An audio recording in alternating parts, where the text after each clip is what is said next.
Good morning, everybody.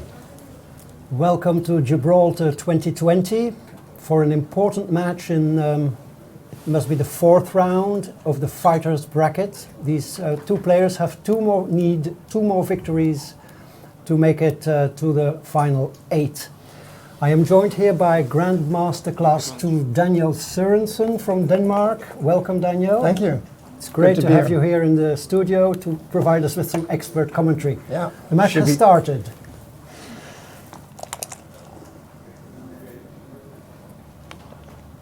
Jumping out looks correct. Fives. Oh, yeah. Well, I have to hit on the ace. Yeah, and make the 3. And the 3, yeah. That's a strong double 5. Especially with the other blood floating around, you want your opponent to dance, so you can pick up the second one. And he has an extra checker in the zone, so this is a very strong double if he dances. We lost the board. Yeah, there we go. There he goes. Okay. He enters with a 4-3. So 4-6 it was. 4. Oh, sorry. Yeah, 4-6. Yeah. Okay. Chris already pondering. Is there anything here yet? I think this could be a double if you were trailing, but at 0-0, I think he's correct to wait. Okay. So two players with a bit of a different composure, I would say. Chris is the more mellow. He does cube. He does cube. Okay, interesting. Ralph takes it confidently. And the 4-1. Sometimes you just want to have an early double just to see what happens. I don't know if they've played each other before, but Chris wants to show that he's aggressive. He's not afraid. He'll like to win quick points here, and but I still think it's a little early. Yes. I'm not sure how much Chris considers himself underdog here. Yeah. Or whether he considers himself equal. Yeah. Making the 9? Yeah, he's outboarded. I would make the 9. It's a solid play. He unstacks the midpoint. It's also conform with Ralph Jonas's play. I think he has a tendency to shun volatility. Oh, really? Sometimes, yeah. Interesting. We can see if we find more examples of that style of play in the course of this match. Now, there's a choice here for Chris because he could make the 5. He can make either 5. He could also hit.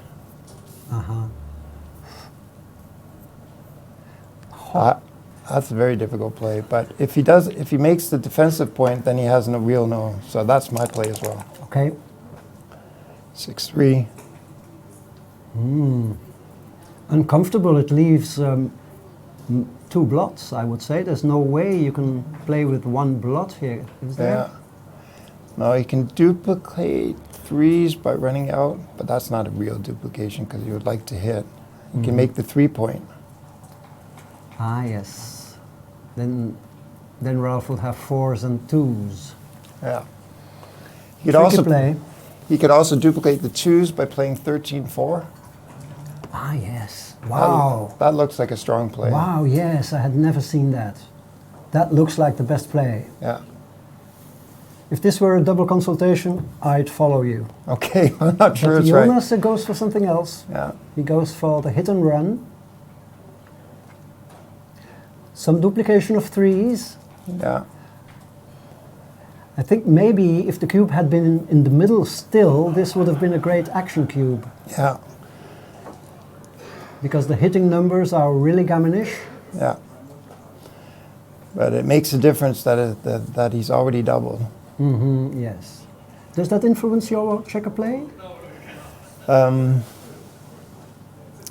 Well, if you've already doubled, you would like to make more decisive plays. Yes. If it's close. But most of the time it will be the same play. Yeah. Yeah, I remember this saying by Bill Roberty, where he said, if you have doubled, you should go for the quick kill. Yeah. Take more risk for a quick kill. Yeah. And what does Ralph... But this is the other way for? around. Now Ralph has the cubes, so he could be looking for something that's quiet. Wow. So he found your play. This is a strong play. Question is, has he pushed his clock, or is he still thinking about it? Still thinking about it. He knows he has a tricky play. Yes. Yes. That's also the quality of a great player, that they sense when there is a lot at stake and when there is blunder potential. Yeah. And that's where they invest their time. Yeah, and they become stubborn. You know, they know that this is some players, they can, I do this myself, or, you know, you can't figure it out and then you sort of give up on the analysis process if you're tired or something, and then you just... Great play, I think. Your suggestion, I don't think I would ever have found this. So double threes, he'll hit and he'll make the point, I guess. Yeah. Really? I think I would consider playing 13-10. For more cover numbers. More cover numbers, and you keep the pressure on that other blot. Yeah. Difficult And with a better also. board as well. Yeah.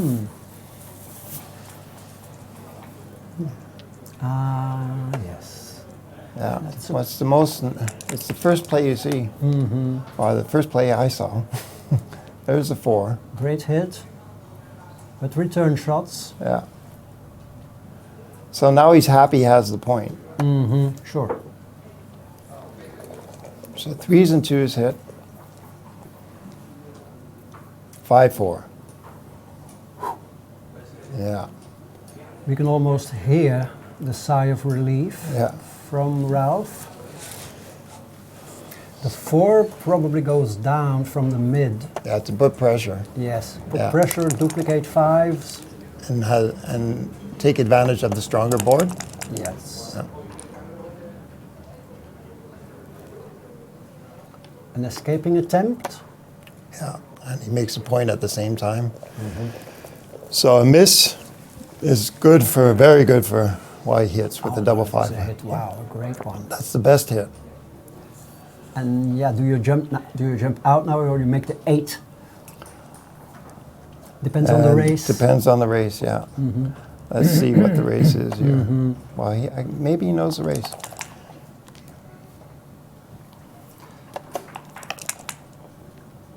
Looks like under and a dance. So this is that was a great sequence for Chris. Yes. And now double 3s.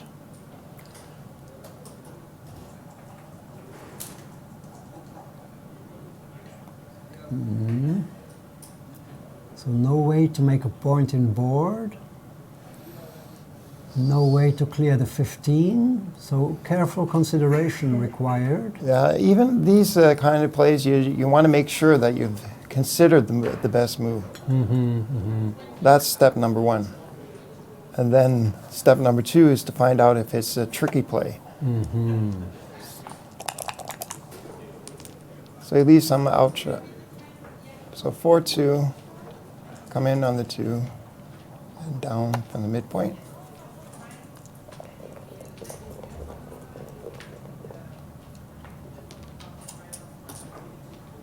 Six one. He can hit. Yeah. And I think he should just hit because he's going to be leaving shots anyway somewhere. Albeit indirects. Yeah. You can play 10-2, but that's too passive. Yeah. Yeah, you have to bite the bullet. Yeah. 10-2 leaves 4 shots, and hitting leaves 13. But there are gammons, a lot more gammons. Yes. So he's considering the ace.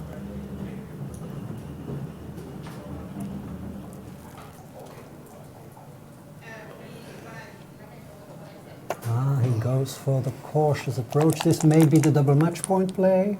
Yeah. 6-2. 2-1. 2-1. We'll have to stay back. Yes. Trailing in the race. So you can slot. I think he will make the bar. He'll make the bar. He's anticipating. If he makes that play, he's anticipating future hits. So he wants to reduce blots, and also it's a strong structure. So he also just saw that Chris won't be hitting. Yes. I was thinking along the same lines. He saw reluctance from Chris to hit.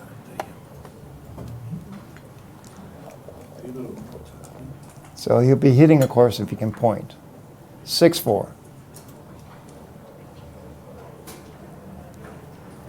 Yeah. So he can play 3 and 1. That's my guess. That's what he'll be playing because. No. You think so? I don't. I think he will venture the aggressive containment Shots. tactic. Yeah. I think this is You're correct. right. Yeah, I think it's correct as well. There's 2-6. a hit by Jonas. Wow. That's a huge hit. Yes, it is. Chris needs an ace or double fives. 3-2. Ooh, what a swing in Ralph's favor. Yeah. This is huge, and he's closing in on a double.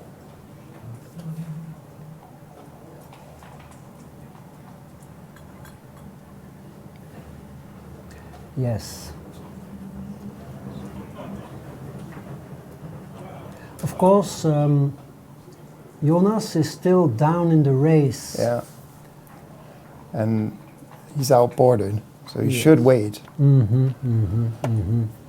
But these are good positions because he can just wait to double to the exact right time.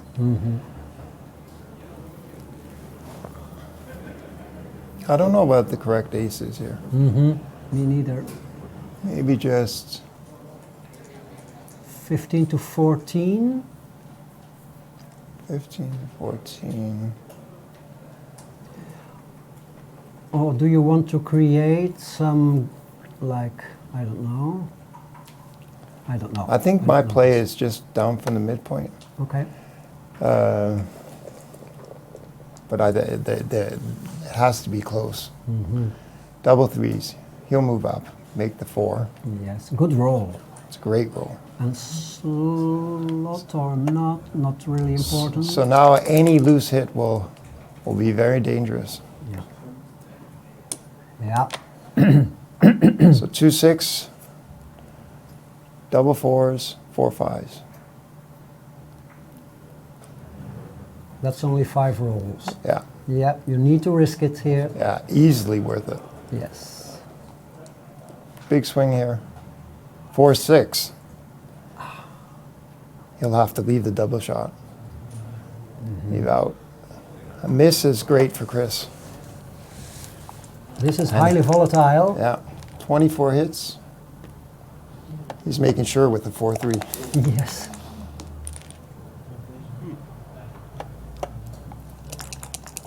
So 2/3 to hit. All these rolls would count in the States. Yes, they would. 3-2. Is a hit. And he makes the 8, playing safe. Yeah.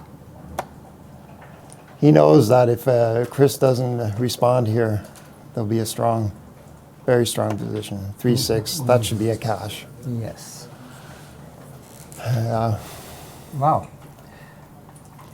He escaped from a predicament.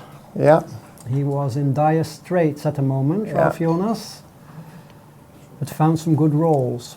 Chris probably will regret not hitting on the deuce, Yeah. because Ralph would have danced, and I think against a player of Ralph Jonas's status, the hit was pretty almost forced. It looked. It gave him, in case of a dance, he would have had great gammon chances for a 4-0 lead. I think this approach was a bit too cautious. Yeah. Also because it was a position that was bound to leave shots anyway, as we saw. Yeah. So that's why I was guessing he was going to play a ultra conservative. Yes. So Rolf is counting the race. And let's see if we can do that. Well, maybe we can say that. Okay, go ahead. Red has 100 pips. Okay. Okay. Red has 100. White has 46, 58, 80, 85. Yeah. So that's a 15 pip lead, and he's outboarded. So I guess that's a take anyway. Really? Yeah, because Wow. well, I'm not sure. It's how many numbers make the 4? Those are the killers, and another dance, regardless of. But So 16 at least. Double 5 also makes the 4.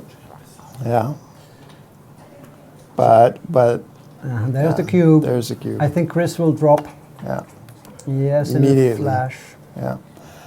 I think that was actually a very difficult cube, the 4 cube.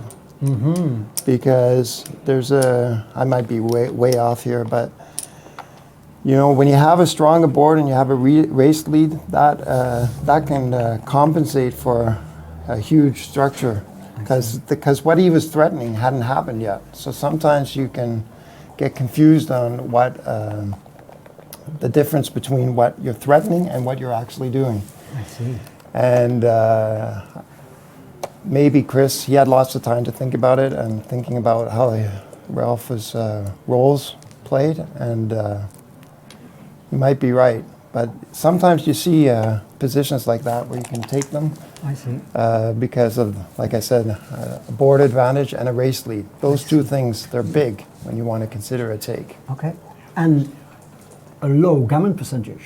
Yeah, also. Gammonless it Yes, was. yeah. All the checkers were in the Yeah. board, only had Yeah. one checker left on the 8, Yeah. so And even if you got closed out, it would only have been like 9% gammons or something. Yeah, and there would also be gammons the other way, a fluke shot. Sure, for sure.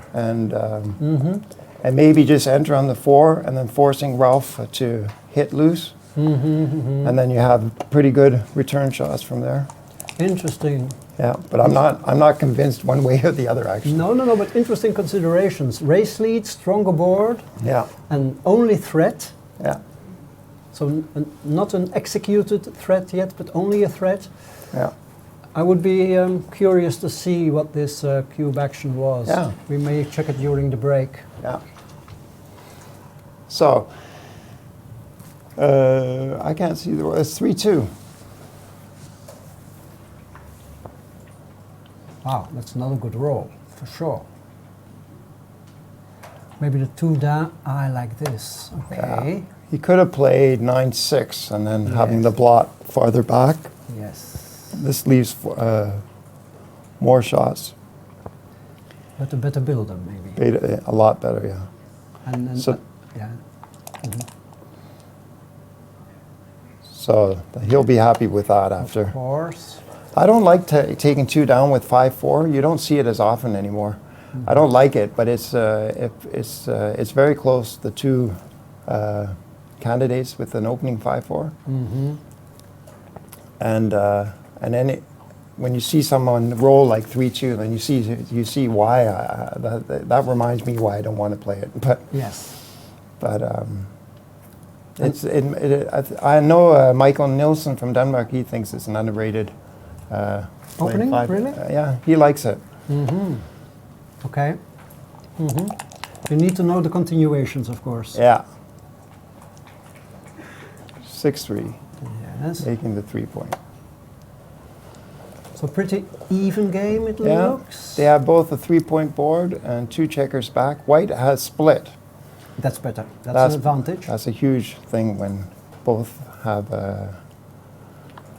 structures. So White has 4 blots now. So he'll have to hit on the deuce. Oh, that's Or make actually a a double triple. shift. He Maybe can- double shifting to buy time. Yeah, but that will cost him some structure. Yes. But there's 2 blots. White has 2 blots. If you double shift, maybe it gives you time to extricate your back checkers. Yeah, but it's very committed. Very committal. Yeah. I think I would play. I think I would hit on the deuce and make the bar. I see, yes. That's a very strong position, the 4 prime there. Although you're moving your checkers from the 3-point away from where you want to be, but putting him on the bar is big because Chris himself was threatening with improving his structure, and he has in total 4 blots. So anytime your opponent has a lot of blots, you want to look at any hitting move. I agree. This is actually very difficult. Yeah, it is. This is I like to use the word conundrum Yeah. for things like that. The game throws a joker at you, but there are several ways to play it. Yeah. You could easily go wrong. Look, he is considering the tempo hit. Yeah. So he's sacrificing structure Yeah. And for but tempo. yeah, and it's a huge sacrifice if you look at it because it costs him the bar. No. This Now he is doesn't- more his style. Okay, I see. Really. This puts pressure on Chris. Now it's Chris who has to. Yes, wow. Yeah. Wow. Gee, you would love to jump out from behind the broken 5', but you are vulnerable on your side of the board. Yeah. Well, this I heard Muchi saying yesterday about you want to make your opponent give your opponent difficult plays and yourself easy plays, and hitting checkers in the short run at least. Doesn't pose any problems to your opponent. No. Right.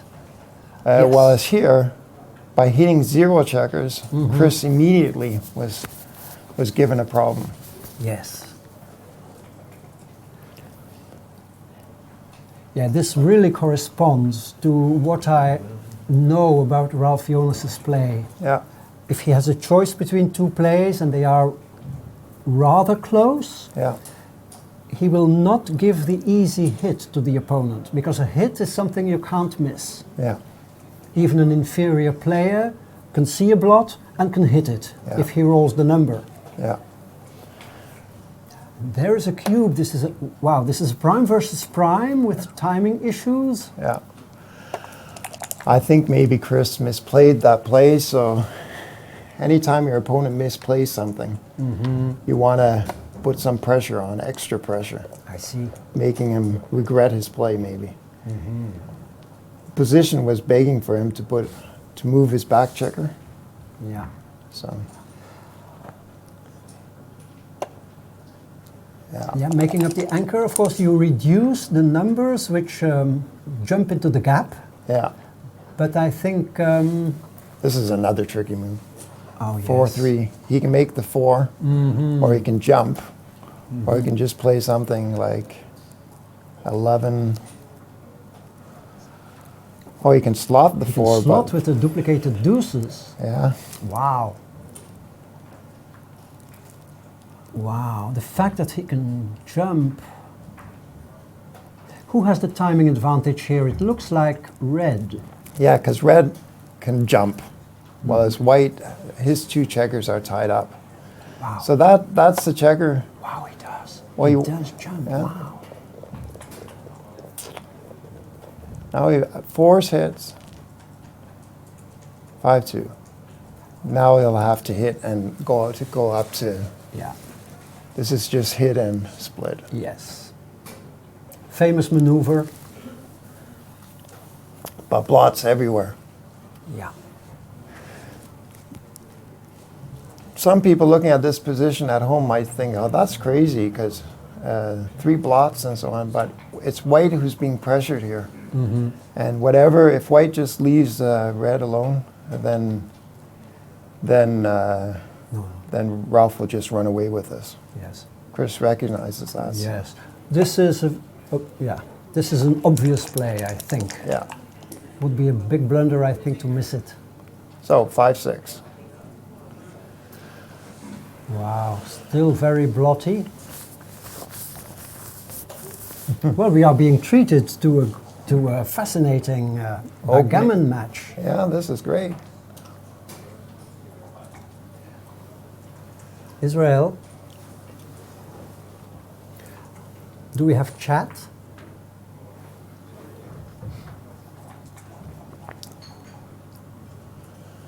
So there's a 6. And there's a choice between jumping out, moving away from the spares on the 6 point, pulling a checker down, putting pressure on, or this one. You could also hit on the 2, but that would be way too much. Yes. 3-2. This hit and cover. Ah, yes. Yes. Yes. Okay, now Ralph needs pressure. He needs 1-6. Wow. Joker.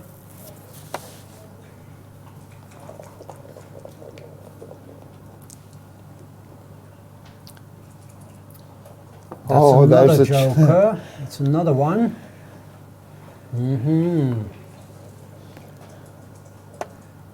Okay, so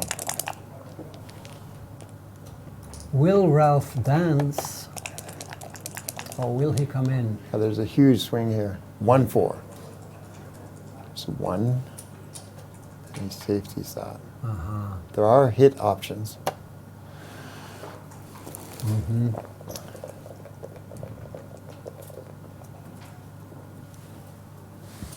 5-1. Again, he'll have to hit. Now the question is if he should button up. I don't think so.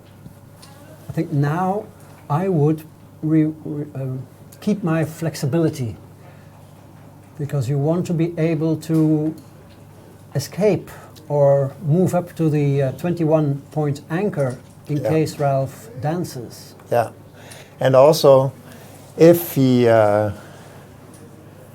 he's hit here, he'll have some either return shots, or he'll have if Ralph hits loose, or he'll have three places to.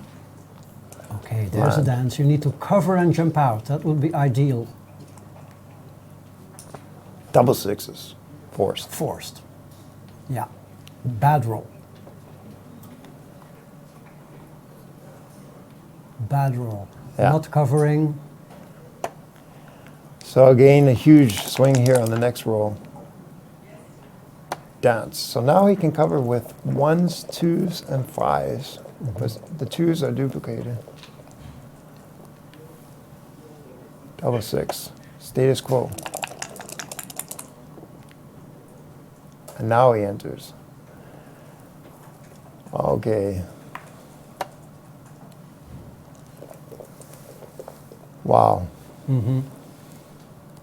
Double 2s. Another joker. Wow.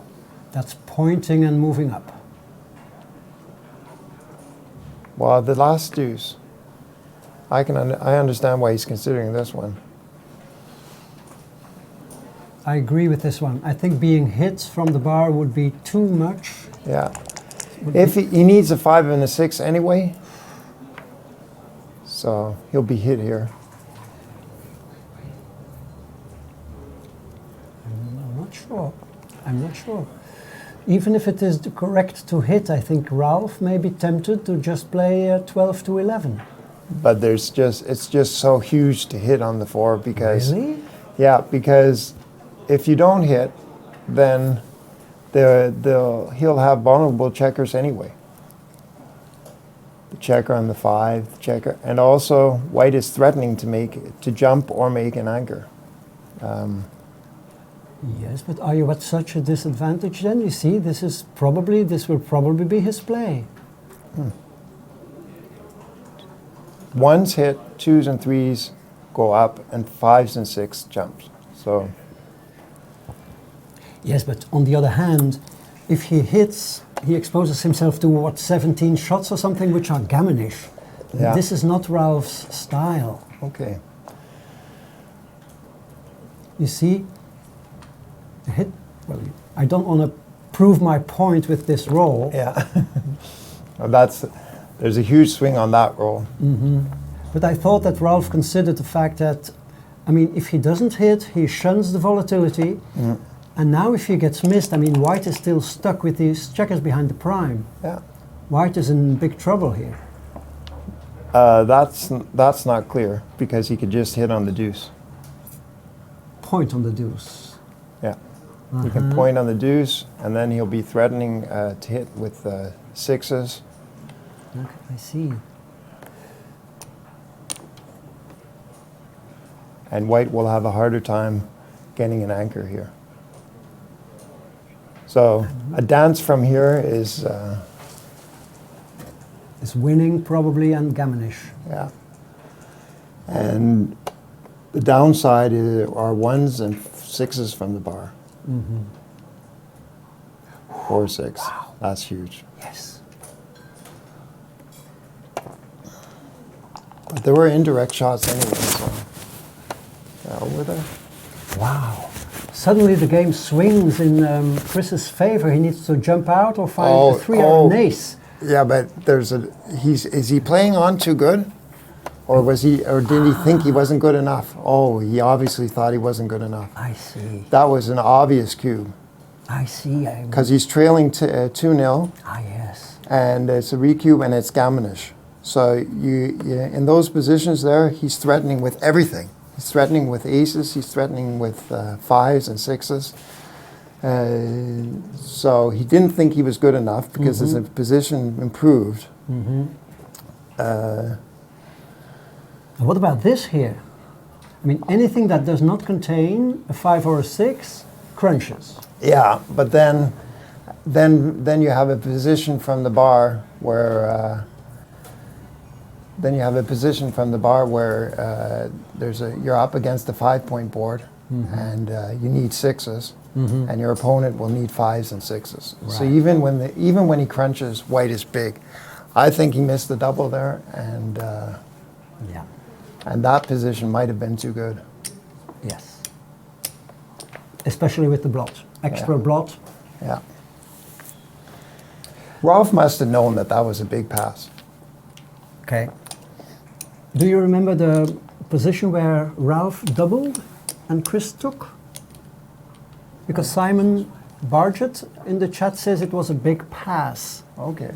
So I don't remember which position that was. Yeah, I don't know. I'm not sure about that position. Yeah. We didn't. So it was a huge pass. Okay. Double 3s. So it looks like Chris is being has had a couple of bad cube plays. 6-2. Covers and split. 3-1. Here, Ralph just makes the 5-point. Leaving shots. And it's it. Somebody in the chat said that there was no missed double in the last position. But how reliable this info is not to be checked. We cannot be sure. Okay. Sometimes they get it wrong. Okay, good. They don't see that it's a recube, or they think it's an initial cube when it's a recube. Okay. So we cannot take the info in the chat as No, but doctrine. I'm just saying what I would do over the board. Okay. Yeah.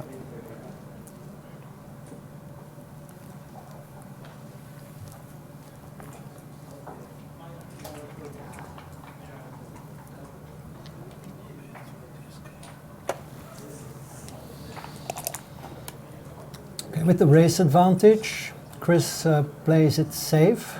He has a simple game plan, Yeah. escaping the last checker. Yeah. And now there's a tricky play here with 6-5 trailing in the race. Yes.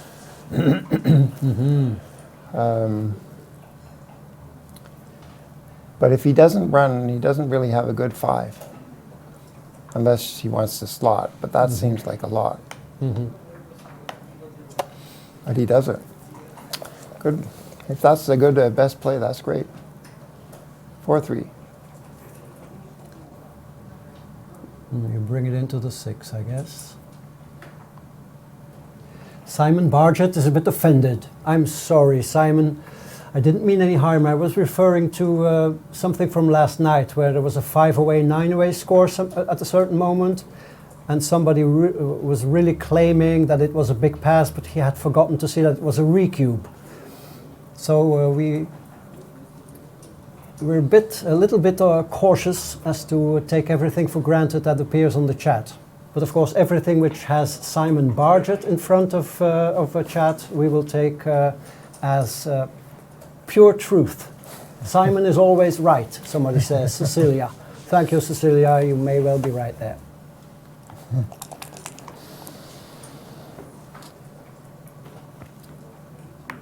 So he's hitting with the 3, Ralph.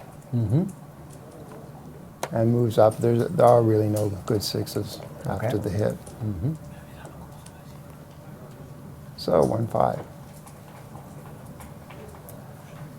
That or 8-3. But with blots being around, you might want to keep your block count low yourself. I agree. And you don't strip your 8 points. Also, if you want to slot the 3-point, you can do that later anyway. So. I agree. And here is 6 to play, I think.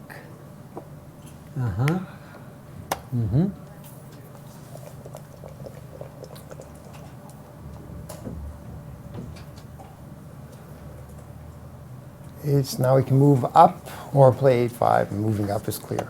I agree. 6-3.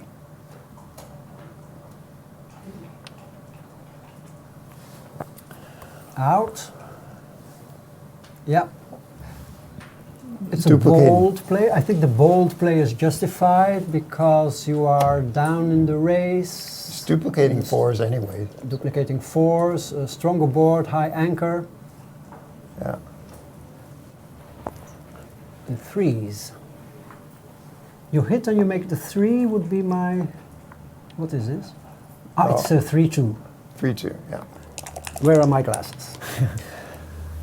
So, double 2s.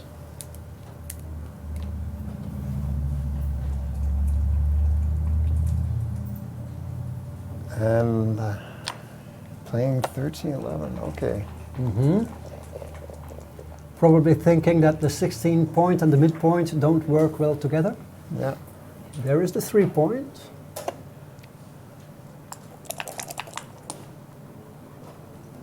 Double 4s. That's a weak roll. 1, 2. They'll just have to play to the 3-point. Yeah. No double tiger? No. Too committal. Yeah, and there's not a real gain. White's not threatening with anything, so he just wants to hope for a miss, which didn't happen. No. And you'll jump there. Yeah. So a dance is good here for Chris. 4-1.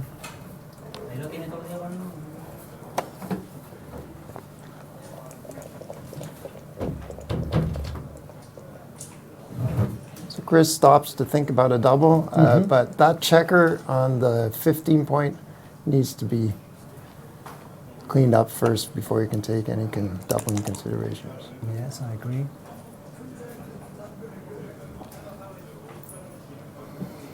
And now also I think with the stripped points and the 2 anchors, it's too early. Yeah, he has 3 strip points, so he needs to clear something. Yeah. But red also has, Ralph has some timing issues. He needs to get that back checker running now. And it's a good time to do it right now. 6-4. Wow. That's a good roll. Wow. So now he maintains his structure, his position, and puts pressure on Chris. Yes. 6-5. This is a pay now or pay later position. Yeah. Well, you have to pay now in one way or another. You cannot clear your 8. No, That would be... So it's a difficult play. Okay. Because Ralph, I think he has to clear. You're right. He has to clear something. I think that's the best play. That's my play as well. Would have been my play, yeah.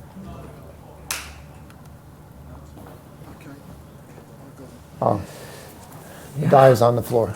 Yeah, it happens quite frequently with Ralph. Have you played him?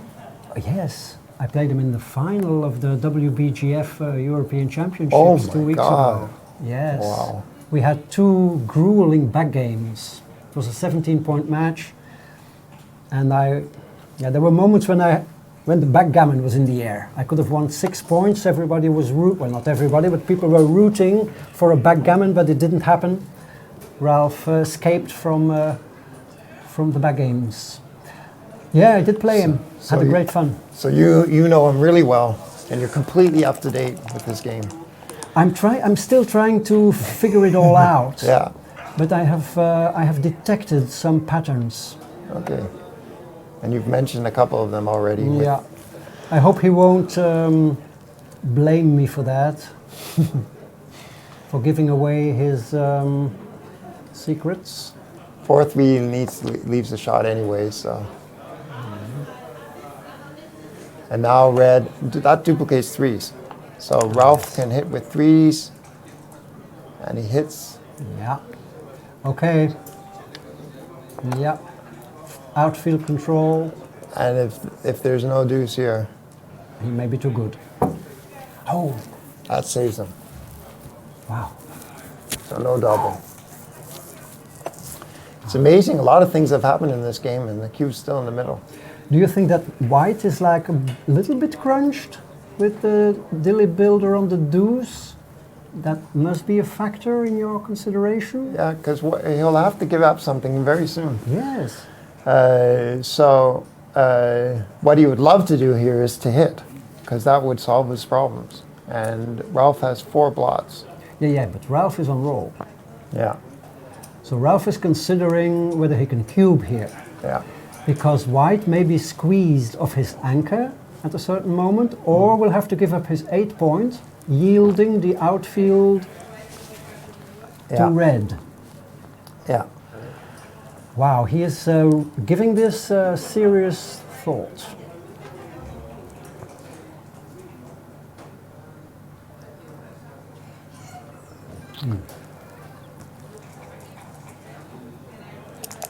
But they both have 4-point boards, so. Ah, yes. And white has a race lead, I guess. So now double 3s Making the 8. and buttoning up. And this just solves everything for him. So next time we'll be looking at a cube. All right.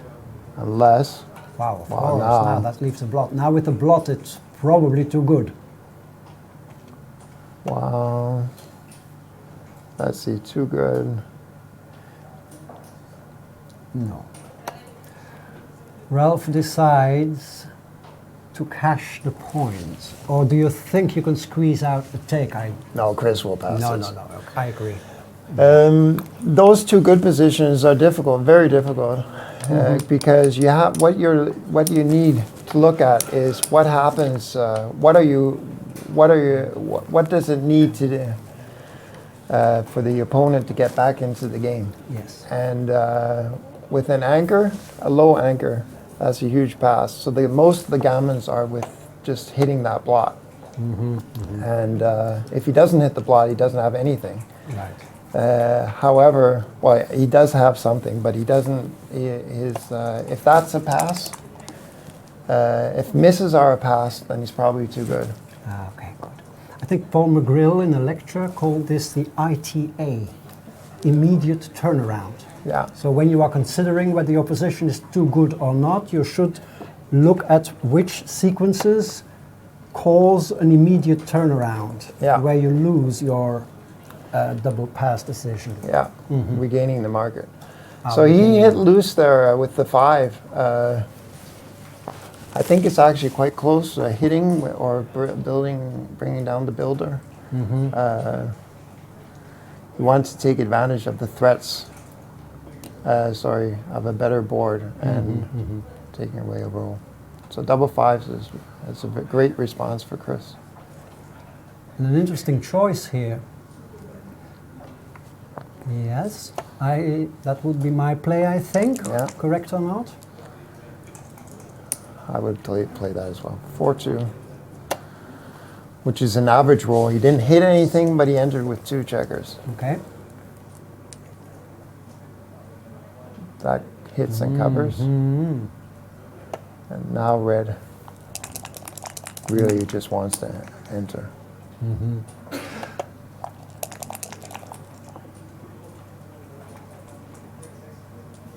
Hit enter and cover, I guess. Yeah. He decides. Is that his not style? That I cannot say. Well, the reason I think it would be good to cover there is that Chris has 4 blots.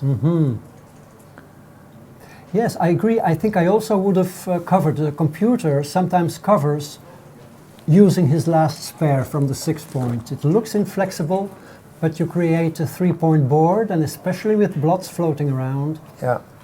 I think Ralph missed the correct play here, is my modest Yeah. opinion. Also, if you're looking for flexibility, a lot of it you've lost by hitting on the ace. So when you hit on the ace, you want to cover the ace. That's the general rule. I agree. Choices for Chris here.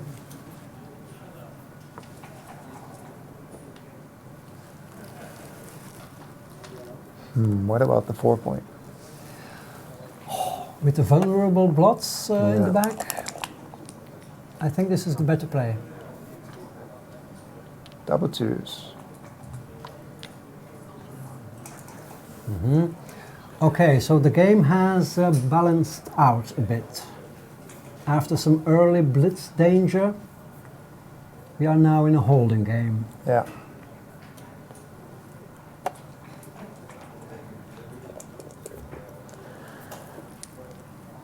What often happens here is that the error rate for both players will drop. Okay. Until they run out of timing and are confronted with a run of the anchor play. Yeah. Yeah. Then it can skyrocket. Yeah.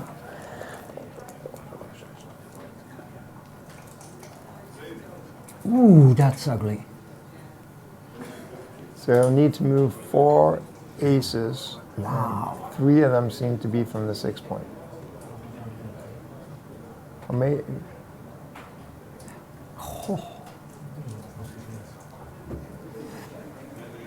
Is White's position now sufficiently compromised to consider a cube? No. I think you would have to wait for something more.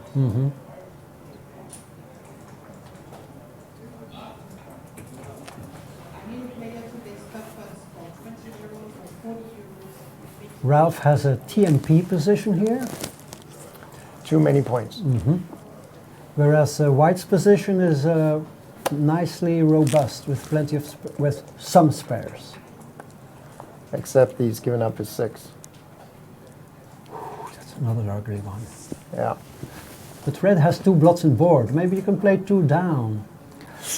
Can I take back what I said about the error rates being dropped now? Ah, yes. Yeah, you see, people call it a boring holding game, and I don't like it, because I have heard commentators say we are in a boring holding game, and in the next 2, 3, 4 moves, we see Yeah. 2, 3 blunders. Yeah.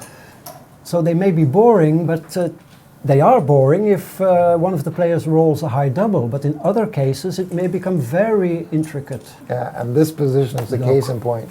Wow. So now he looks to put pressure on White. White's position has begun to collapse, but, Yeah. but let's see, 5s hit, 4 5s, and 6s hit. Who blots? I think I agree with the drop here.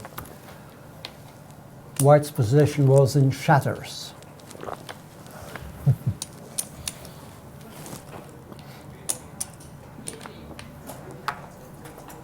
The guys in the chat are in small talk mode. Yeah. Yeah. So 5-2 split. And now what often happens is, okay, 5-3. That often happens. That also often happens. What I was about to say was that often happens after a split is another split. I see. And then you get simple games. But this goes the other way now. Wow. This looks like almost double 3 position. Oh, but with a hit suddenly. 6-2 and Yeah. return hit.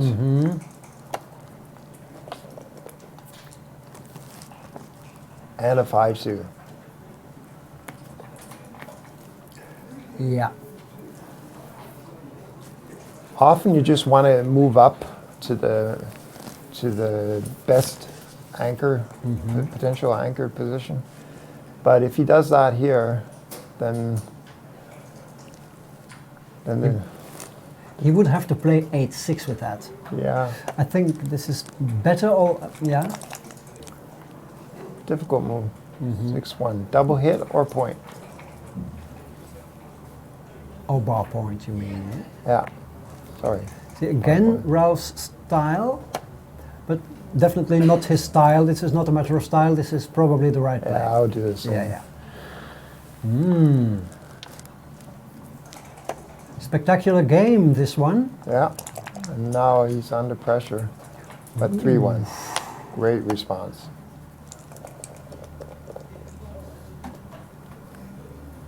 And 3-1.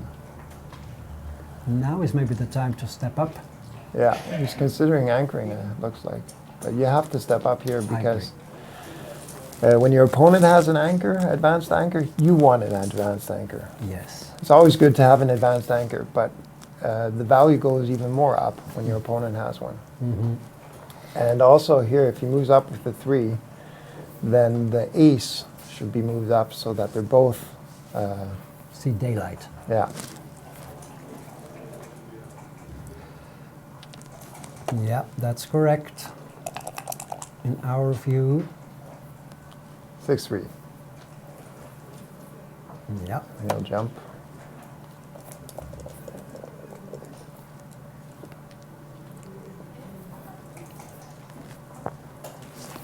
Not what Chris had hoped. Waiting move. 5-2. There's a double hit. Yes.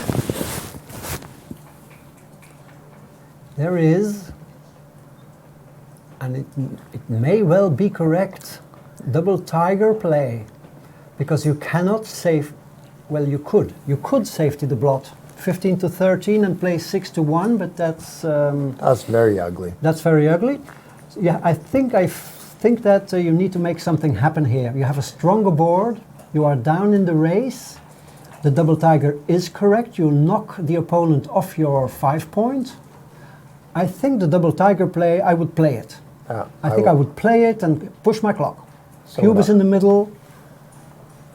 So would I. But you were saying earlier that he doesn't like to hit given a choice. Yeah. Or that's probably inaccurate.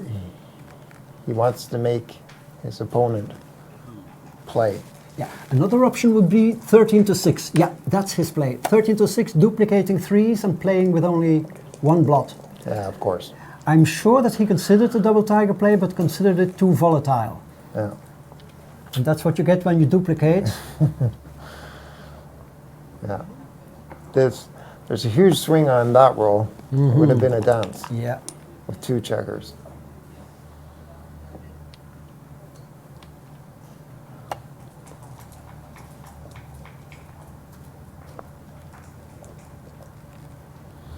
Chris is looking at this. Yeah. May well be a cube. Trailing 2 points. I wouldn't double because those 2 checkers on the anchor there. But Now on the other maybe. hand, this looks like a double. It's a great improvement here.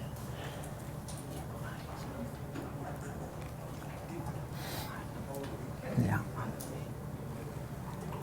Do you run all the way? This is a run off the anchor or not play. But Chris decides he can still play it constructively in his own board. Yeah.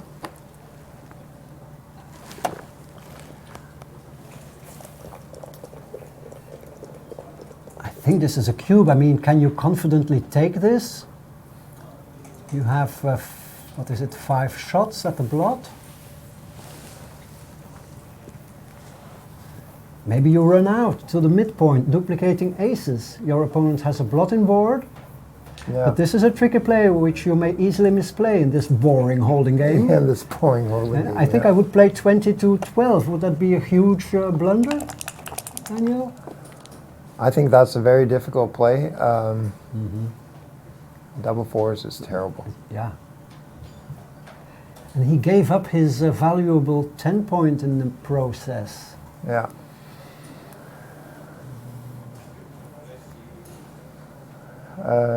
Leaving anchor is one of the most difficult plays at all. I agree.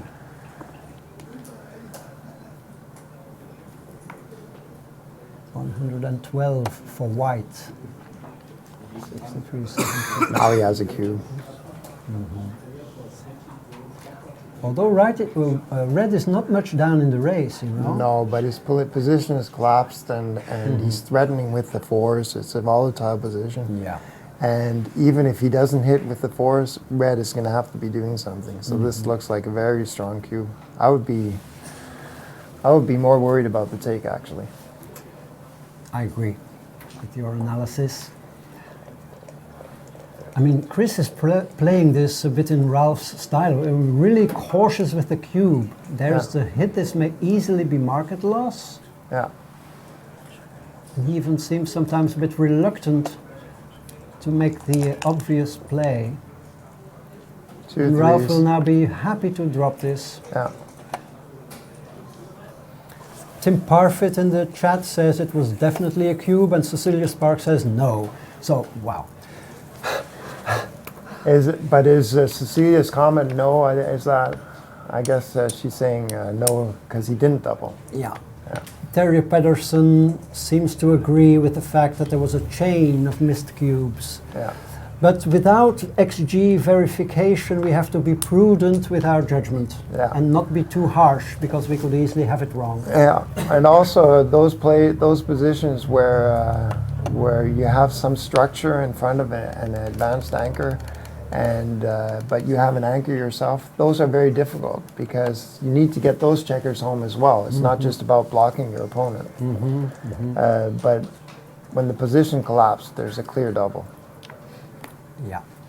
Yes. 4-1. Yeah, a guy in the chat says he verified it with XG, adding some credibility to his statement, and said it was a double pass. Yeah. Of course, the ultimate double was a huge pass, that we agree on. The question is, what about before the double? Yeah. That looked very difficult even to take. Yes. 4-3. And a dance.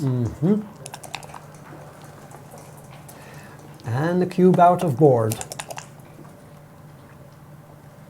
2-1. Yeah.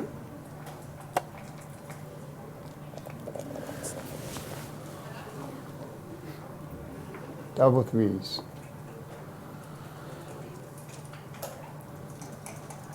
And block.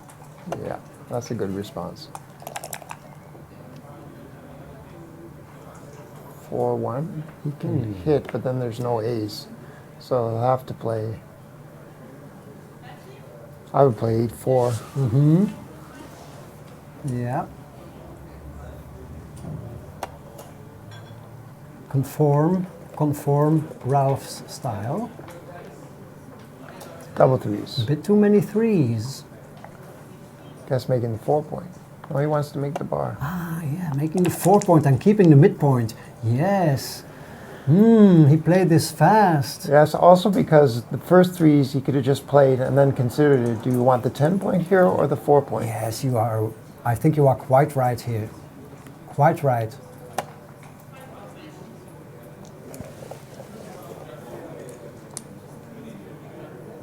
4-6.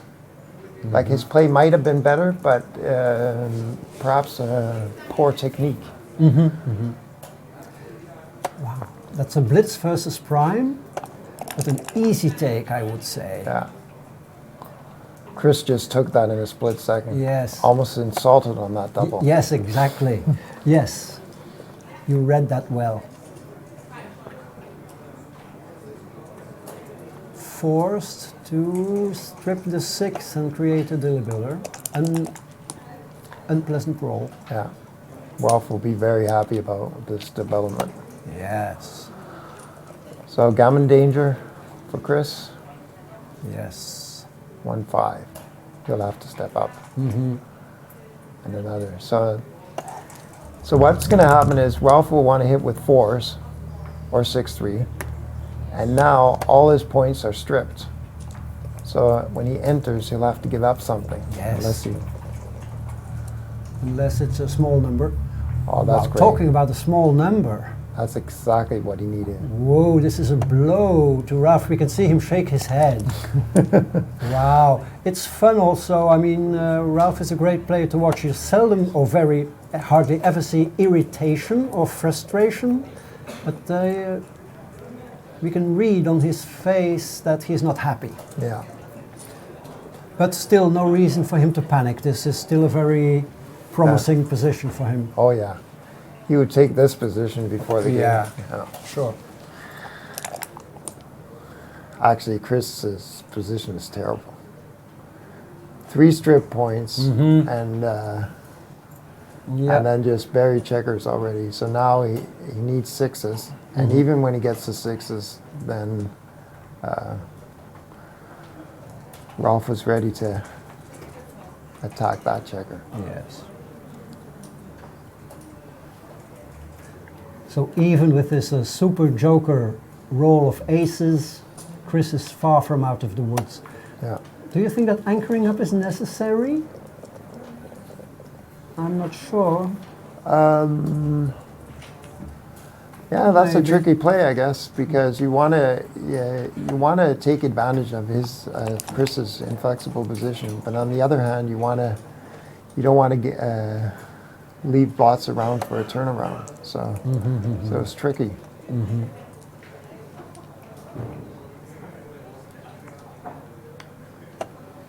Some semblance of a board. Double 2.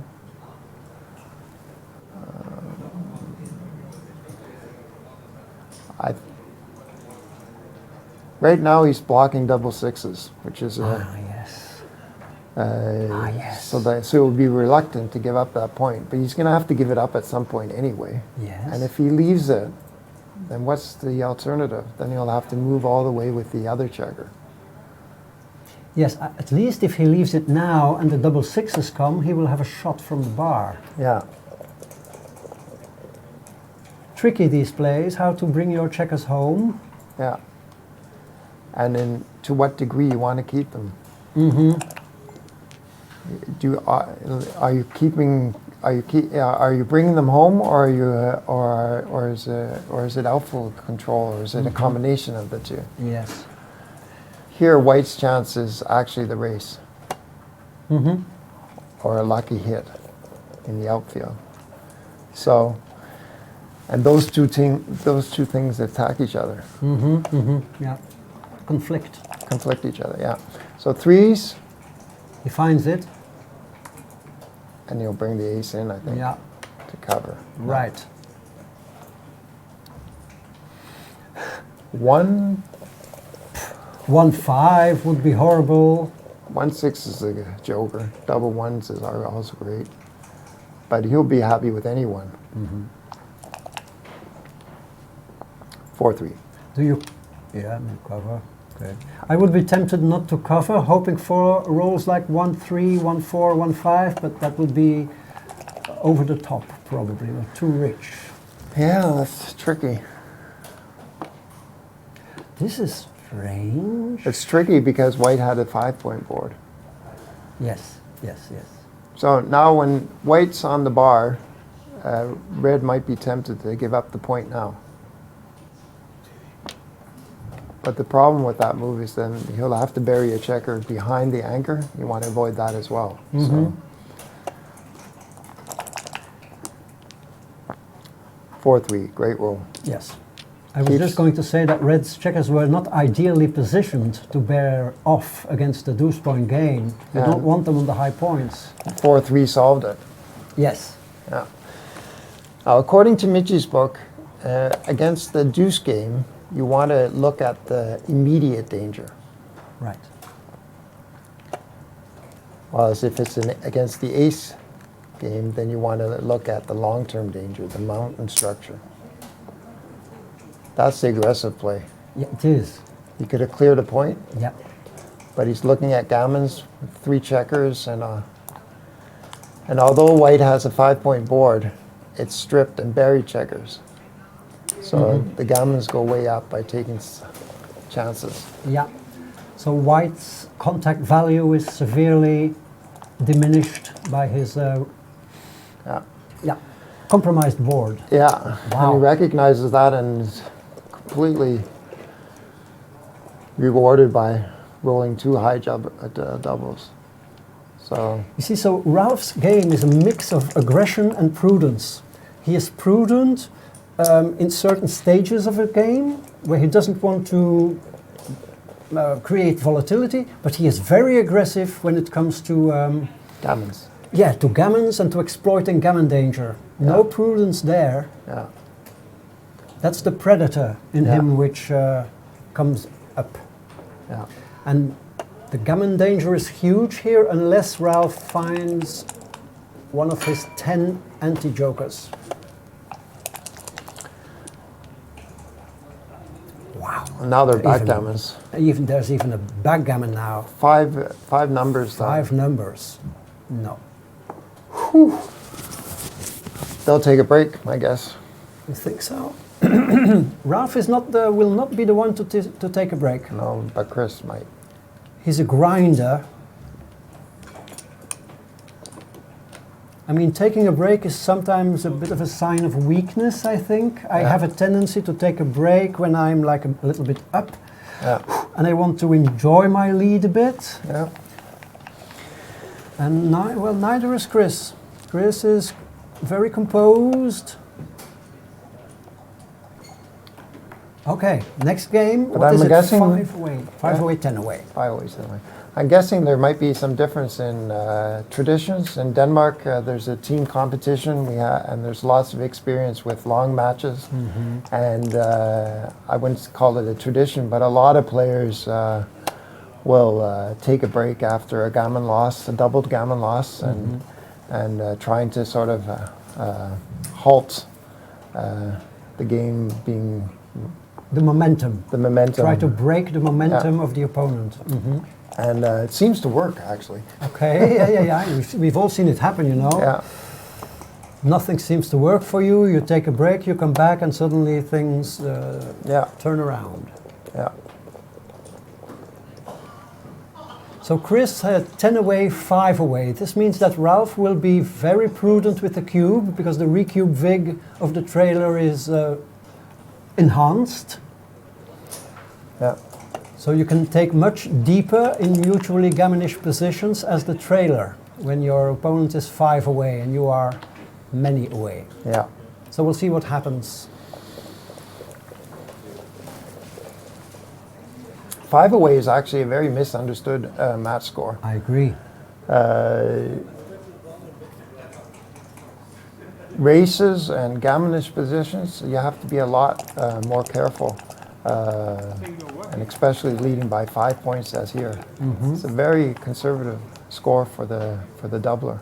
Yes. Sorry, for the leader. You think also races? Actually, my friend Chris Monk Christensen is writing positions about that, or checking race positions, and needing 5 points is actually is a careful, conservative match score, and you can take pretty deep. Yeah, that's what I thought, yes. Yeah. I see, okay. Depends, of course, if it's a long race over 120 pips or if it's already a shortish race, 30, 40 pips or something. When the recube vig goes down, of course. Yeah, it's very interesting, the stuff that he's checked. Yeah. Let's see if we can break into his room tonight and get those files out of his safe.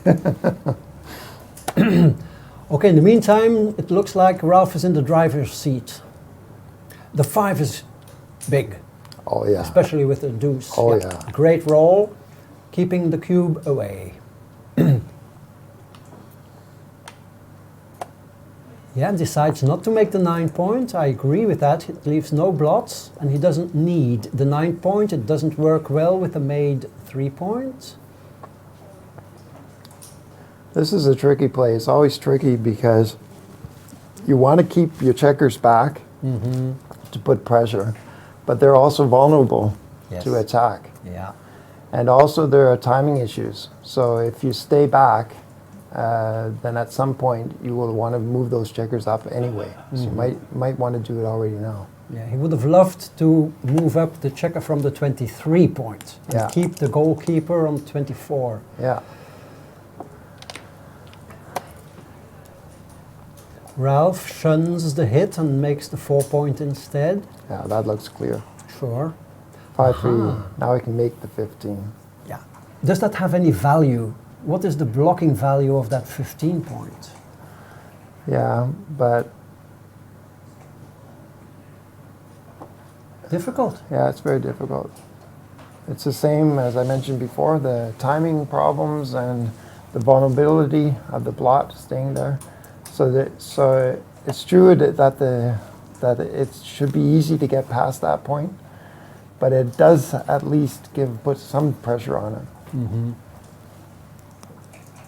Yeah. Now he doubles. I agree with that, and I don't see the take. Usually you can't take these, but these. It's 30 pips, I think. Oh really? 68, 107 for red, 80, 110, 149. Okay. So that's 42 pips. Yeah. Okay, so maybe you should have stayed back because this is a cash. 7. Wow, he takes. Yeah. Wow, we are looking. Maybe he's taking it on the match score, some match score issue. But there's not enough contact here.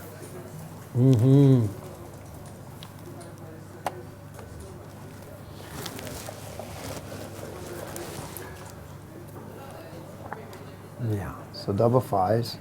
He can just make the 3 point. That ace, that blot won't be vulnerable at all. Yes. He'll hit with aces. That's it. Yes. Double aces, I mean. 5-3.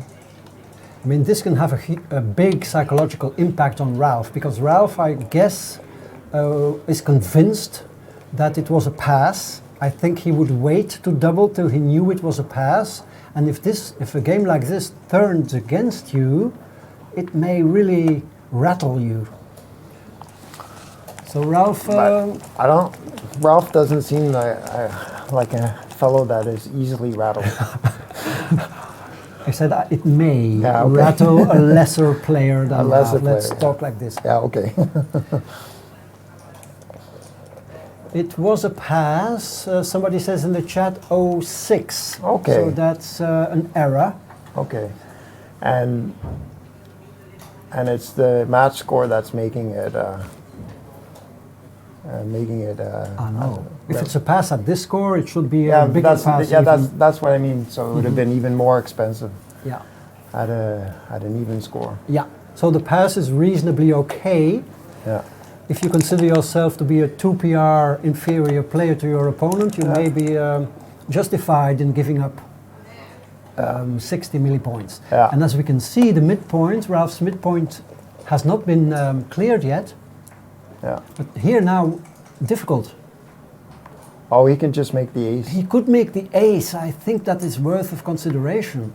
He's duplicating 3s. That's true. But he is opening himself up to joker rolls, which could cost him 4 points. Aha. Yeah. Wow. Ralph will not hit. There's another advantage of leaving the point, and that is that he's going to have to give up something anyway later. So by doing it now, this position evolves. I see. This doesn't clear. So Ralph has ugly rolls, like, what is it, 6-2 especially? Yeah. And also double 4s. Yeah, and he's favored to get some indirect shots here. Yes.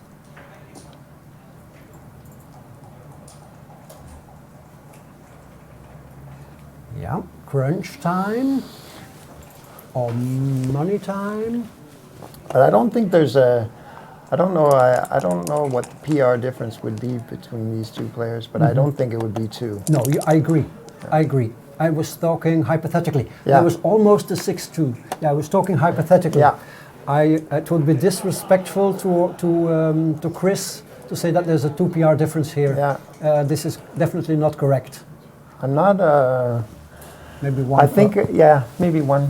Maybe 1. I think maybe even Ralph is a 3-player, 3.5. Sure. And maybe. Chris is probably also in that range. Yeah, 4.3, 4. Yeah, officially on the BMAP list, something like this. Yeah.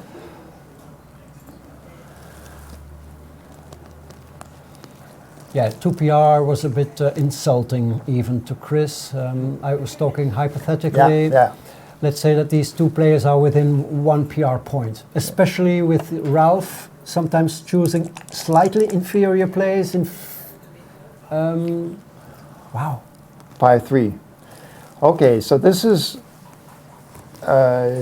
This could very easily be the hitting play to be correct, because that leaves 11 shots, and if he doesn't hit, he'll have to bury checkers, which costs a little bit in the race, and maybe later shots, and 6 shots right here and now. So the difference is only 5 shots.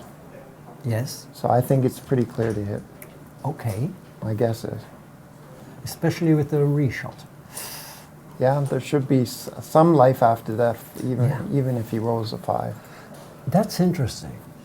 So you hit, you give 5 more shots, but if you get hit, it may be, but the gammons are worth almost nothing at the score. So being hit and being able to re-hit and win a gammon is maybe a bit too far-fetched as a consideration. Yeah, but sometimes when you want to give a little bit extra shots, you want to consider what's the downside, and this is if there's life after death. Wow. See, in these positions he goes for the aggressive option. So a 5, can you recube? Wow, there is the 5. That's actually a very good question. A recube from the bar in a position. Yeah, I mean a 4 cube would, I'm not sure. 11 shots, which would give him 4 points, and down the. Okay, 5-3. Okay, so big roll coming up. What you want to look at by redoubling as an underdog in a position is gammons both ways. Yeah, and there were no gammons hardly for Chris. Well, actually, the gammons would be somehow if more blots came up. Yeah. So if there was an error there from Chris, it was not considering it. Somebody says that it would have been a 160 blunder not to hit on the 5 points. Okay. So that's very interesting theoretical insight you provide us here with. Daniel, I think I would have counted the shots and remained on my midpoint. But like you said, you are not home yet then. And Terry Pedersen, who runs the Backgammon studio, says that according to his information, the PRs are 4.4 versus 5.5 over a huge load of matches. So that would be a 1 PR difference. But I think Chris can do much better than 5.5 on any given day. Yeah, and I think I saw Terry also saw a difference around 1. Yes. Okay, so a bit of a break for Chris, and Ralph has to, how do you say that, like a boxer who gets a blow, he has to get over it and recover. Yeah.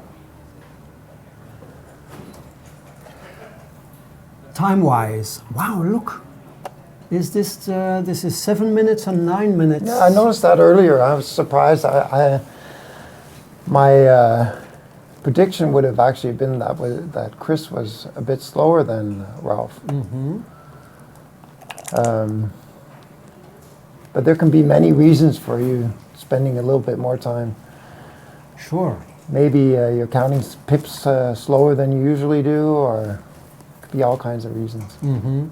Or the complexity of the positions which come up. Yeah. Or just making sure. Mm-hmm. Mm-hmm.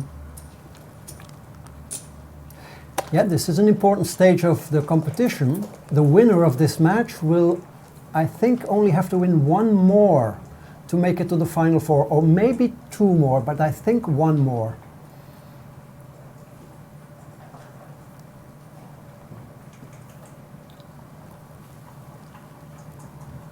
So this is exactly the scenario which I speculatively announced. Chris took a cube which was a pass, managed to turn the game around, and yeah. You see, we can see Ralph shaking his head. Yeah. So it is interesting also, we cannot watch the board and the players at the same time, but it is kind of interesting also to watch Ralph. I mean, Chris, there's not much to see. He is very stoic. Yeah. Hard to read. Yeah. But he actually looks kind of pleased right now, actually. Do you see some satisfaction on his? A little bit, I guess, but maybe it's just because I know he just won. Yeah, he always has this mellow appearance. Yeah. And he was a runner-up in this tournament last year, so I'm guessing he's enjoying himself here in Gibraltar. Yes. If you have a good experience from a tournament, then it's easier to think positively when you come back. True. And Ralph may be in cube territory here. 96, 104 to Ralph, 82, 91, 117. So 13 pips, I think. Ralph is leading against the 4-point anchor with a gap on the 5. He judges it as not enough. Yeah.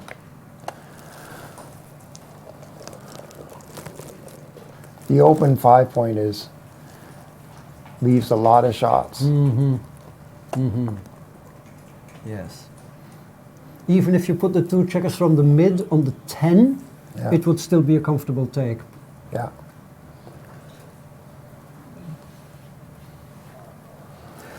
This is also difficult.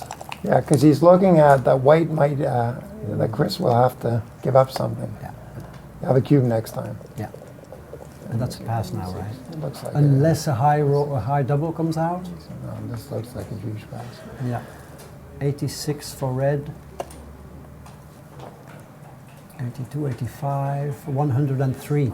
17 pips. Yeah, that's a pass on the race. And then so Chris will be looking at that 5-point, that open 5-point, and saying, is that going to give him enough shots to be able to take? Yeah. Personally, I think not. No. Also, the close race has a downside as well when you're waiting for a shot, and that is that if Ralph is able to maintain his position for a couple rolls, Chris will be giving up something. Yes. Yes. Ralph has all these spares to play with, even when he rolls badly, like 4s don't play well. By that time, Chris's position... It's a clear take. What is... clear take? 122 take, Andreas. This here? Yes. Wow, this is a strong take then. Well done. I need to study these positions. I mean, I cannot guesstimate the contact value. No, it's difficult. It's really difficult. We know that if you have an anchor without any, you need 3 or 4 points to clear that. I think that's 15% in contact. I see. So, 15% chance of hitting. Uh-huh. So, and here there's an empty spot and some chances in the race. So it's a difficult position. And the match score, again, needing 5 points. Yes. Very powerful recube, especially in gammonish positions, which is not the case here. So well done. Well done. Well done, Chris. Yeah. Yes. And another 4. See, the 4s are starting to play tricks on Ralph. And Chris was able to hold his position. Yeah, he needs so now he can 2-1. just run. He can run. He can run without it hurting him too much. That 4-3 is bad, really bad, because now red can survive a hit. So with a 5, you would have run.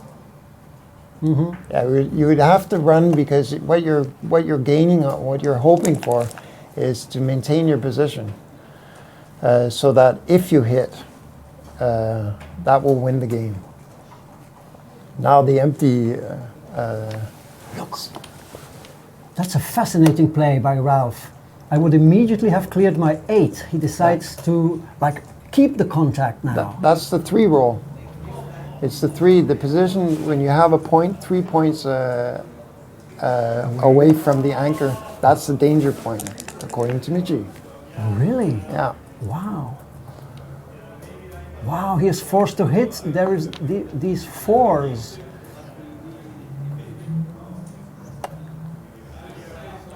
So this time it doesn't come for Chris. no. So he'll have to lift that.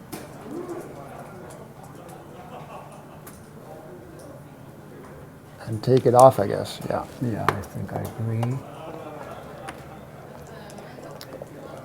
So that miss was big. Yes. And another dance. 4-3. So next time, the few rolls that leave a shot. 4-1, 5-1, 6-1, 4-2, 5-2, 6-2. It's actually better to have danced than to have come in on the 4 point. Yeah. Now you have 13 shots instead of only 11. Oh, Ralph is shaking his head. He is shaking his head. Oh, and there is a hit. Okay. I mean, look, Ralph is looking at the sky. Now he's looking at if he should lift or not. Now that's tricky, because if he lifts, the tricky thing about it is, can he cash after a dance if he lifts? I see. No, he can't. Yeah, maybe he can. Because it's a recue, and he's trailing. Yes. So if that's a cash, you should lift now, because you don't want to gamble on the hit. Yes. However, if it's not a cash, that's a very tricky move. It's very interesting insight. Yeah, and this 3-1. is for redouble. Wow. Wow, and Ralph's stake point is high. Yeah, this is a clear dance, the pass. 5 away, 8 away. His stake point is probably 28, 29%. Yeah. So if any of the viewers can give us the information on if it's a take after you lift the block and a dance, that would be great information, because then we know then that's a mistake. Yeah. Wow, these are 2 games where Ralph was a substantial favorite and managed to bring didn't manage to bring his position home and lost it. Yeah. So instead of being on the verge of closing out the match, we have a 5 away, 6 away score suddenly. And I believe it was right to lift. Right to lift, and therefore, but it was right to lift, yes. But was it a cash after lift dance? But we need to know that one. Okay. But we will, of course, always be able to check it afterwards, because this will be on YouTube, and we can do all the transcription at home and listen to how well we did in the commentary booth.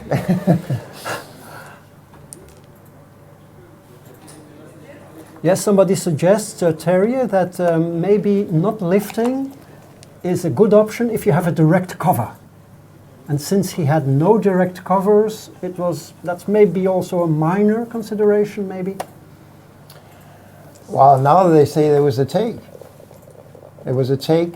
Well, They're not saying it's a take after the dance. Yeah, but Backgammon data, we are not sure whether he Okay. is using XG or not. I mean, Okay. sometimes some comments are a bit too... Questionable. yes, Okay, back to this game. yes. 8-7.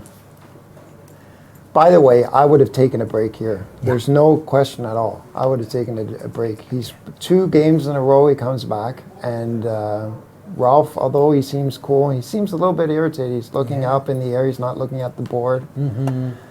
And Chris is happy to play on. He's just won 4 points that were almost lost. Mm-hmm. Yes. Mm-hmm. Well, I think Ralph prides They're using XG. They are using it. Okay. Thank you, Backgammon data. I'm sorry. I had no idea how credit-worthy you were, let's say. So it's good to know that you are using XG. Thanks a lot.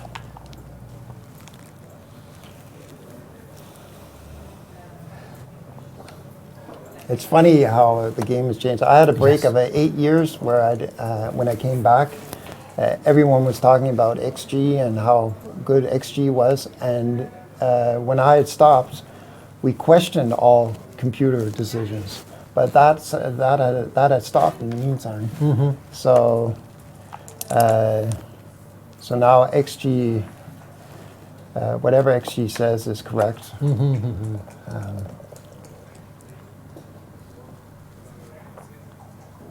Yeah.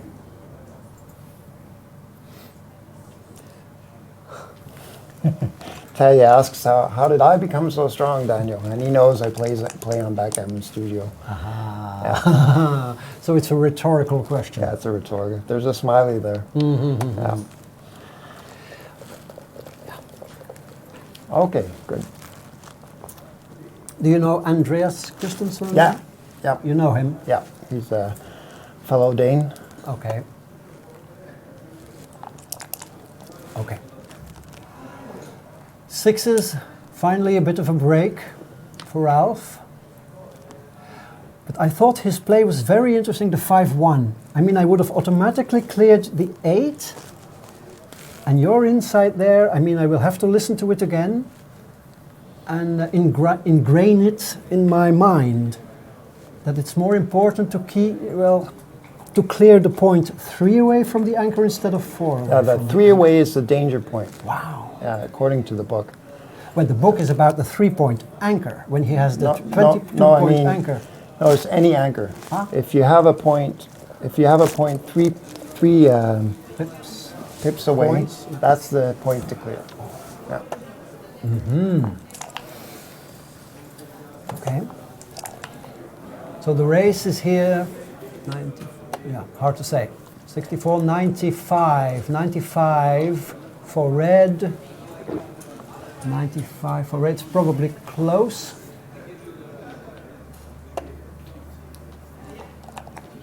Mm, 72, 80, 88, 90. It's a close race. Yeah. So Ralph wisely waits.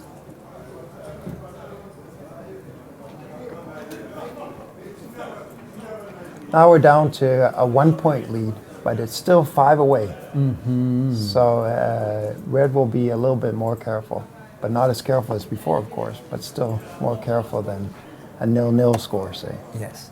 I find the 6 away, 5 away score very difficult, especially for recubes, because the gammon values shift dramatically, the take points become higher, and there is a difference between the recube take point for the 5 away and for the 6 away player, and I can't seem to get it into my system.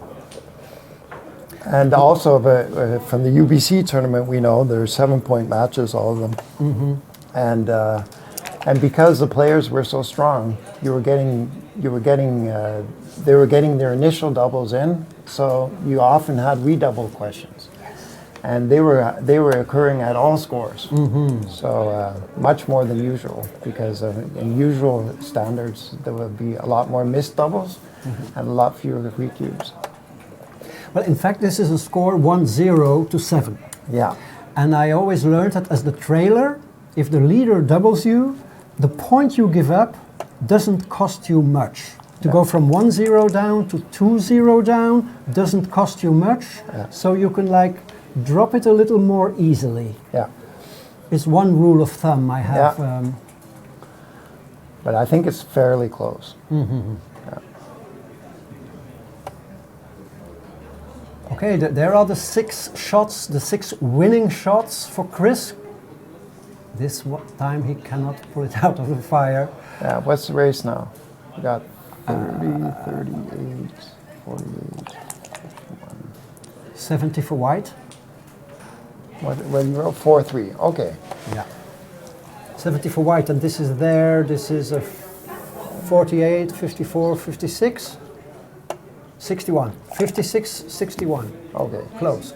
This Okay, wraps it up. This game's over. Mm-hmm. Unless we have another high double. No. No, game is over. Okay. 6 away, 4 away is also a very fun score. Yeah. But plays much more like money than does 6 away, 5 away score, 6 away, 3 away, or stuff like that. Actually, it's interesting because sometimes it's exactly like money. Yeah. And sometimes there's a huge difference. The more gammons you have in the position, well, I don't know. That's not even always true. It's actually a very complicated score. 4 away, 6 away.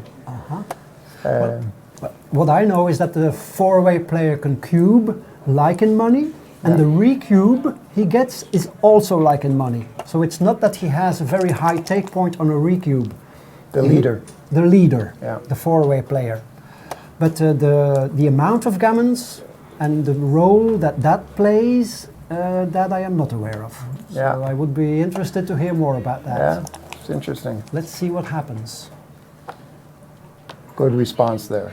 Yeah.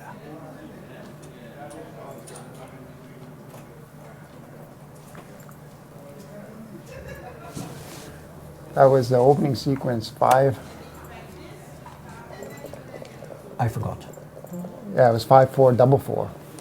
I was elaborating on the score and not Oh, paying no, attention. no, sorry. No problem. I wasn't. Okay. No, it wasn't double 4. Okay, good. We'll move on. 4-2.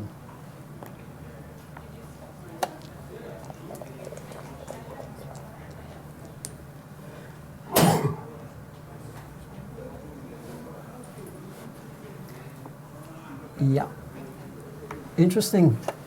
People may say you are putting yourself under the gun, but at the same time you are exerting pressure on the 9-point blot. Yeah. And if you come in on the 23 point, you have like a very hard time escaping. So I thought the play was correct. A dance. Chris dances. So And Chris is underdog.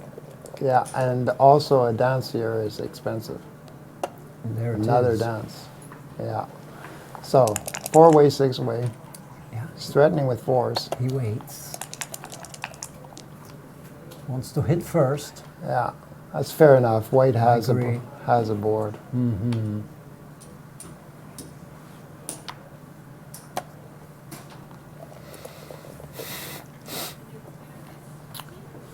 Another dance. Okay. He Now still the has race. 3 checkers back. Yeah. And white has a board, so it's not exactly like a double 3 blitz, but he must be very close to a double here. Yeah, white has 139. What is this? 12, 123, 129, 160.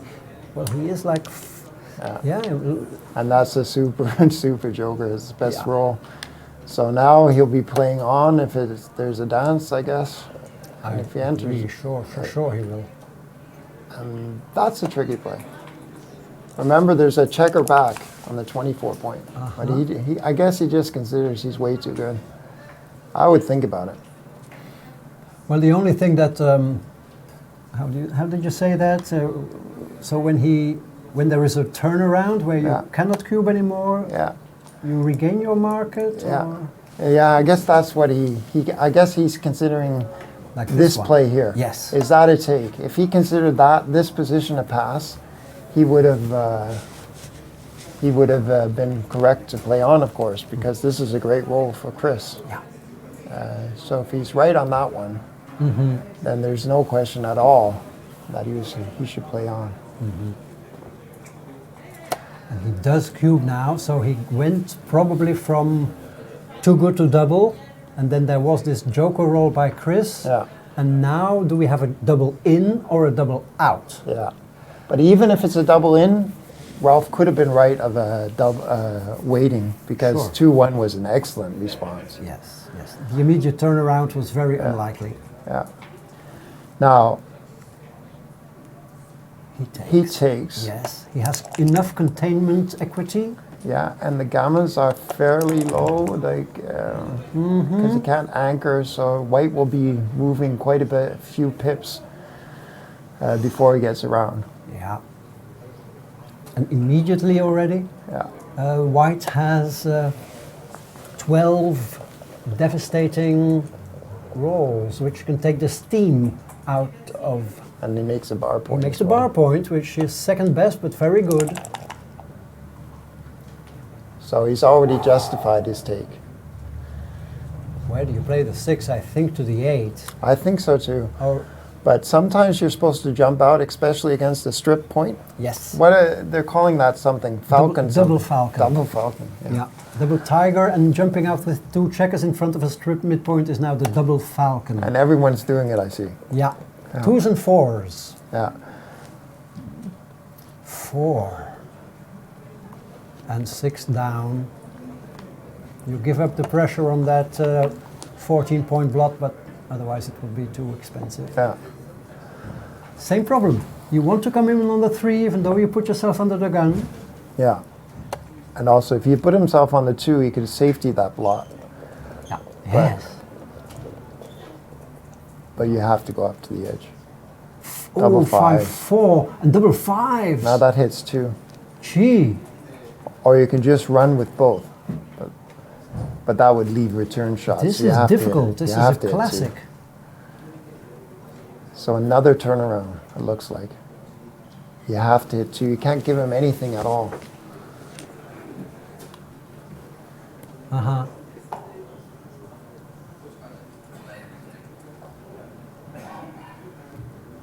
Always thinking about safetying the blot, because if he safeties the blot, then there's less. I don't know.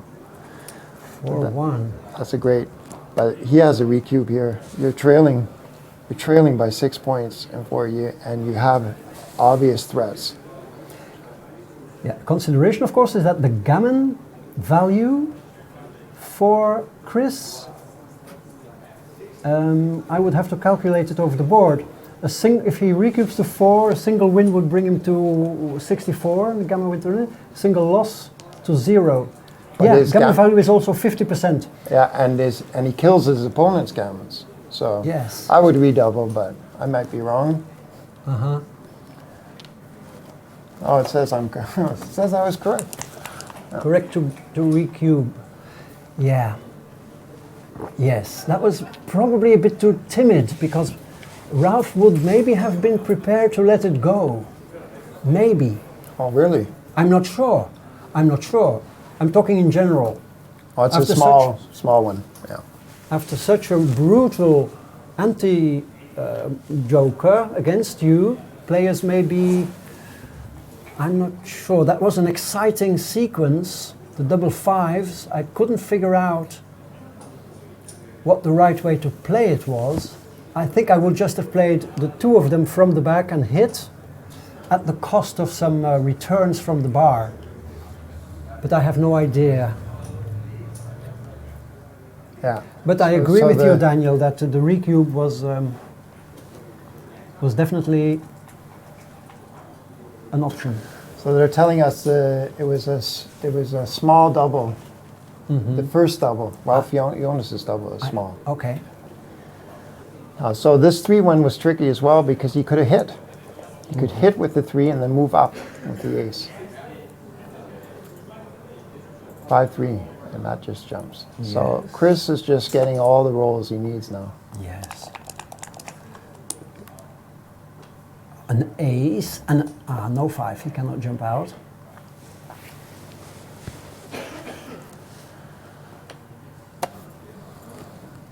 He needed that one.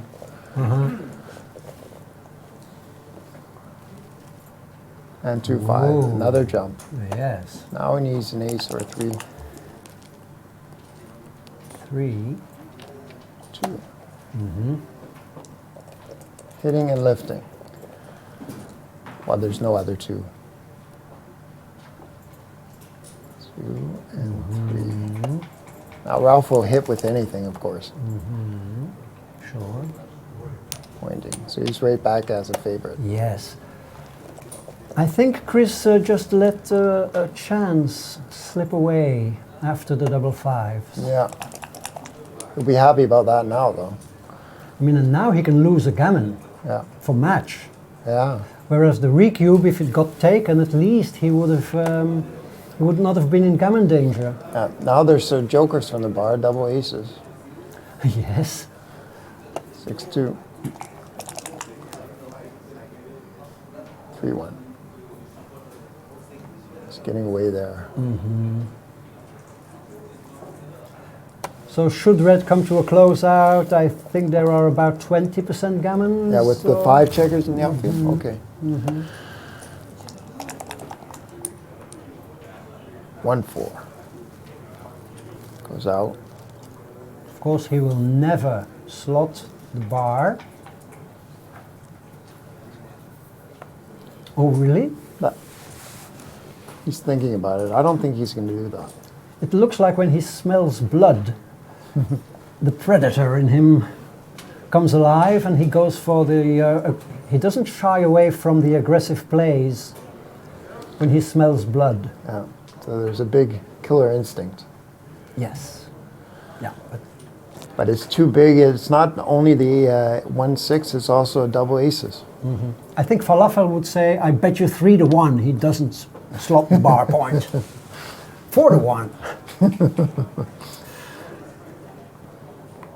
Yeah. Yeah. So he's giving him double aces anyway. So. Yeah, double aces. Oh, that was 4. Sorry. Yeah. 1-5. Sorry. He couldn't have. Yeah.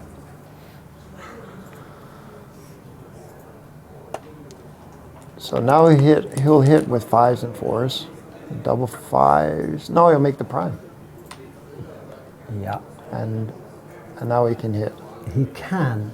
And he will, I think. I think so. There's not much upside.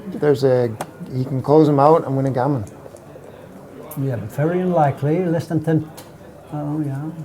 See, there's the ace and the 3, and if you now come in with an ace, you are in trouble.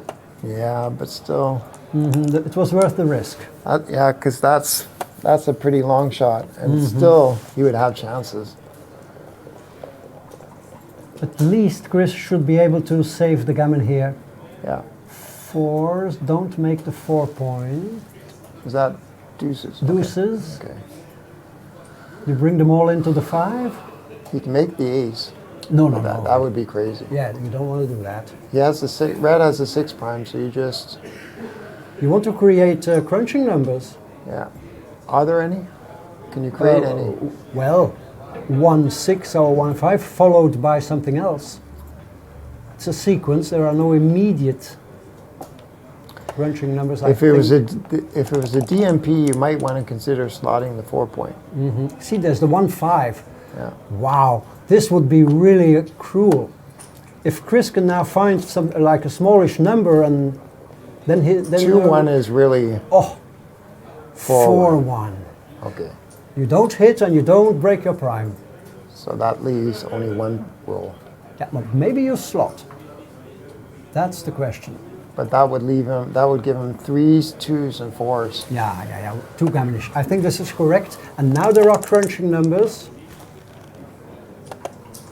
Yeah. Anything with a 5 except 3-5. 5, Look. 6. Okay. Chris doesn't even pause here. Or does he? Is that a pause? Yes, it is a pause. 3-6, okay. So Ralph badly needs a 3. Oh, he gets both. It's a super joker. Yeah. Just as you think that everything is going against you, Yeah. you find a lifesaver.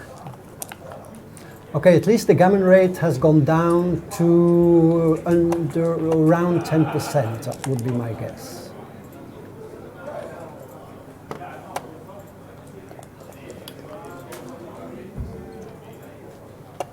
Four, 3. 5-4. So another dance would have increased that gammon rate, but he comes in, okay. Yeah. So there's not much excitement left in this game. No. Looks like an easy win, but no gammons. Wow, but the game has really given us some exciting positions. Yeah, I mean, really. this could have easily gone wrong for Ralph for the 3rd time in a row.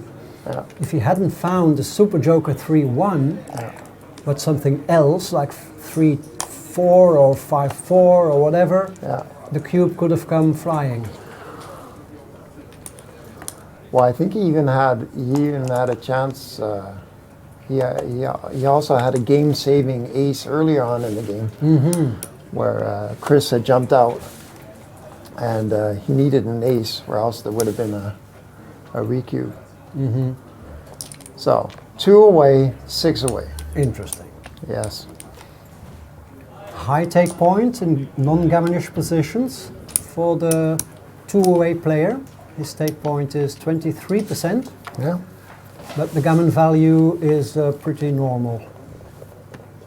Interesting to know the difference between 5 away, 2 away, and 6 away, 2 away, of course. There's a huge difference. Of course. We'll see if we get to a score where there's 2 away, 5 away, because that's a very it's commonly misunderstood match score. So he split with 2-1. The big split there, that's wrong. I believe that's wrong. Well, okay. Well, I'm not sure. Not sure. Actually. Not sure. No. Not sure. Well, maybe it's close actually. After 2 away. Yeah. He's missing 2 away. Maybe so. Maybe it's good enough. You're supposed to split that with the 3-2. So now he made the anchor, so it paid off. So how bad could it have been? 3 2s.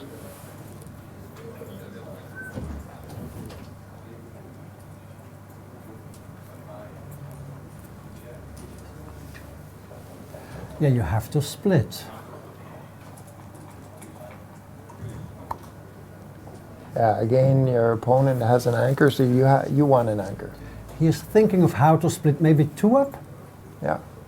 But then, yeah, that looks good. It opens up to some blitz thing, but you should be all right with only 8 checkers, and you have a better board. What's the roll? 5? 5-1. 5-1, okay. So he plays completely safe. Yes.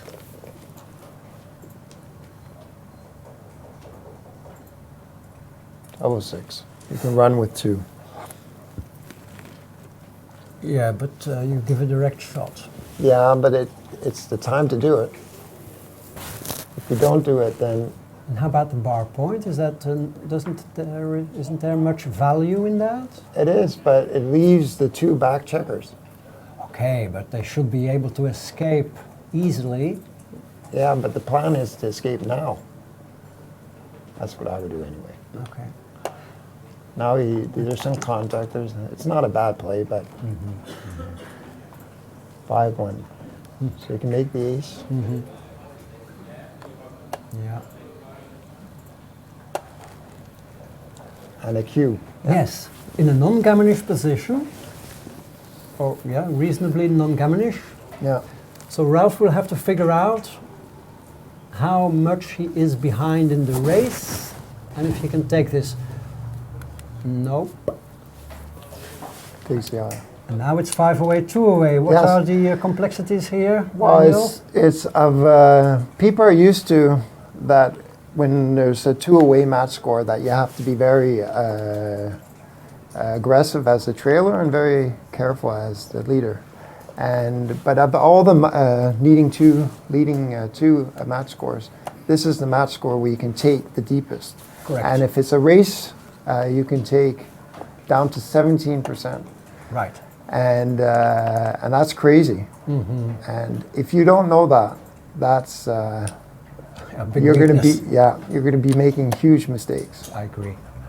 Yeah, you can take 3 pips deeper Yeah, in a longish race than normal. yeah, But if it's gammonish, you have to take into account that the gammons are worth 0.7. So the gammons are way more dangerous. So Yeah. it's very wise to strive for a non-gammonish position as the leader here. yeah. But even with the gammon rate of 0.7, it still means that you can take fairly deep compared to other scores where you need 2 points. Okay. I see. What I always do at these scores is use the GAT, the gammon adjusted take point. Yeah, You know, I try to guesstimate what is the gammons. Does he have 20% gammons? I multiply by 0.7, I add it to 17, and then I see if the winning chances of the opponent are sufficient to drop or not. okay, that's great. 4-2. Yeah, nice blocking point. Yeah. The 9 point is worth a lot more than usual when your opponent has the anchor of the 22 point. Yes. So Chris is just looking for an escaping roll here. 4-5 or 6-3 would have been great. I think you run right. Yeah, Hopes to survive. yeah. So this is a non-gammonish position, so he has nothing until I agree. in a long time. He'll This have is to. a very easy take. Too early to double.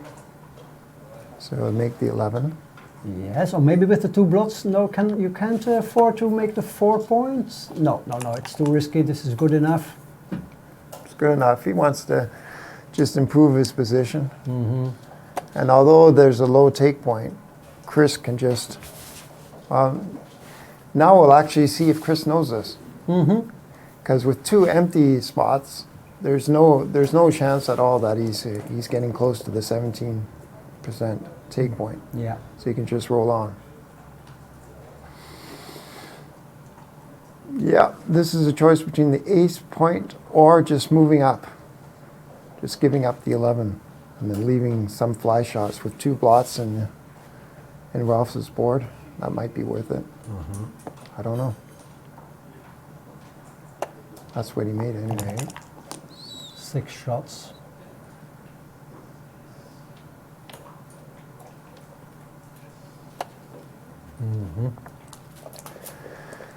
When you want to take a risky play and you realize that you're not even sure your opponent should hit, if you should hit, then that's not a risky play at all. Interesting. This is a very bad roll. Yeah, he just buries. 5-1. Yeah. He could have just played down from the midpoint. Chris might not be hitting. Yes, but why would he do that? I think he was strengthening his board. Yeah. If he did something constructive. 6-4. Now, of course, yeah. Now maybe it is a consideration whether he leaves a blot on the mid. Yeah, but now there are no blots. So if white hits here, then it's easier to bring his checkers home. Or is it? No, it's not easier. I'm not sure because Shouldn't white be is easier. stripped. Yeah. So So he's going to give up a point now anyway. he goes for that tactical ploy. Yeah. Double 2. That looks like a good one. I think you make the bar. Putting pressure on the checker. But that gives him double 6s. Whereas if he brings 2 down, he blocks double 6s and double 4s. Yeah, but I think he's looking also at the efficiency of his cube. Yeah. So now we have to count the race. 50, 94 for red, 94, 70, 84. So there's about 10 pips. So an easy take, it looks like. Yeah. Yeah, this is an easy take. I agree. Because there's shot equity and race equity. And when one goes up, the other one goes down. There is a slight chance of squeeze equity. Any 6 squeezes red off his anchor, and then it will become gammonish. Yeah, but white has to move first. Yes. The 2 goes down. Yeah, he has to leave shots here because, yeah, otherwise it's crazy. 2-4. Yeah. Ralph preserves his board. Yeah. No roll which fills the 5 point yet. Yeah. See, now a 6 could give some attacking chances. 6-1 would be his worst. I think 6-2. It was a no double, they say. Yeah. I'm not so surprised. No.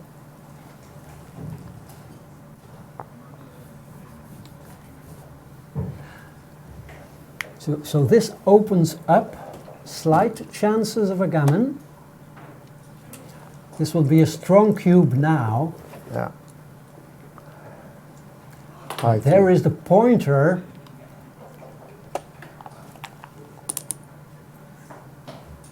Should it come to a closeout, Yeah. white would have about 20% gammons. Yeah. I'm not sure that's a good roll at all. He has an uneven point of checkers on that. Still, But I wouldn't be too unhappy about it. He doesn't want to roll one of his blood levers. That would be cruel. And there's one. A 4 is badly needed for Ralph. A 4 to win the match. A dance to maybe lose a gammon. 4 wins the match for Ralph. Jonas, he has 4 checkers off. Oh, 4 checkers off. So he should have 15% or something. Red has a checker on the deuce. Yeah. Yeah, 15%. I agree. 5 checkers off would be 22. 1 checker fewer. Probably around 15%. So he probably has a little higher than 15 with the checker there on the deuce. Yes. Wow, this was a big moment, and Chris has not been lucky in this tournament. We already mentioned the cruel defeat he suffered against Thomas Muir, having led 12-0 and losing 17-15. And now this. It's like the victory was dangling in front of his nose and it was then snatched away. Yeah. Notice how Ralph took a checker off. When your opponent has taken checkers off, you'll almost always just want to take a checker off with the 5.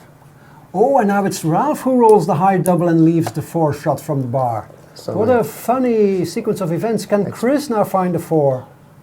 He can. He can. What a... Wow. This is, amazingly exciting. Wow, twice a high double leaving a shot on the 4 point and twice it gets hit. He enters, and that's a big enter. Who's favorite now? White, I guess. 3, 6. Both have 4 checkers off in the meantime. And the contact now, red has a shot. Yeah. You have to limit shots probably. 3, 6, 10, 4, 8, 10. Yeah, they both have 10 checkers on the board. Sorry, in their inner board, so 11 checkers. So 17 shots. He'll leave 2 more shots, but this helps the race and for the risk, so it's clear. Another 4 required. Ralph finds it again. So he would have hit it as well with the 6s. That's huge. Oh. But this is probably now too little, too late. Yeah. High doubles required for Chris in this thrilling climax of a very entertaining match. Yeah. 4-3.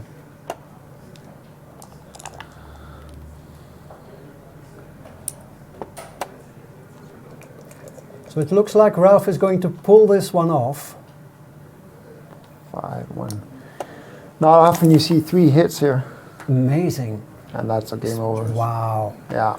Great match, a bit of, well, I would say a complacent smile by Chris. He fought well and the game could easily have swung the other way. Yeah. Very close in the last game, and he could easily just 1-2 points there, and we'd have 11-10 at the score, and then he hit him twice. Yes. So it's a bit of a pity for the spectators and for us that we were deprived of a fascinating, what would it have been, a 4-way, 2-way score? Yeah. But you can't always have it your way. No. I'm surprised they played the entire match without a single break. They did. Yeah.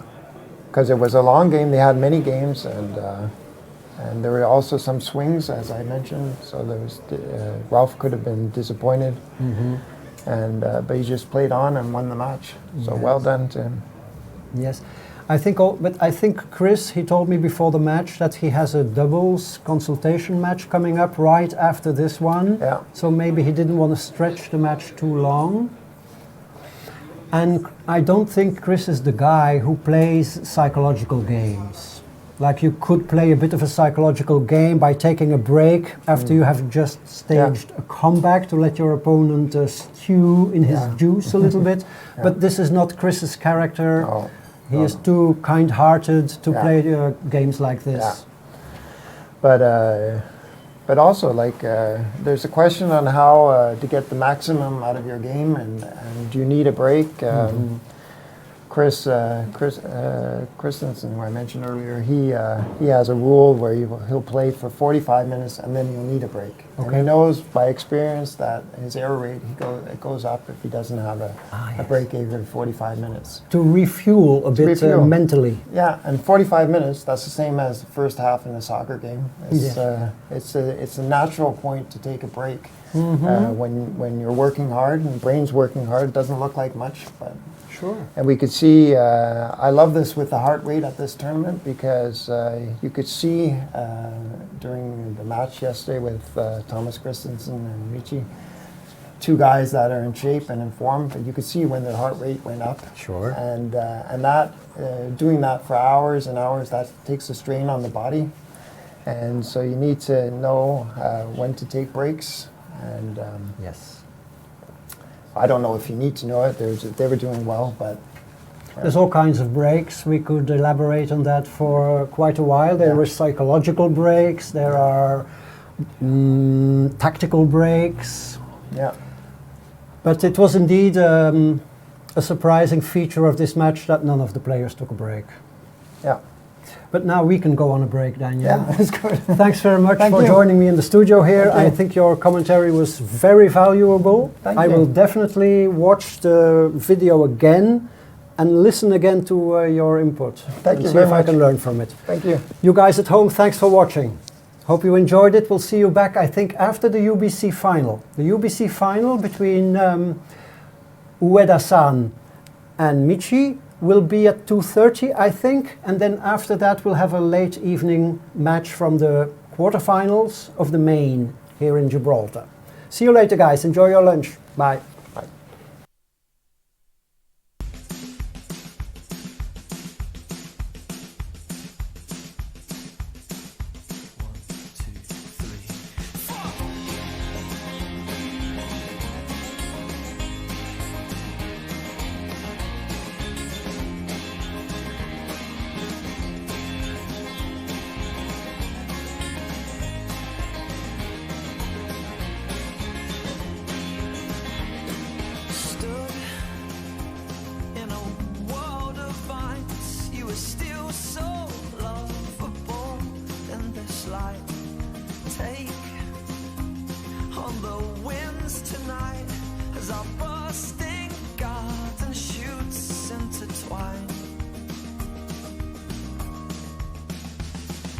Creature comforts when we're cold, a cocoon to curling cuddle folds. When the creatures cover up our shoulders enveloped with to breathe.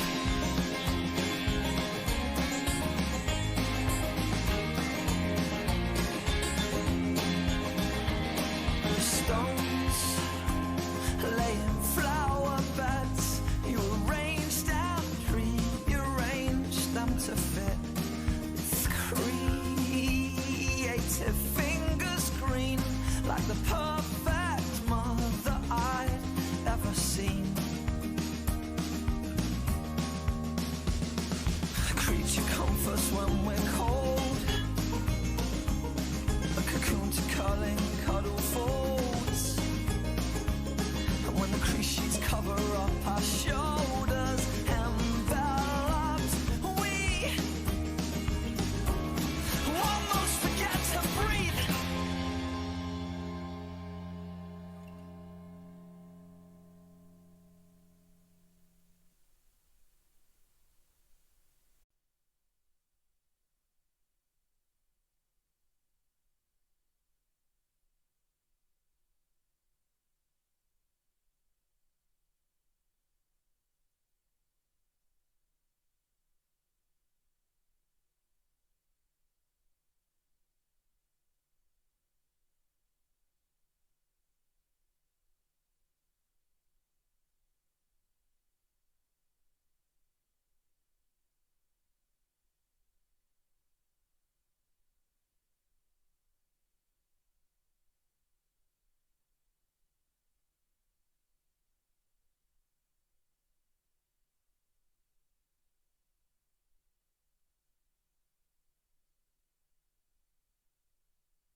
creature comforts when we're cold.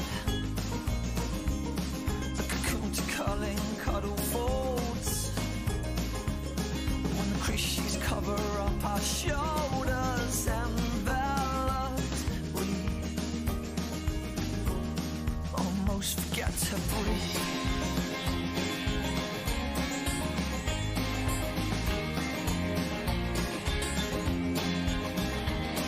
Stones laying flower beds, you arranged and rearranged them to fit. It's creative fingers green, like the perfect mother I've ever seen. Creature comforts when we're cold. A cocoon to curling cuddle folds. And when the creatures cover up our shoulders, enveloped, we almost forget to breathe.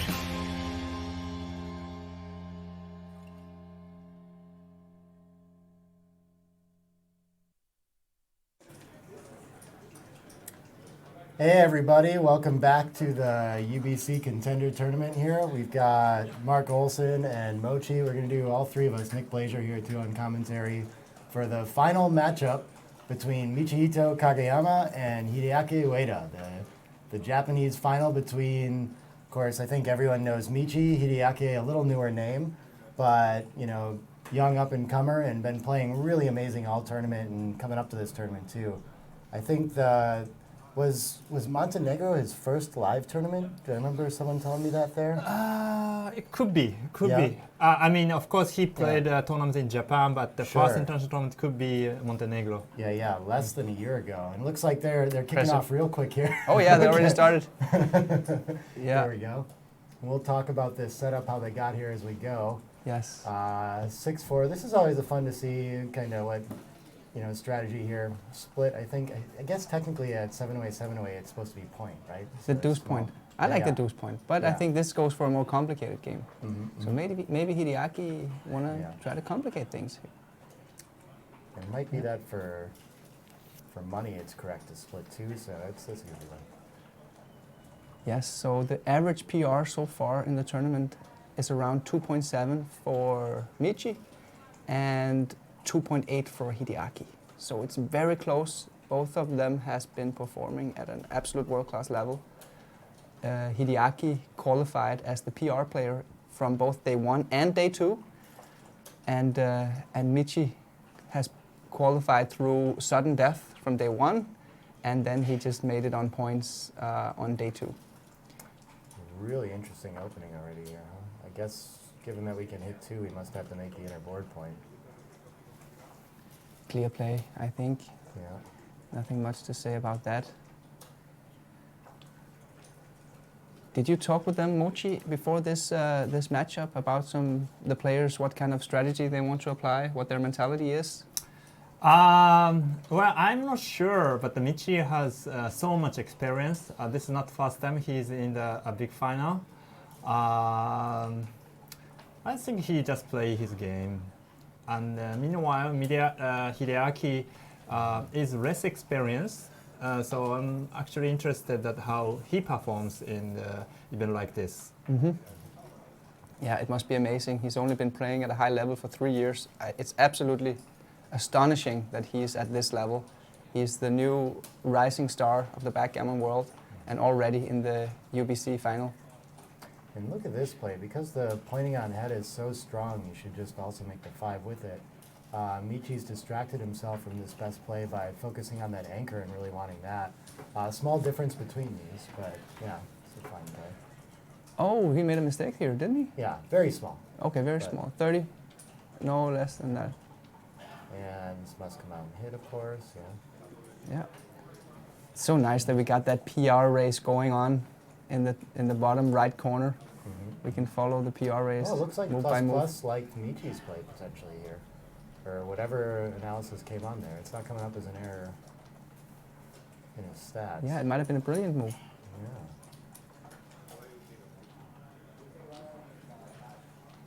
6-5. different variations here. That's interesting move here. Complicated. You want to play 5 to make the 8 point, but then where is the 6? You gotta Well, you leave have like 4 4 blocks.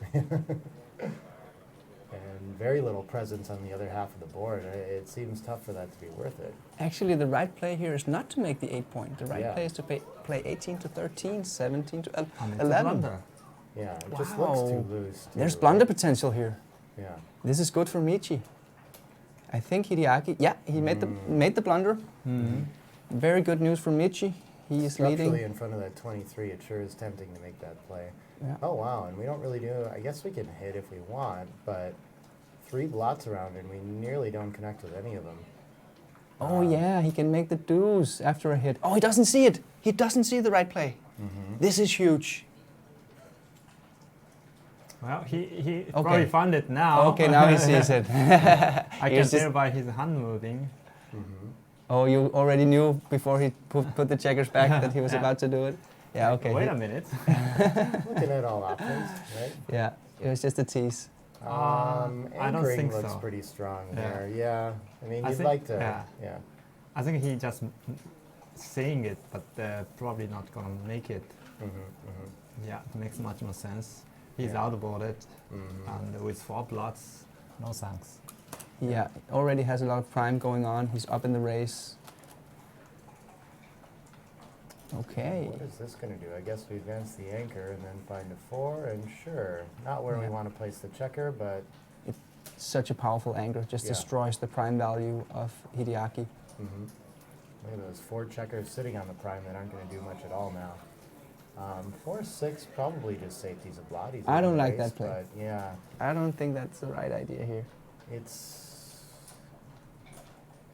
It's kind of a weak hit behind the It is prime. going to give Michi some interesting entering numbers if he tries this. It doesn't look like the right idea. But I mean, with all these like strict points, I kind of see the logic of it, right? So what's the plan B? Plan B is just to connect, right? Yeah. 18 to 10, I think, or 18 to 8, sorry. Mm-hmm. It seems like a good, you've got the race already. Why not Yeah. just advance your racing lead? Yes, 18 to 8 is the right idea. Yeah. This play is I like the look of this too. I understand it. the right? You're anchor gonna on run out of time. the anchor on the 18 is good. The 2 problems: the blood on the ace and loss of useful spare checker on the 7. And when you open up that anchor and leave the blood on the 22 point, look at the daily builder on Michi's 4 point. All of a sudden, that becomes activated. Right. Yeah. And he actually has 10 checkers in the zone, so it's kind of some danger. Yeah. It's clearly an attacking structure. yeah. And And so look you at need to the connect with that. 2 point. It's a huge blunder here. Yeah. And there's a chance that he make deuce point too. There's a blunder potential here. And he didn't even see the 18-8 play. He hasn't looked at it yet. He did Yeah. it? Okay. No, he hasn't looked at it yet, Mhm. I think. No, Did he? I imagine he understands what it looks like, right? Sometimes you kind of have to look at Yeah. structurally how it changes, and it helps to see.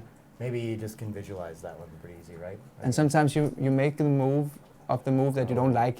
Oh, Okay. yes. Well, it's not bad. I mean, it's a mistake. Yeah. It's The not thing too about bad. 18 to 8 that's probably deceptive as well is that it really it leaves your 22 point anchor so disconnected from your 8 point, right? That's the next piece of structure you have, so that might have been what turned him off that. Might just look like too big of a gap to cover. But no one has much presence out there right now in this game, so Yeah, okay. and your Michi doesn't have a strong prime position. So for that reason, it's not that dangerous to stay on the 22 point. You're not really getting primed. A little bit you are, but not too much. And you have a lot of time to roll a double or hit an outfield check, or it's just Yeah, it's just a yeah. stable position after you play 18 to 8. here's Okay. another complicating, confusing position where Michi first looks at that 2 out play, the double falcon, right? We're The calling double it- falcon, yeah. Of course you should make a double falcon here. Yeah, it Gaining- looks risky though. I mean, he's against 12 in the zone, and but it's not an attacking structure, right? That's the thing. But I think that's what he's worried about, abandoning that loose checker back on the deuce. It can be closed out, but yeah, what else are you going to do here? Everything else is just so destructive. Yes, and just plain worse. it's Yeah. such a clear play. It's Yeah. the only positive play you have here. Yeah. Everything else is destructive. It's really a matter of timing in this game, I think, that he just doesn't have the space to do anything but come off the anchor right now. What do you think Michi is thinking about here, Mochi? Well, I don't know. He's clearly thinking, comparing two plays. Yeah, this is his Okay. taste. Yeah, good move, Michi. Yeah. Very, very good play. 6-2.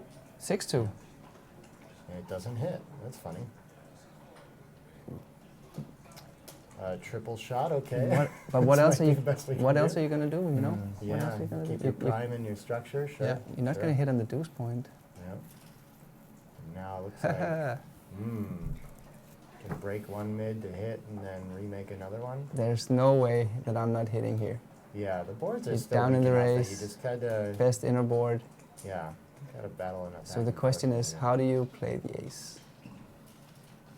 I'm inclined to link two blots, but I can see you can see the light if you step up 23 to 22, and that's Yeah. what XG likes. This- This I'm not sure what this does. This doesn't seem to. I guess it takes away a 6 from the bar. Okay, that's a thought. Yeah, maybe that's what he's thinking. The duplication counting numbers. This is the most consolidated variation, but actually coming up was better. Someone's asking what double. Yesterday, someone called the 2 outplay the double falcon. I think that's our new. We had a double tiger. We needed a name for it, right? So we're Yeah. going with that. And Yeah. I believe actually that Michi came up with a double falcon as well. Oh yeah. I think he's the inventor of both terms. Oh, okay, okay. I'm not completely sure, but someone told me yesterday. Yeah, so that's when you. If no one in the chat wants to claim it, then we're going to give it to Michi. I'm sorry. That's how that's going to go. I like it. Okay. And now Michi is. So we entered and came in. So Hideaki still has a small race lead here. Okay. So what does Michi need to do? Consolidating advantages. Yeah, good play. Yeah, Very good okay. play. Yeah, he has many checkers in the dawn. Putting on the bar. 3-4 is a great response. Yeah, I imagine just hop out, right? We're Yeah, so happy to do this and not be yeah. under attack anymore.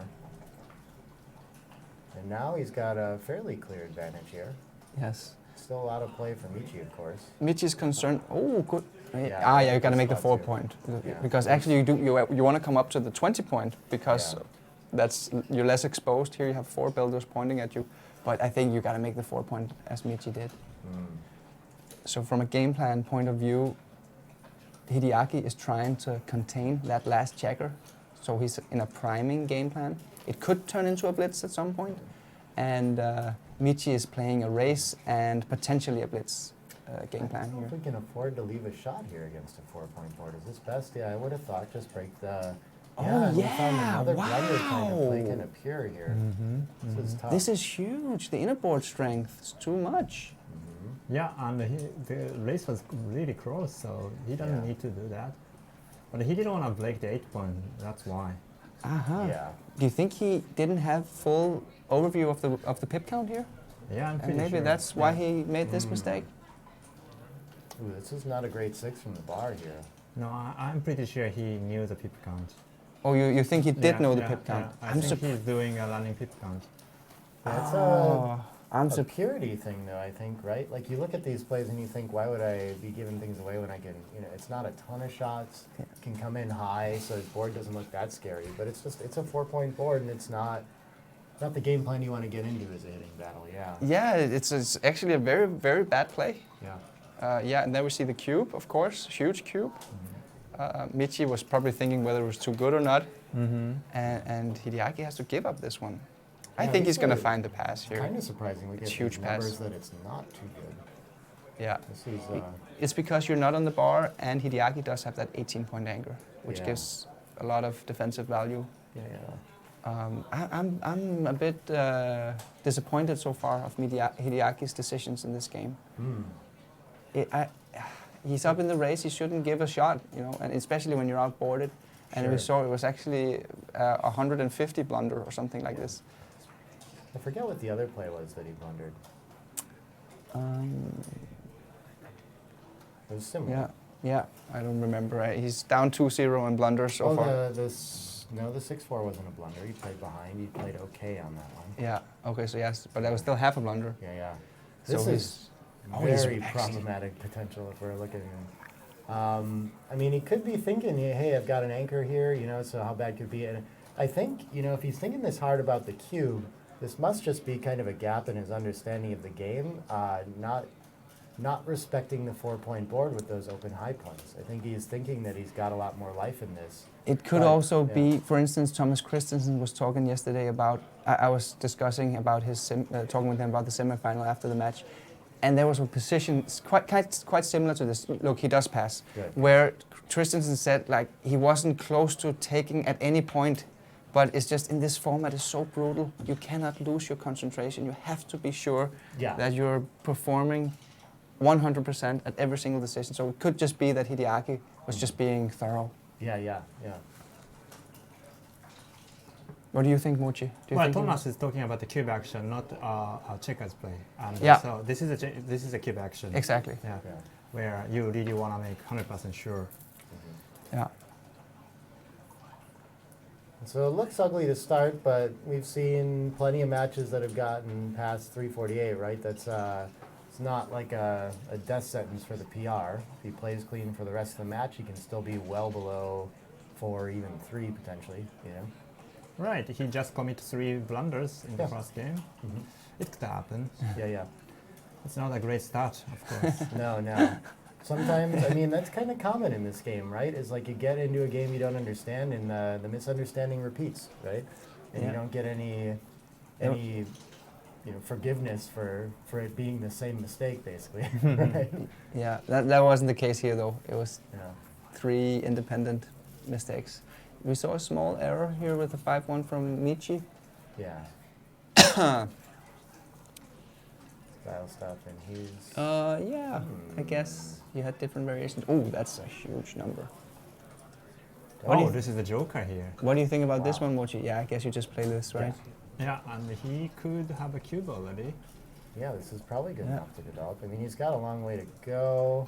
6-1. But what does Michi have? Michi has nothing here, so this is a difficult. It's an easy take, though. There's a lot of contact. Yeah. Oh, not that easy. Okay, we got the analysis quite fast here from the transcriber. Mm-hmm. And, oh, No, it doesn't Michi. That's the cube. it wasn't Michi who touched it. What does it do?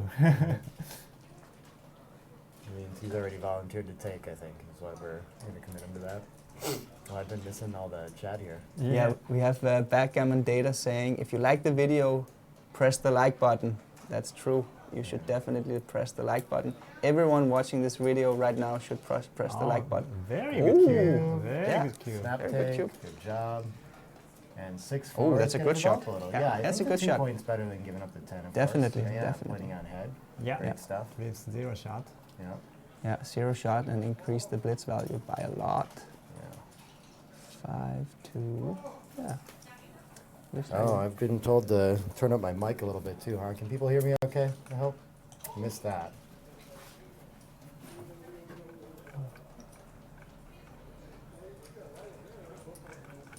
So he has to read some shot with 6-4. There Any is- 4 is huge. 4 is, I mean, any 5 is huge, but 4 is fine too. yeah. Lots in Oh, board. he did Look at both. this. Oh, he has a 5-4 decision. covers. Yep. Now Michi's right back in it. Mm-hmm. Yeah, now it's an open game. Oh, thanks, William. An early turnaround shot. Okay. Oh, this is a good response. How would you do this? Oh, goodness. Yeah, There's do the we need shifting play, tempo that or much? there's the 5-point. Yeah. I think making the 5-point is really hard to pass up, but you got a lot of incentive to do it here. Michi has that blot in the outfield to clean up, and so many good point Oh, goals. he's So he goes for it. He goes for it. shifting. Could it be Yeah, right? I think so. Was this a It's brilliant play? Ton of yes, and look at this. Yes, didn't it come up with an was. error in Very fact, nice yeah. play. I think a lot of players would have made the 5-point there. He understood the value of the hit. Yeah. He didn't want the prime value. He went for the blitz and the initiative. Very nice play. That was an impressive play, I And think. Not rewarded, unfortunately. No. Stuck in primed and impure instead. Still has chances here, though. Yeah. Ouch. Ooh. This is a huge roll for Michi. Yes. Michi's got control of this game now, and Hideaki has to get kind of lucky to escape here. Yeah. Fours the- isn't going to help much. All of the offense of Hideaki's position just went Wow. to Can we 0. abandon the midpoint with the checker stuck back He there? should. Because this Oh, is you- just so ugly. Yeah, Yeah. sorry. You can't. But you hate doing it. You know that you can't leave it. You need your bridge for your single checker back, right? So you just feel like he's so abandoned there. I understand why he's got to look at this. This is tough. I'm surprised that the game's actually so close after this too. He's got a ton of racing lead, right? But it's going to be hard for him to get that checker home. Yeah, I'm a little bit surprised. I would play 13-5 any day of the week, Yeah. but apparently it is quite close. Of course, you have a lot of contact there on the 13 point. It's, again, like, what are you going to do with your single checker back? You're going to hop out to at least a double shot already, right? But you love to at least have somewhere to land and some more, returns and things in the outfield to keep them from playing wide open. Yeah. But now, I mean, Michi can split both those points and have potentially a quad shot and start making more outfield points. So he's just going to have complete control of that half of the board after this 13-5 play, if Hideaki finds it, right? So it's tough. Good This play. is natural looking. Oh. Backgammon data is Mate, right? He wants to know why you guys aren't wearing hats. Oh, we should. It's so warm in here.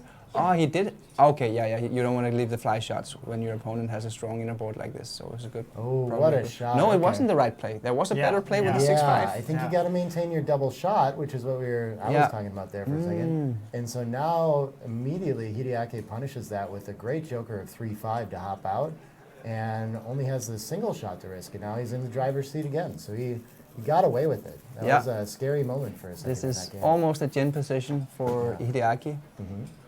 and he's gonna win 2 points unless Michi makes something miraculous happen. Miracles have been the story of this whole tournament so far for both these players, though, That's right? true. We didn't get to talk about that too much before they started, but Yeah.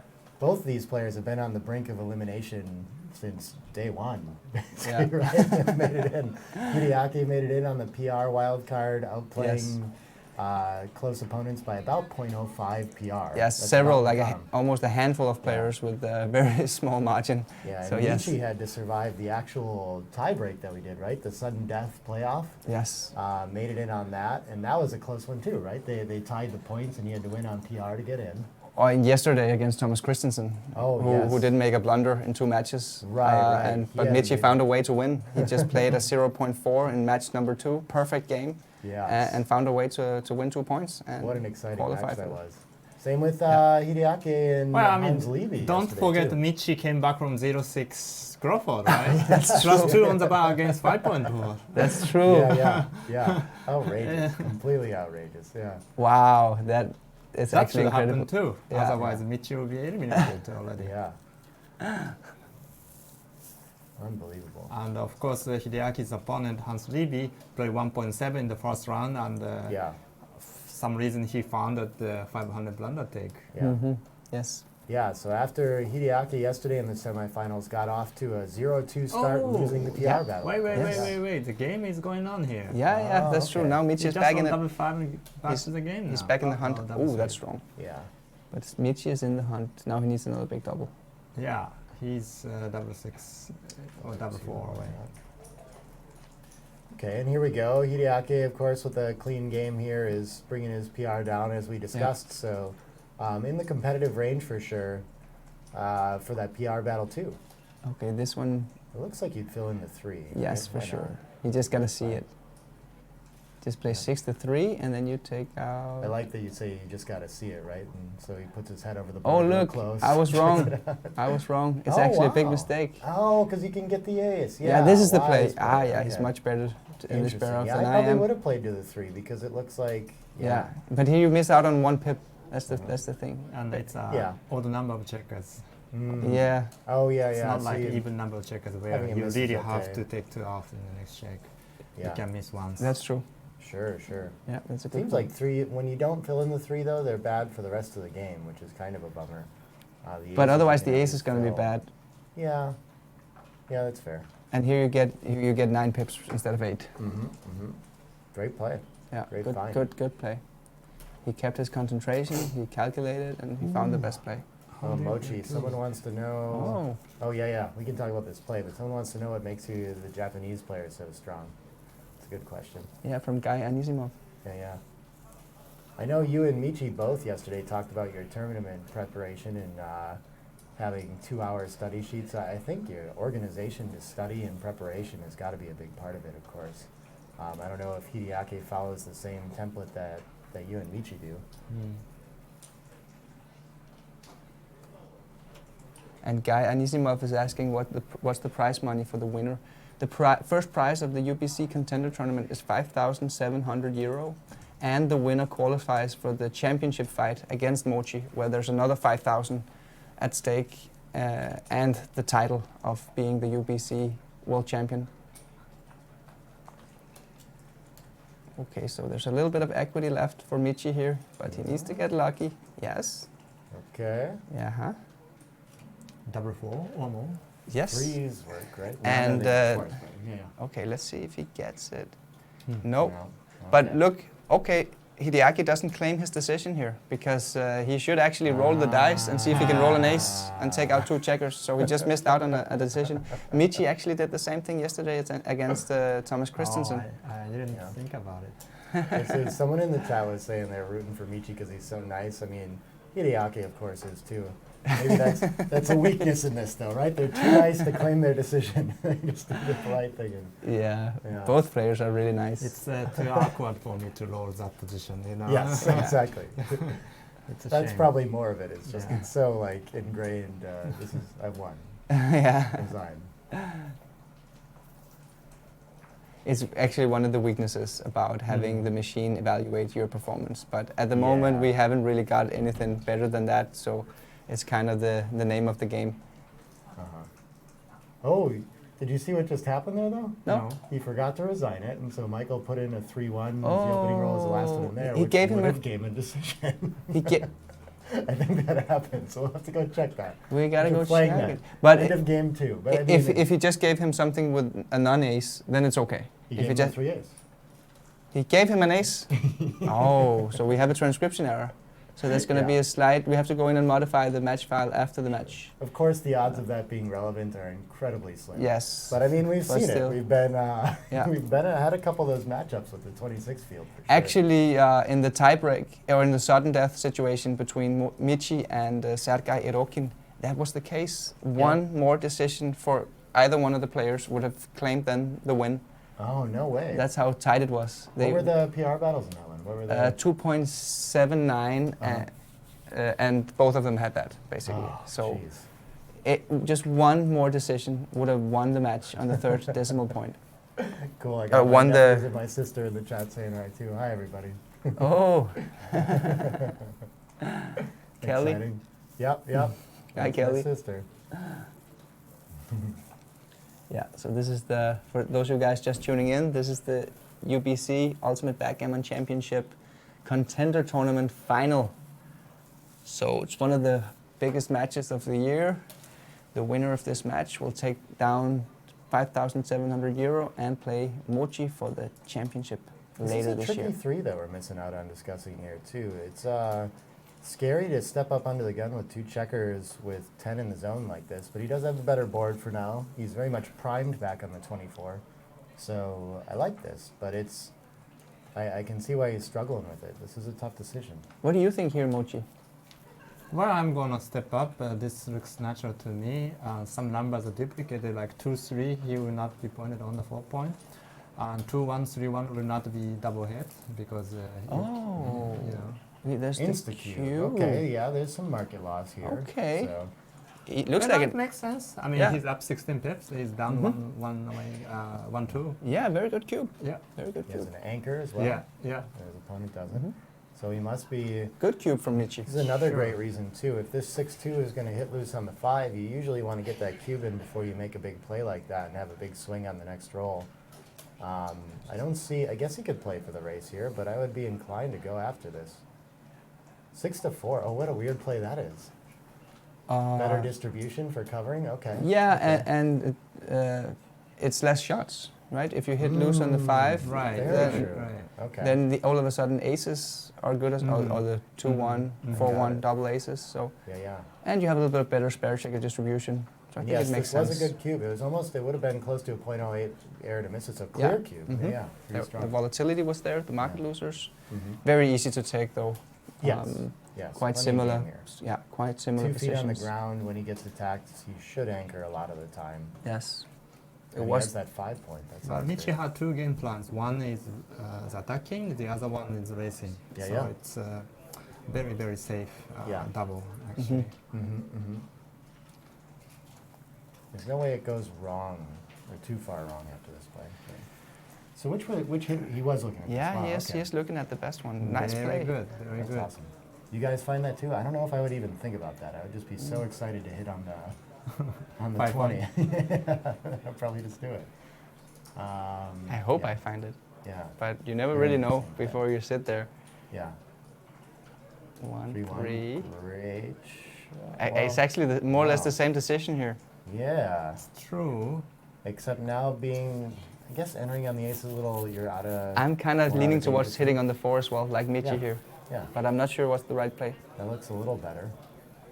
Yeah. You hate ripping your spare off the Good play 6-1 again from to Michi. 7-2. Yeah. So Michi shows a lot of understanding about this position. Yeah. Like he knows what's going on. Really well. This is And- developing strangely though. Good duplication. Fortunately, too. Okay, this is what we're one. gonna hit in Ah, cover. yes, okay. Yeah. He's going to hit in copper. We let that checker back on the 23 see the light. Little scary 6s from the bar. It'd Yeah. be a big turnaround if Hideaki can roll that here. Hideaki actually spent a lot of time bank already. Look at this. Ooh, This is huge. Yeah. 'Cause now with 2 more blots in the outfield, 1 back, we've got potentially 6 blots back in this position. This could be really bad. It's going to be very difficult to clean him up, but okay. Michi hits Yeah. back. He has a lot of returns from the bar there. Good shot. So back in in good shape. Ooh, That's Oy. not going to play well this time. That's worse than dancing. I Ooh, think. it is worse than dancing. The crunching 6. Ouch. Yeah. All right. Michi leaves him alone for 1 roll, and this isn't very productive here. So Hideaki has a chance to clean up here now too. That's nice. What do we do with this? Okay. Yeah, it's the only Yeah, natural play yeah, for yeah. me, I think. I see it. Yeah. You don't really have the timing or mobility to keep this 2 5 is checkers. ugly too. Well, it can make Okay. the 3 or it can make the 8. The 8 Oh is yeah, a you better can make point, a 3. right? I didn't see it. Yeah. Okay. Yeah, that's the right Of course, play. Just right. make Yeah. the 3. 'Cause there's no deuce if you make the 8, right? I think you'd Yeah. prefer to have the 8, And probably. there's a lot of but- duplication with the aces here. 5-1, 3-1 Yes, makes yes, the, yes, the good 5 good point, Yeah. which he will do if he had rolled those numbers. 4-2 is another nothing roll a little bit. It Yeah. extends your prime. This is fine. It's fine. Yeah. It's fine. Double 6s, okay. Maintains his position. That's fine. It's like a fan. Wow. 4-2 again. Yeah, I think Michi likes his position here.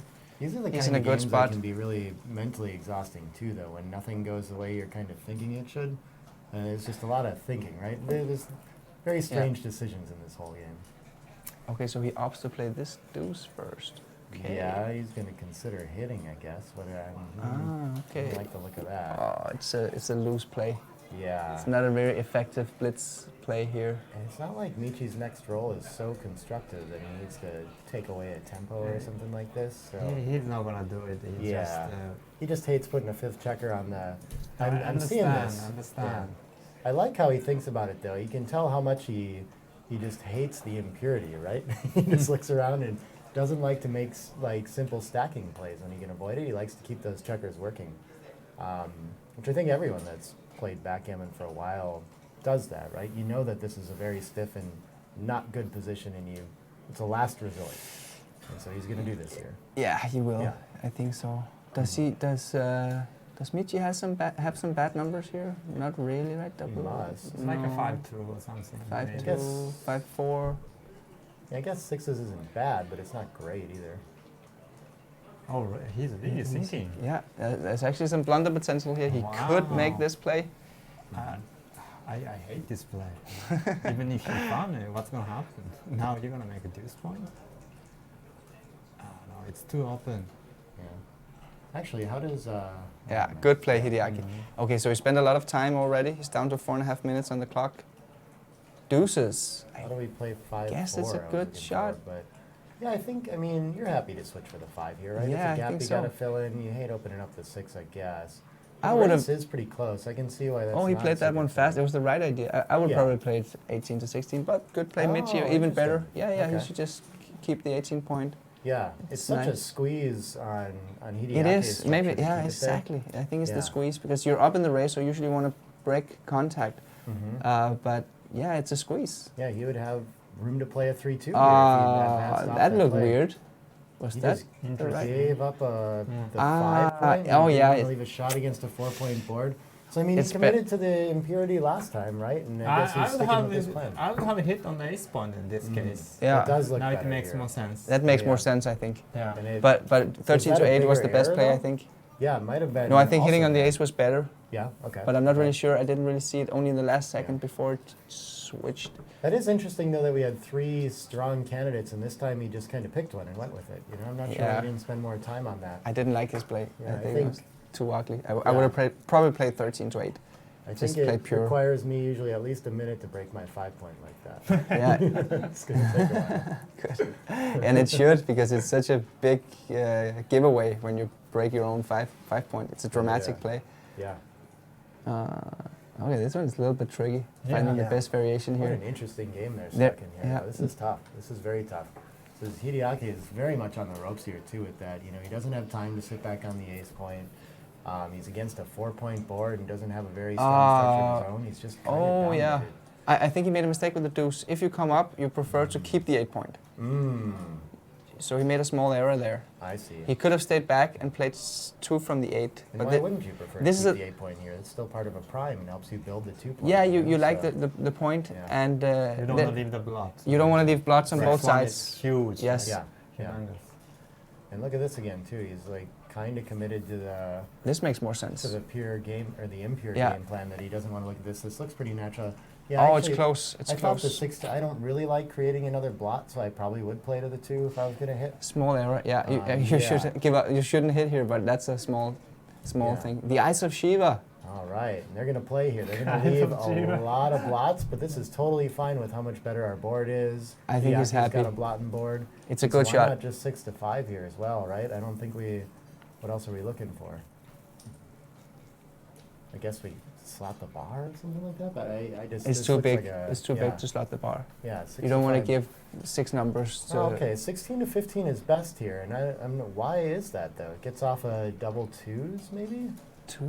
Yeah, that hits and covers. I guess it's like saving a joker, but it. I think it's Yeah, because strange ace 4 and sign. 2-4. You don't want to get hit with ace 4 and 2-4. But why is Ace that 4, different 2, than 4. ace 3 2 3? Ace 3 to 3 would be hit anyway. Okay. Ah, they hit on the ace. Okay, Yeah. I didn't notice this little bit of duplication. So Mochi was sharp with the tactics. Good thing we have the wizard here to find it. I like it. minor. Minor Yeah. details. Yes. No, that's amazing though. I just That's wouldn't have known why that was right. So That's just an accuracy. yeah. Sometimes those can be really hard to find those differences. That's awesome. I think that's a good shot, even though he doesn't hit. Okay, Hideaki It's a pretty good surviving. shot. Surviving. Now Hideaki needs to follow. Ooh, decision What do time. we do with this? For Just clean DMP, you're definitely coming out, but I mean, this is dangerous to come out. Yeah. So- you don't want to Yeah. get gammon here. I like Passing that. coming out is an option. The Yeah. cleanup looks pretty strong. Yeah, he can still salvage some of this. Yeah, good play. Mm-hmm. And so, yeah, Michi's just going to run his back checker, I assume. Yeah. Three for sure. Yeah. Basically, no decisions from Michi from now on. I think 3-1. it's going to be an easy game to play. I suppose we want to hit. Yeah, It's of difficult to course. follow up. The fan. Okay. Hideaki needs a little bit of luck here, but he's not totally dead.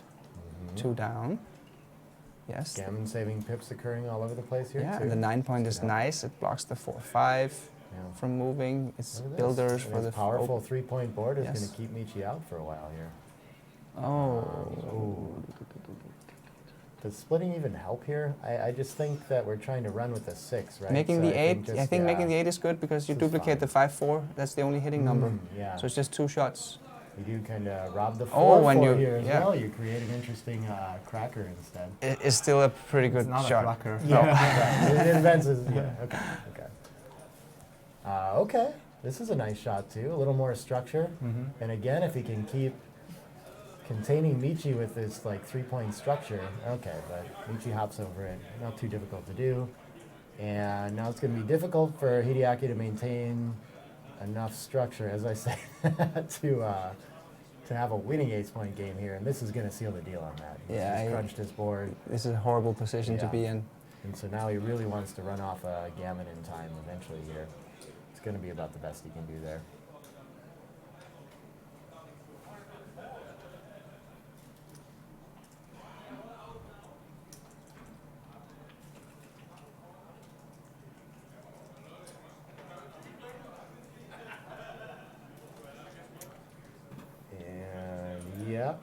reinforce the 5 point and hope he can hang on to that for a while. He has a broad number.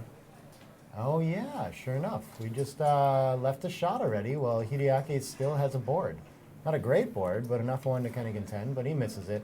And the 6 out is pretty risky too. He can get closed out with 11 pips outside, and there's going to be some gammons there if Michi happens to point on him. But instead he just takes a checker off and cleans up. And great shot. I wouldn't be thinking about winning necessarily as Hideaki. You don't run here? I guess there's not a lot of attacking numbers and plenty of shot levers, so seems reasonable. Well, he can still win. Yeah. I won a game like this in Melbourne. Oh, really? Yeah. 4-1. I feel bad for your opponent. Yeah, right. And look at this. Yeah. He's on his way. He's on his way. He's going to have That race is not small gonna happen. miracle to get the recube in here. Oh, leading as well is going to be very difficult. We could get some. Ooh. What's up? Oh, okay. We just had some transcription thing happen. Entered the wrong. Yeah. And then he fanned, and then yeah, I see what happened. Okay, catching up, catching up.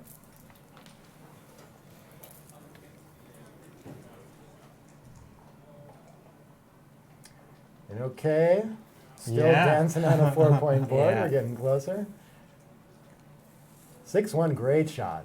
We're gonna close another point in the Wow. board, and I Hideaki's think looking it's pretty like good a here. even game now. Yeah, Michi can roll a 6 at any point Yeah. to get in, but Michi's- Okay, he Sorry, stops. Hideaki is small favorite or something. yeah. 4 checkers off. Oh yeah, because Michi doesn't have the speed board either. He's still got misses. Wow, potentially it's along the actually way. a redouble. Look at this. Oh This is my, a I thought redouble. it Redouble? It was- always. Wow. Yeah, I thought no Wow, chance that wow, you can wow. send this cube Yes. for a little while here. But I that- would be taking checkers off before I'm thinking about it. Maybe At he the ca- score with 4 checkers off, you know. But wow, very wise to be even looking at that. Yeah. And he's reading 2-1. Yeah. But yeah, exactly. But No, I the think you stay on the 11 because it conserves 6-5, but maybe you want to get in better. You know, this gives you non-shot leaving numbers is the idea. probably close. Okay, maybe you Yeah. can trick Michi into taking a pass at some point. Right. I don't think he's going to have lost his market with that roll, but he's clearly improved, right? He's closer to taking the checker off. The And thing- now it's yeah. a big double for sure. Right? Yes. Yeah, if it was last time, But it it's must probably be clear. take. I would take Yeah. this. And It's probably close. It could be a pass. wow, I'm really impressed. I that think Hideaki I knows how would sensitive probably this take the is. pass now. I think it's a It's pass. a pass. The thing is that the gap on the ace point for Michi is quite severe. Yeah, look, it's a huge Wow. pass. Wow. If all of Michi's checkers were on the 3 to 1 point, then he could probably squeeze out a take here. But that gap on the ace, it hurts him like 1 or 2 rolls in the bear off. I can't So- believe a 4-1 fan is a market-losing sequence here. Oh, the By fan is this huge. big. The fan That's- is huge. Look at the Of pip course, count. that's a big one. Yeah, It's, yeah. it's 9 pips. Yeah, that's fair. That's fair. If you just look at this like a regular race, Oh. he's gonna miss it. Yeah. He doesn't know his Very- reference positions. Such a- That's very bad decision. He should have read Yeah. the chapter in Cube Yeah. like a boss. Yeah. He had the reference positions right Oh, and there. what is this now? Is he still? He's leading the race. He's got. Yeah, now it's a big okay. no double. Yeah. Huge shot Entering. from Michi. Yeah. Let's see. The biggest. Well, not the biggest, but a So very the big entry number 2. Stack and straggler race position. Now it's a normal race. Great shots from Michi.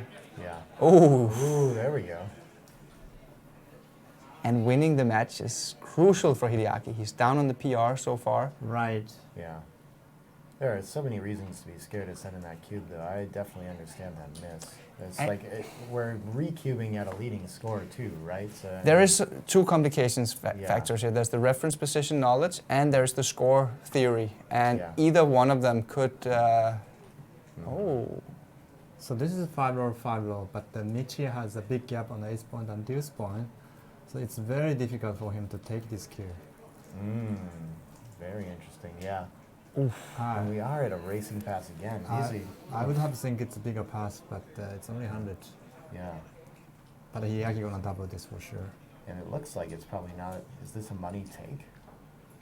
it's a small pass, I think. Borderline pass for money. Yeah. So yeah, it's one of those things. I think Michi actually needs 1% more than he does for money to take a race yeah. cube here. Because it gets Hideaki to Crawford. That's a big valuable 4 cube. It is, now. yeah. And now he Yeah, right. passes and he's down 6 away, 3 away. And that's a big factor that I might not have come across in my thinking over the board too in the earlier recube that was missed. I'd be scared about eating the Yes. recube, right? I think but I we- wouldn't have thought about how valuable the 4 is. I Yeah. think we spotted a leak in Hideaki's game there, not cubing that. I Okay, just good. noticed Hideaki down to 1 minute. Yeah, he spent a lot of time. Yeah, I mean Oh, wow. 1.5. Yeah. I mean 1.1 minutes and 50 seconds. Uh-huh. But Mitch is not gonna take this. It's It's deceptive. 3 takes him off of the lead roll immediately, right? So he could find a take. Yeah. Hideaki. Really, again, like it looks like it can't be too far off for money from a take, and he might just think about that. Yeah, I guess. Do you think Michi knows this? The score, the score take factors point here? for Yeah, sure, yeah, for yeah, sure, yeah. for sure. Okay. Yeah. So he knows he's a little bit higher at this recube at 5 away, 6 away. What do you think, Mochi? Michi is thinking here. Is he using some sort of pip count, effective pip counting, or is he using But I reference don't position? think there's any formula that fit in this position. So it's just an X particularly. versus X roll position, basically, Yeah. where you adjust a little He bit. might use some formula, Yeah. but I guess that formula will not tell you the right answer. Yeah, good pass. Good pass from Michi. Yeah. Very, very good pass. He, And Hideaki rolls the 5-3 just to show him that he should have, right? yeah, And the Such- miss was coming. such a noob thing to do. Oh, I would have rolled a 3. Too bad you passed. And here we are at 3 away, 6 away. Not the easiest score to navigate. We'll see how this goes. Oh, so the transcriber says something. I don't know what's happening. That's weird. Maybe Hideaki asked for a short break, but they're not supposed to have breaks No, I in the don't middle think. of the match. It doesn't look like he asked the break or something. I don't know. What's happening? I wonder what. We have no clue what's happening. Something is happening at the board. So we are sitting here in the commentating room. Looks like they took a Took a break. break. Maybe one of the players asked for a short break. Maybe. Let's find out what's going on.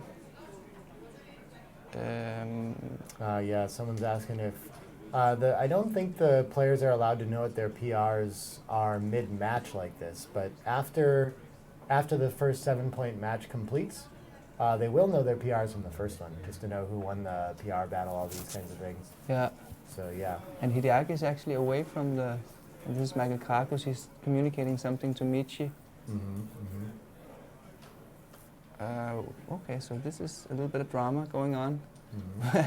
And we haven't had any information yet on what's actually we had happening kind of a 50-50 split of opinions on Michael Krakis's hair the first day as transcriber. I think it's pretty glorious, but someone said it was like a 350 blunder, I think is what they gave it. But, yeah, I think it's strong. He's a great Danish host as well. I don't know. Yeah, You can get he- your opinions in the chat here. I completely disagree. I think this is a magnificent hairstyle. Right. Yeah, he's I know rocking I couldn't that. accomplish that, yeah. Yeah. Okay, so I was just informed that Hideaki had asked for a 2-minute break. So the players aren't supposed to have breaks during each of the 7-point matches, but for whatever reason, the tournament director allowed it, Yeah. which is to Rasmussen, and we're back. Thomas Tenland says Krakus' hair is correct according to opening book. Okay, that's great. So it's been rolled out thousands of times. I agree with that. Okay, I like it. And this is interesting. Oh yeah, he's at a trailing score. Sure, you make the offense with the 2s. I was going to say I think it's okay to make the 22 with the 2s opening there too, after your opponent points. Okay, and looks like Michi's going to have a small priming advantage here, especially after the double 5s. This is pretty It's just tough. some comments coming in. Oh yeah. Who knows? Nervous throw-up break. Could be. I love the term bio break. That's just so PC. It's very good. 2-1. And it looked like Michi Oh. was already thinking about a cube decision, which, by the evaluation there, reasonable. Of Oh, course, look we're at gonna this. This is err. interesting. There are two good plays here. Yeah, this That's is one of tough. them. That's one of them. So I never find the best play here because the rule of thumb that I always follow is if you're thinking about slotting the 5, usually it's better to just make it if you've got the choice, right? So that's a tough one this to is find. different because Yeah. of the formation. We talked about it in an earlier match here on the commentary. When you have Yeah. the 11 point and the 5 point open, sorry, not just the 11 point, you have the 4, 7, 8 point mate. Then Yes. owning the 11 point, that prime formation is actually very strong. So if you know that, perhaps you could find the best play here. Yeah. This- I also do this really play hate hol- giving up yeah. the bar here, though, with Exactly, trailing in the race a exactly. lot. It's just Yeah. such a strong blocking number. Especially those sixes, you want to force him to play the sixes on his own side of the board. Unfortunately, I think I'd probably blunder this with that 13 to 10, close to a blunder. What do you think about this position, Mochi? Oh, This is interesting. Michi is way down in the race, so going for a climbing battle is the right idea. Yeah. So I would play 11-5. Okay, so you find the right play here. Yeah. Yeah, I would hope so. But I mean, 13-10 is not 100% safe anyways, and it's much fewer number to make a 5 point. And even if you get hit, you still keep the 11 points, so it's not the end of the world. Yes. Very good points. Yeah. It's one of Michi's own expressions from his opening game book that if you have a structure and timing advantage, you want to invite your opponent into a priming battle. So this is kind of what he's doing here. He's inviting his opponent to play a prime battle. Of course, he And won't that's be why he's touching not. the- That's why yeah. he's not splitting the back checkers. Not going to touch those back checkers Yeah. anytime soon. Just way too much blitz potential there. Yes. Can't open up to that. So, yeah, he's This kept, is difficult. he keeps I going think, back yeah. to that 13 to 10. Yeah, this is the play he wants to make, I guess. Now it's a blunder potential. Yes, Yeah. it is. Fast blunder for Michi. Yes. He's been playing outstanding. Yes, Yeah. he's been playing Once amazing. again, he plays below 1. Let's see if he can. Yeah, there it is. Yeah. It's just 1 pip short of a blunder. Ooh, that was What a shot. He should have made the 5. Yeah, he almost doesn't mind being hit on those double fours given it, right? We're a pretty dominated position. Well, yeah, making the 2 looks pretty Yes. strong here. But, oh, look at this play. Just running is actually best. That makes a lot of sense, too, because you do have to eventually get those Yeah, checkers good- home a good free, play, so I very like good this. play, Yeah, yeah. very good play. Good find, good Yeah, find. and the reason that Hideaki doesn't want to make his own 5 prime and 5 point is because he doesn't want to get into a priming battle when he's No. down on yeah, timing. Yeah. And now, This is what a much play better can play. Michi make that he can play this game out still? This is getting pretty desperate. I guess This it's the score lead. is this a double? Even though Maybe the double. not at the 3-away score. Yeah, but that's. But I is think this. killer. I think Yeah. this is a cube actually. It's No. low volatility, No. right? But I mean, yeah. Oh, this look, is it's close. close. Very It's small. very. Okay. The doubling Yeah. window is so narrow because of the score. Ah. Yeah, I mean, And He, you're he giving. won a very good double here. Yeah, you're giving a decision to Michi here. Yeah, I Okay. think That's Michi not is really gonna a snap decision. it. No, Yeah, it's for easy. Michi. Right. With It's an easy. ace point and an open 5 trailing at a 3-way Yeah. score, you're just going to play for Okay, it. it's half a Yeah, blunder and plus plus. Yeah. Maybe I've been playing too much on Galaxy with a 3-ply analysis. Yeah. Oh, yeah, you got to hop in front of the prime. Yeah, that it's- seems reasonable. It's an extremely easy take, as Thomas Tenland says in the chat. I agree. Yeah. For those of you guys just tuning in, this is the UBC Contender Tournament final between Grandmaster Michi and Grandmaster Hideaki. It's an amazing match so far, and if you haven't already liked this video, like it, and remember to subscribe to the Backgammon Galaxy YouTube channel. Once again, the Eyes of Shiva. This time, not we leave much. the back of the prime slotted, right? So 6 to 5. Oh, I think. yes. Oh, yes. Yeah, yeah. Oh, actually, it's pretty small. I Yeah. guess you're so powerful anyway, so doesn't matter too much. I do. I like Thomas makes a good follow-up point about that cube too. Is that low on time bank? You probably want to ship it a little early too. Why not? That's true. Try to play That's for it. very true. Yeah. That's very true. So how much does he have? 134. So 1.5 minute for Hideaki. And this is not likely for Michi to maintain his timing in this. This could be a gammon for the match pretty easily. Yeah, it's such a Not powerful going his position. way. That's actually a poor roll. Yeah. Could he just keep the prime here, maybe? He Nah. could, but this just seems like the best. It sucks giving up the Yeah. 6, of course. You don't want him Oh, wow. Oh, that definitely gets him off the That's gammon. a real bad 6 to give up. Does he just try to save it completely by escaping all 3 from the This is prime? difficult. Look at this, 24 to 18, What? 24 to 6. You leave 1 blot back You, on the you ace. make the split? Ugh. That's an incredible I'm move. never finding that. Yeah, I'm thinking Wow. about 3 out. And look at this. He's going to look at it. Yes. Not even the best one. No, the best one is making the split and keeping a blot on the 18. Yeah. But No, not wait, even a sorry. single blot back on the 24. What is it, 24? Yeah. 24, 8. Yeah, you make a split and have a blot on the 24 and on the 18. That's the best 6-5 play. and 6-4 with shot. That's why. Yeah. Oh, Ah, even nice. 6-3. Oh no, 6-3 you can play safe, but 6-5 and 6-4. 6-5, 6-4. Mm. Wow. I And mean, it's kind of DMT for Michi. Yes. He's trading a lot. Yeah. Yeah. He finds a good play, not the best play, of course. Yeah, I'm not not the sure I would best have found the leave the single checker back, but he also does have the perfect 5-point board too, so Yeah. he can win this. the computer is so strong. It just finds this move. Yeah. I mean, but And we can see that Michi's more or less saved the gammon here already too. Like there wasn't a lot of risk after Yes. he runs out. So yeah, the double sixes was great play. definitely a great number. yeah. Going for the Sure. gammon save, getting Yeah, a get the crossover. If you do Yeah. happen to connect to a checker, you don't think you have to make the bar point. Yeah, this is fine either way. Small detail. I think I Yeah. like Michi's play. 5-2, so no closeout, but 2 off and still good distribution. So Hideaki is doing okay, rolling this home. 5s is gonna hold for 1 roll.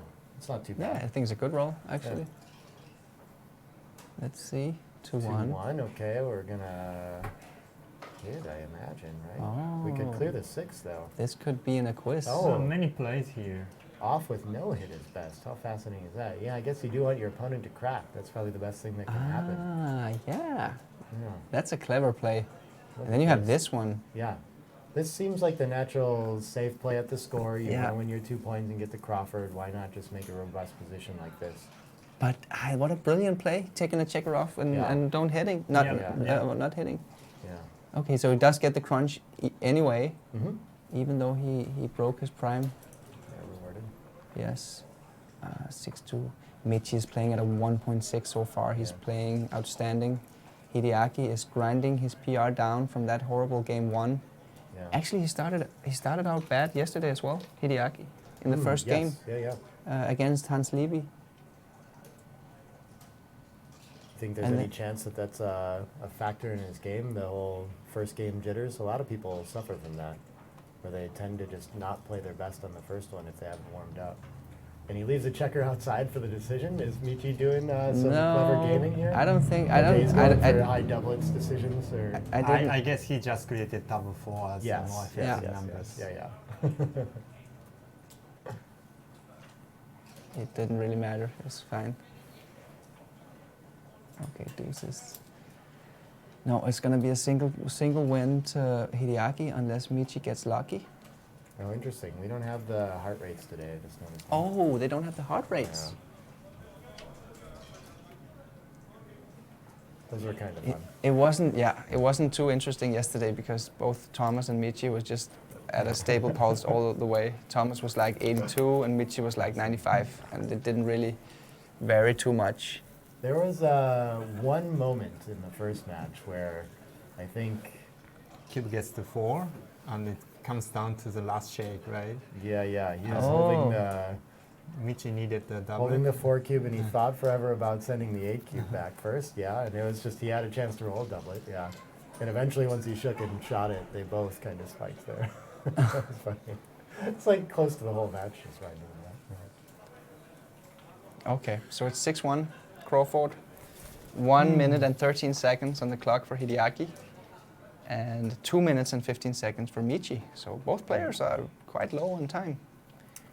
Gammon's count Yes, at this 6-away score, Crawford. it's 3-0 in the blunder count in Michi's favor. So it looks as if, unless Michi really messes up in one of these last games, which is unlikely because it's cubeless, I think we're going to have a 1 point for Michi in the PR. 4-2. This looked likely. Yeah, much simpler after the Crawford. Yes. Because now Hideaki's gammon is completely killed, so he doesn't need to think about it. And no cube decisions. No cube decisions.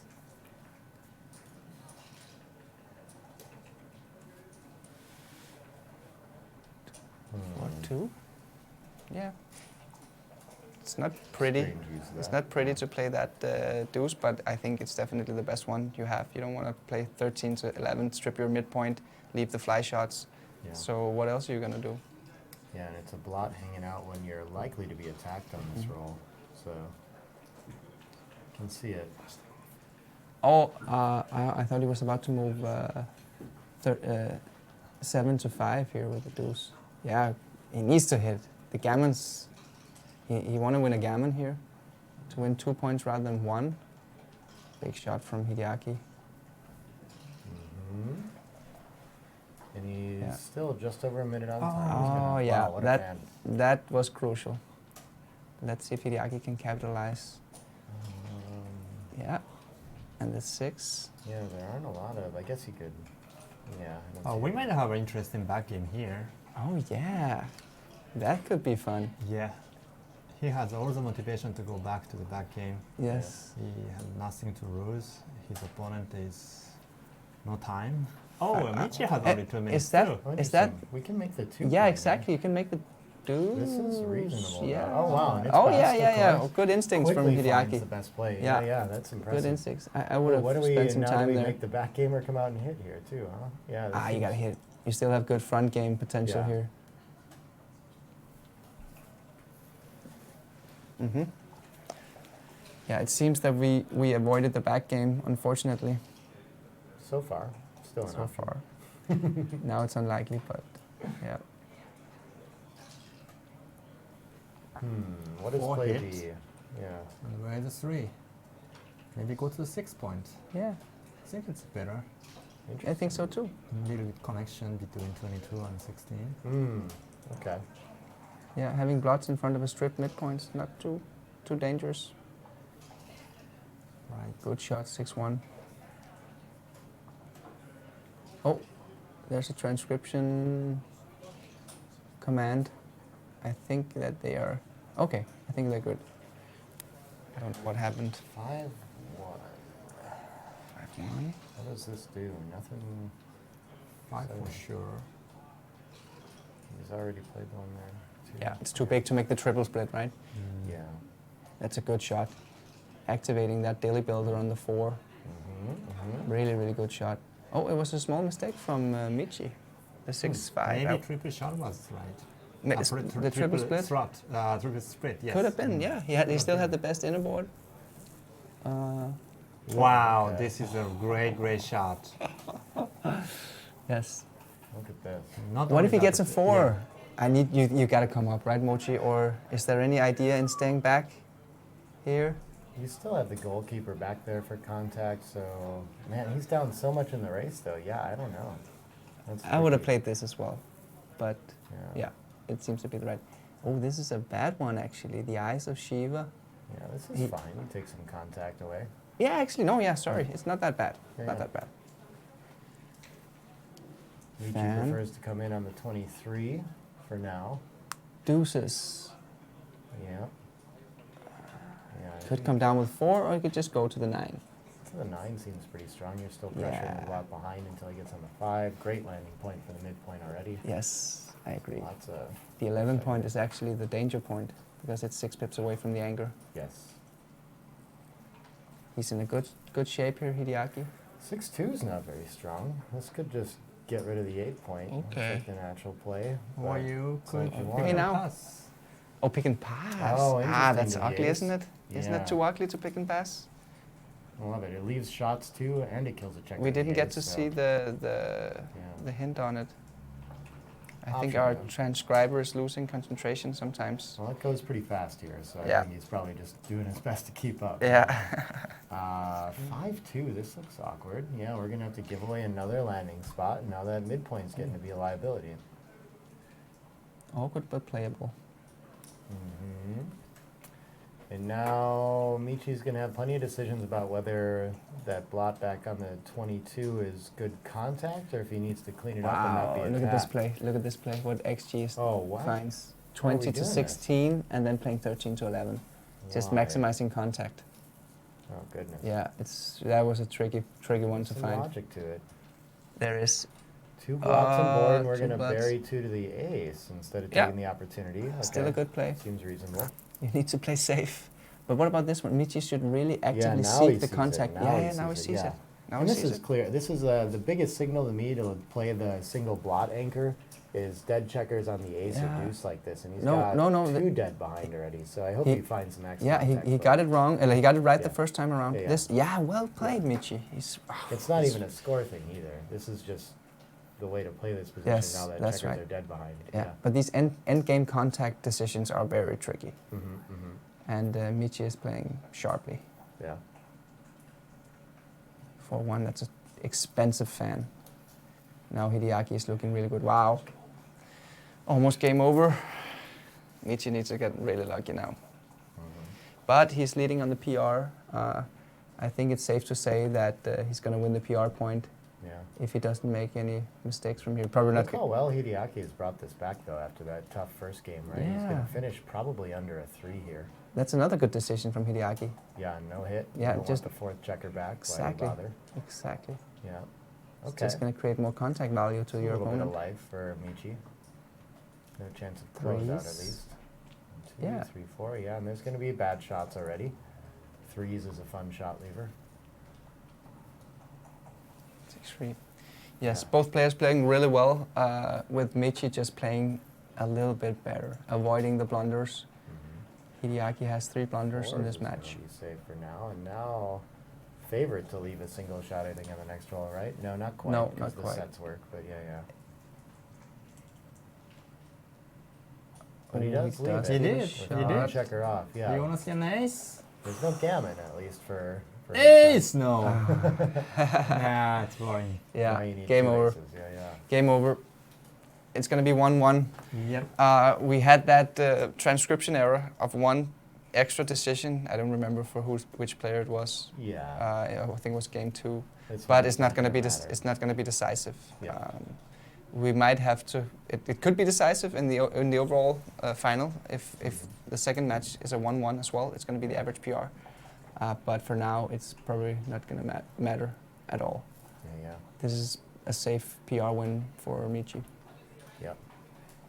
Just one more match today. Yeah, we've got people asking about the format. We've been talking about that plenty. We'll get to some of that too. Maybe now's Yeah. a good time actually. Okay. I don't know if we want to get into chatting about that, or is it a good time for a break instead? What do we want to do here, real quick? before We can second answer the question that it's two matches, two 7-point matches, exactly the same format as in the semifinals. And in case of a tie in score, in case it's 2-2, it's going to be the average PR of these 2 matches that Yeah. decides who the winner is. Yeah. So, yeah, it's a pretty intense format. Every decision matters. Yeah.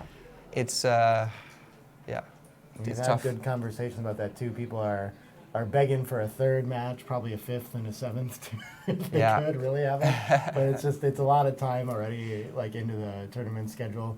But it's interesting. How do you it's been as the organizer of this amazing event, this is went really well, I think. By the way, it's like a pretty speculative competition to put together. Not really sure how it's going to work. I feel like it's come off amazing. So Yeah. how are you feeling about the format? I'm We're very near the happy. end of it. First of all, the players were ecstatic about the event, which is awesome. Yeah.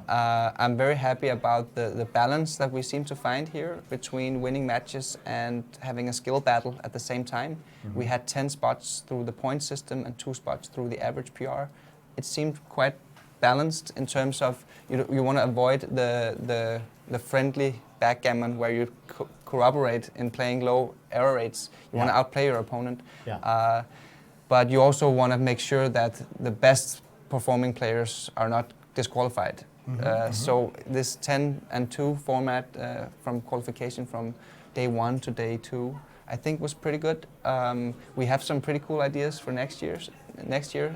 We've had a lot of feedback. A lot of the players came up with many different ideas. So now we got to go back and evaluate all the ideas and see if we can make it even better next year. Yeah. Yeah. Excited to see how that goes. And like you said, I think we ended up with with a really strong field, both in the semis and the finals, right? I think it's so hard to make any separation when you have this many players that are playing in such a tight and strong range, right? We're all down in that just under 3 range. But I mean, I think you mentioned already that the 2-day average for both these players, I think, is 2.7, 2.8. Yes. 2.7 for Michi and 2.8 for Hideaki, which is truly world class. Yeah. Right? There's not better. We had there. many great performances. We had Hans Lieby, who actually surprised everyone and qualified for the semifinal. Yeah. He did get lucky, of course, because he played a 4.0, which is world class. But in this format, it's actually in the worst end of the range. Yeah. But he was really good at outplaying your opponent and his opponent, and he performed when it really mattered. So he made it to the semifinal. So he was kind of a success story. And then we had Thomas Christensen playing at a 2.2 average. Like he was just playing like a machine. Unbelievable performance. We had a couple of players who didn't even qualify for day 2, even though they played amazing. And of course the 2 finalists here. Dirk Schiemann played a 2.0 in day 1 for the first 6 matches and was actually going to qualify to the semi-final through the average PR, but then he blew it in the final match where he played a 5.2. What a storyline that was. And Hideaki, Hideaki took him with 2 pips in the PR. Yeah. So With amazing. 2.74 versus 2.76 or something like this. Yeah, we didn't even talk about that. Like both of these players have been on the ropes for almost the whole tournament, right? That was another moment, right? Yes. Dirk probably should have taken that one. Yeah.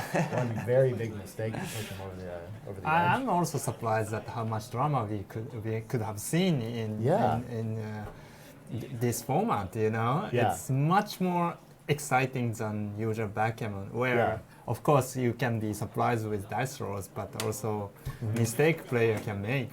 Yes. Like of course 500 blunder Hans Lieby, or lots of Michi overlooked one play, 6-3. He didn't lift the blood and the stuff. Yeah, that's true. Yeah, that's wild. So What other impressions do you have of the format? You like how it's been structured? How do you feel about it? Oh yeah, I mean I really like it. I hope that the final should be 3 or 4 matches, but that's fine because our time is limited.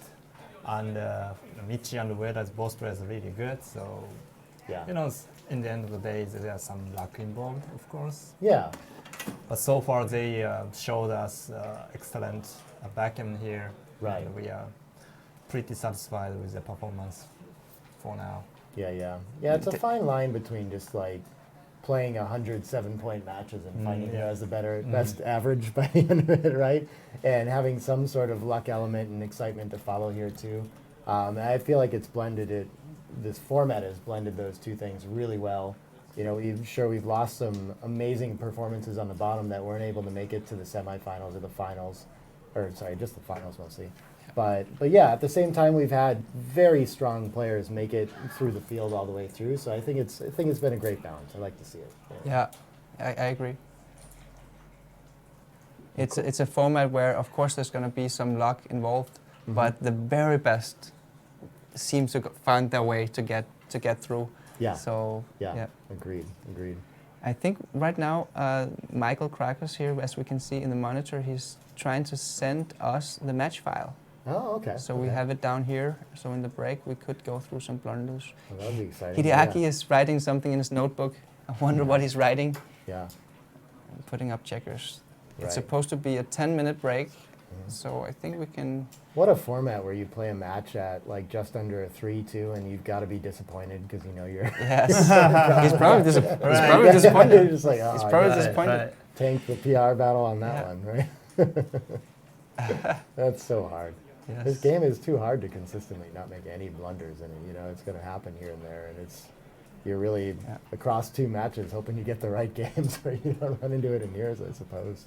We're trying to catch the notebook with the camera here. I like this. I don't know if you guys can see that at home. No, the producers have to swap the scenes to show the notebook. Yeah, there it is. What does it say? So what does it say? Is this English? Can you say? It looks Mochi? like it says Michi. I think he's just keeping score. I think Yeah, that's it. Ah. It's just a score sheet. It's just a scoreboard. Okay. It'd be And funny. his time. People do this a lot too, Yeah, right? Down He's with the writing times. down the time. Yeah, yeah. Oh, okay. I figured that's what it was. Maybe we should take like a short commercial break here before the second match starts. I Sounds think like a it's plan. going to be a couple of minutes, so let's take a short commercial break and stay tuned. Remember to share the link and with your friends and like the video. So see you in 1 minute. Be back shortly.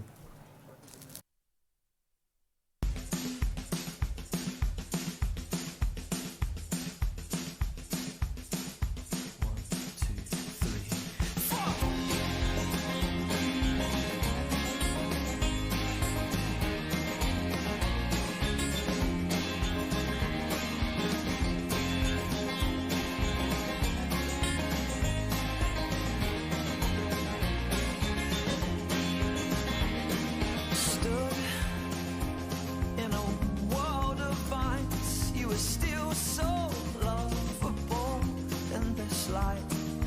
Take on the winds tonight as our bursting garden shoots intertwine. The creature comforts when we're cold. A cocoon to curling cuddle folds.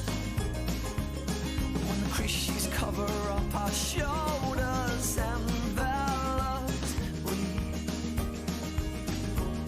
almost forget to breathe.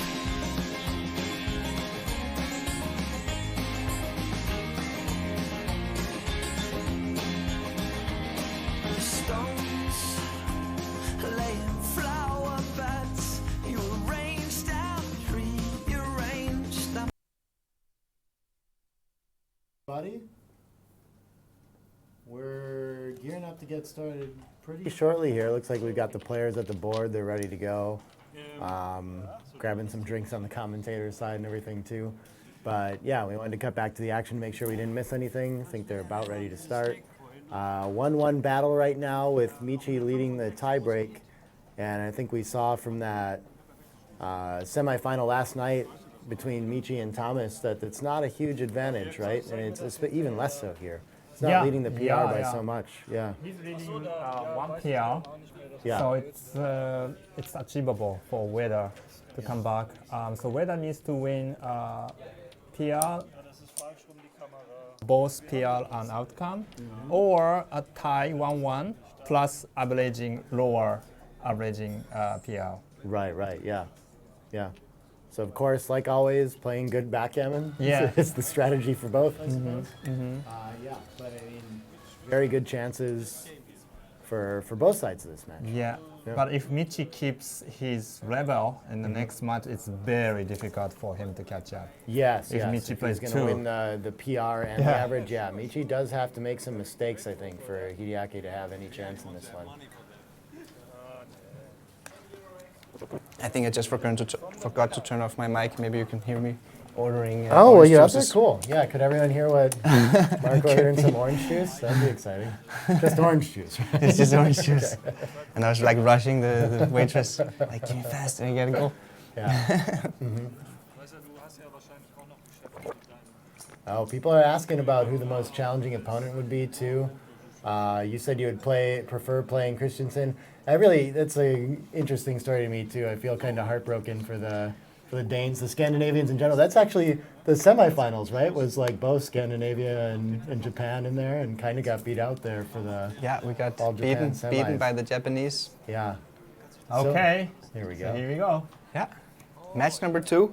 So the This score is is the last 1-1. match of the UBC Contender tournament. It is. Yeah. Yeah. Everything is at stake, and the score is 1-1. Michi has the edge of leading in the average PR. Yeah, and so someone's speculating Michi is a 65% favorite here now.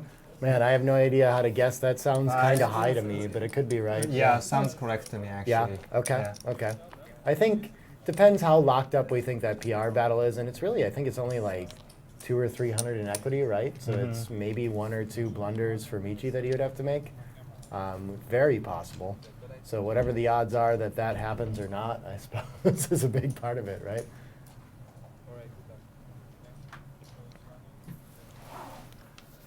And yes, that's correct, William. Whoever has the better PR in this particular match is going to win a point no matter what. They're tied at 1 point each.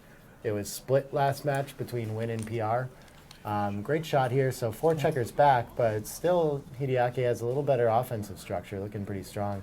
Really needs to get that liability of that 3rd checker on the 24 moving quickly, though.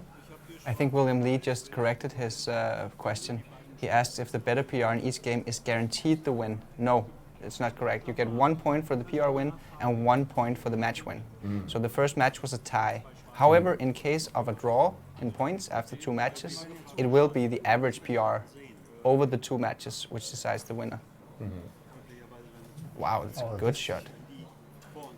That's a good shot. Huge joker here.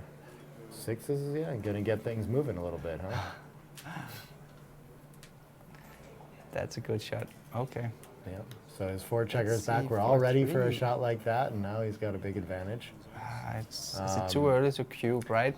I don't know. The flow of the game, you know, if you kind of see that, Hideaki is so far advanced with the anchor and all the development, and Miche is kind of stuck behind, many checkers behind the anchor. Yeah, it is a so, cube actually. yeah. That 3rd checker behind the 4 prime, and a little bit of blitz value because it's Well, you have the- some numbers to attack that block, double deuces, double aces. Yeah, I think Michi's 3 checkers on the 3-point is a big factor here too. It's another just big structural liability, and he has no timing outside, right? He rolls a 4s and less, kind of like 1 through 4 roll here. What's he gonna do? There's just not a whole lot of. Yeah. Okay, so Production, according to XG++, it's a borderline no double. So it's just short of a double.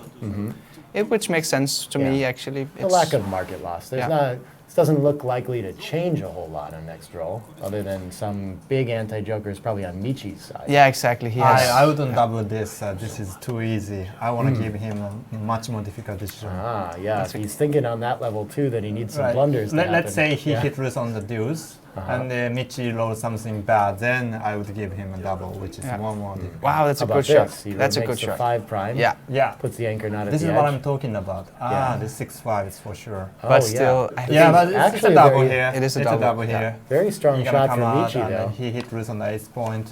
The loose hit on the ace is not clear to me. You see that right away, huh? That looks scary. And it is the difference between being able to take this cube and passing it.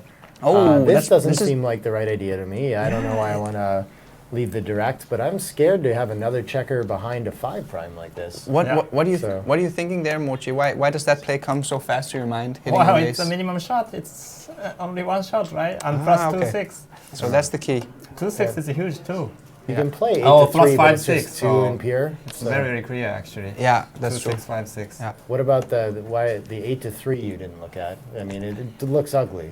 Yeah. It's probably safest.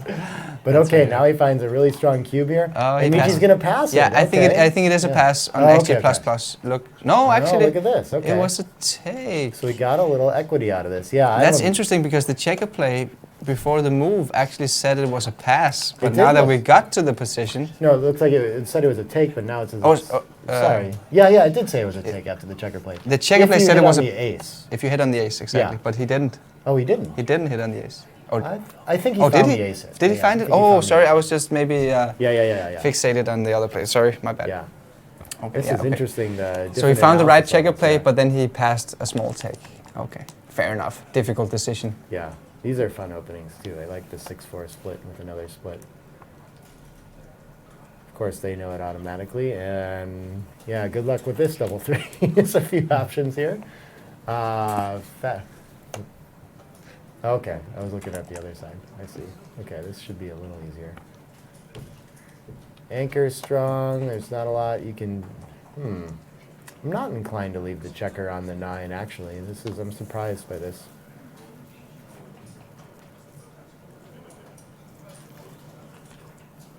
Yeah, but you get the anchor, so you just have to do it. Okay. Logical play.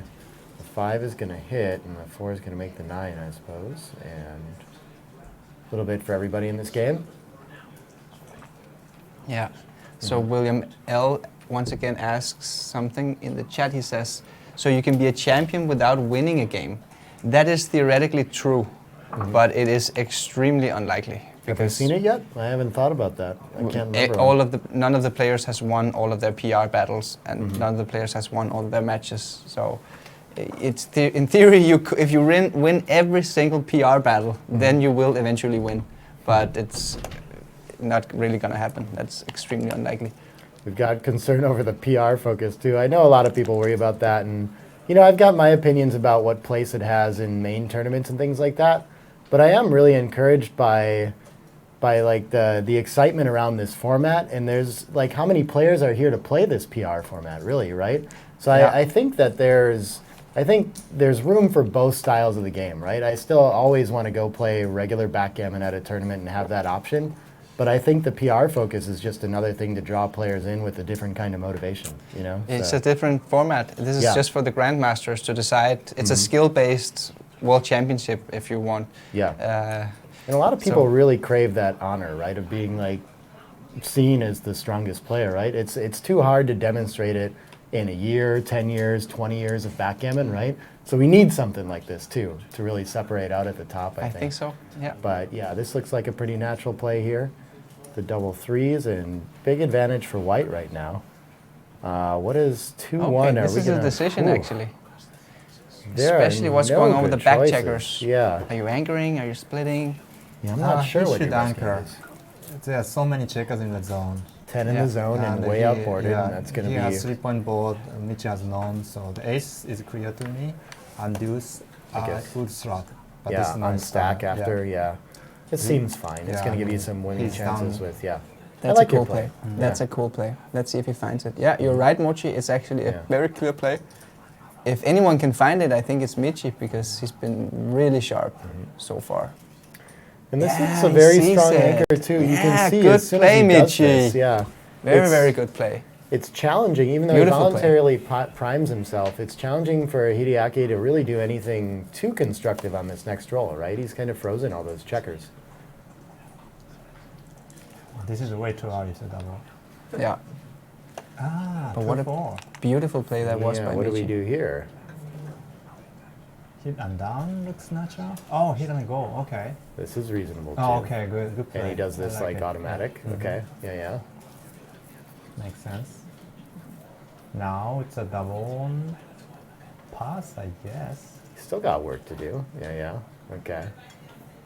Aha. Yeah, the whole hit and run and then a fan, Yes. that's a pretty good Joker sequence that you should think about. Yes. I could see that Michi taking this Yes, cue. me too. Mm. This is a great position to be in for Ooh. Hideaki. Yes, Yeah, Michi yeah. takes. It's a super difficult decision.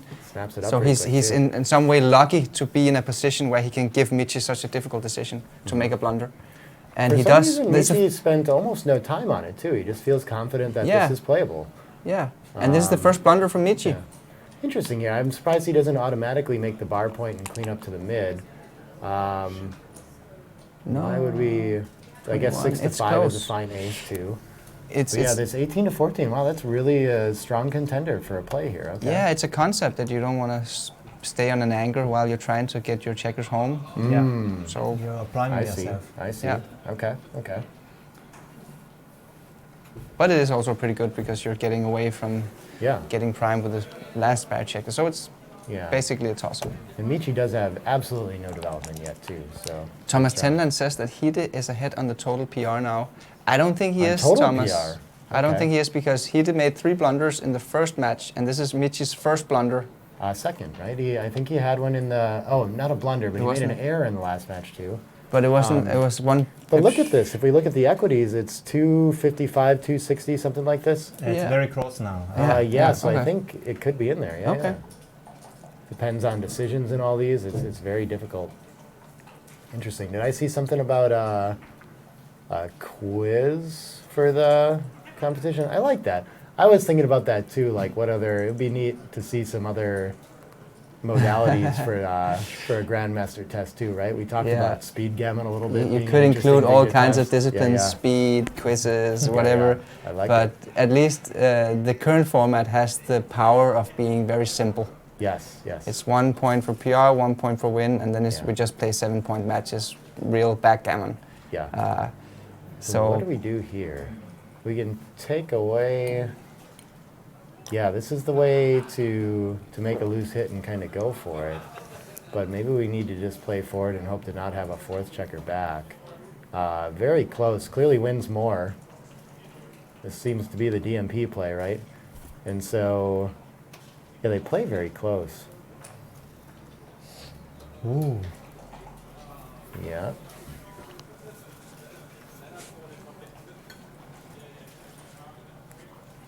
I'm going to hit, thinking that I'm going to lose gammon, even if I play safe.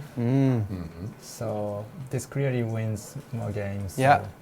And he probably had the same thought process as you, Mochi. Right. I like the comment from Justin here. He says, when I'm down 37 pips and on the roof, I tend to pass. It's a good rule of thumb, I think. Kind of like that. Yeah. But I completely understand Michi's take. He had a lot of contact value. He still had purity. Yeah, yeah. He had potential to build a prime. He had that anger. It was a difficult decision. It is It a was fun one of those, light. it's just a small, Yeah. or for humans it's a small pass, but the computer actually gives you a blunder, but it's difficult.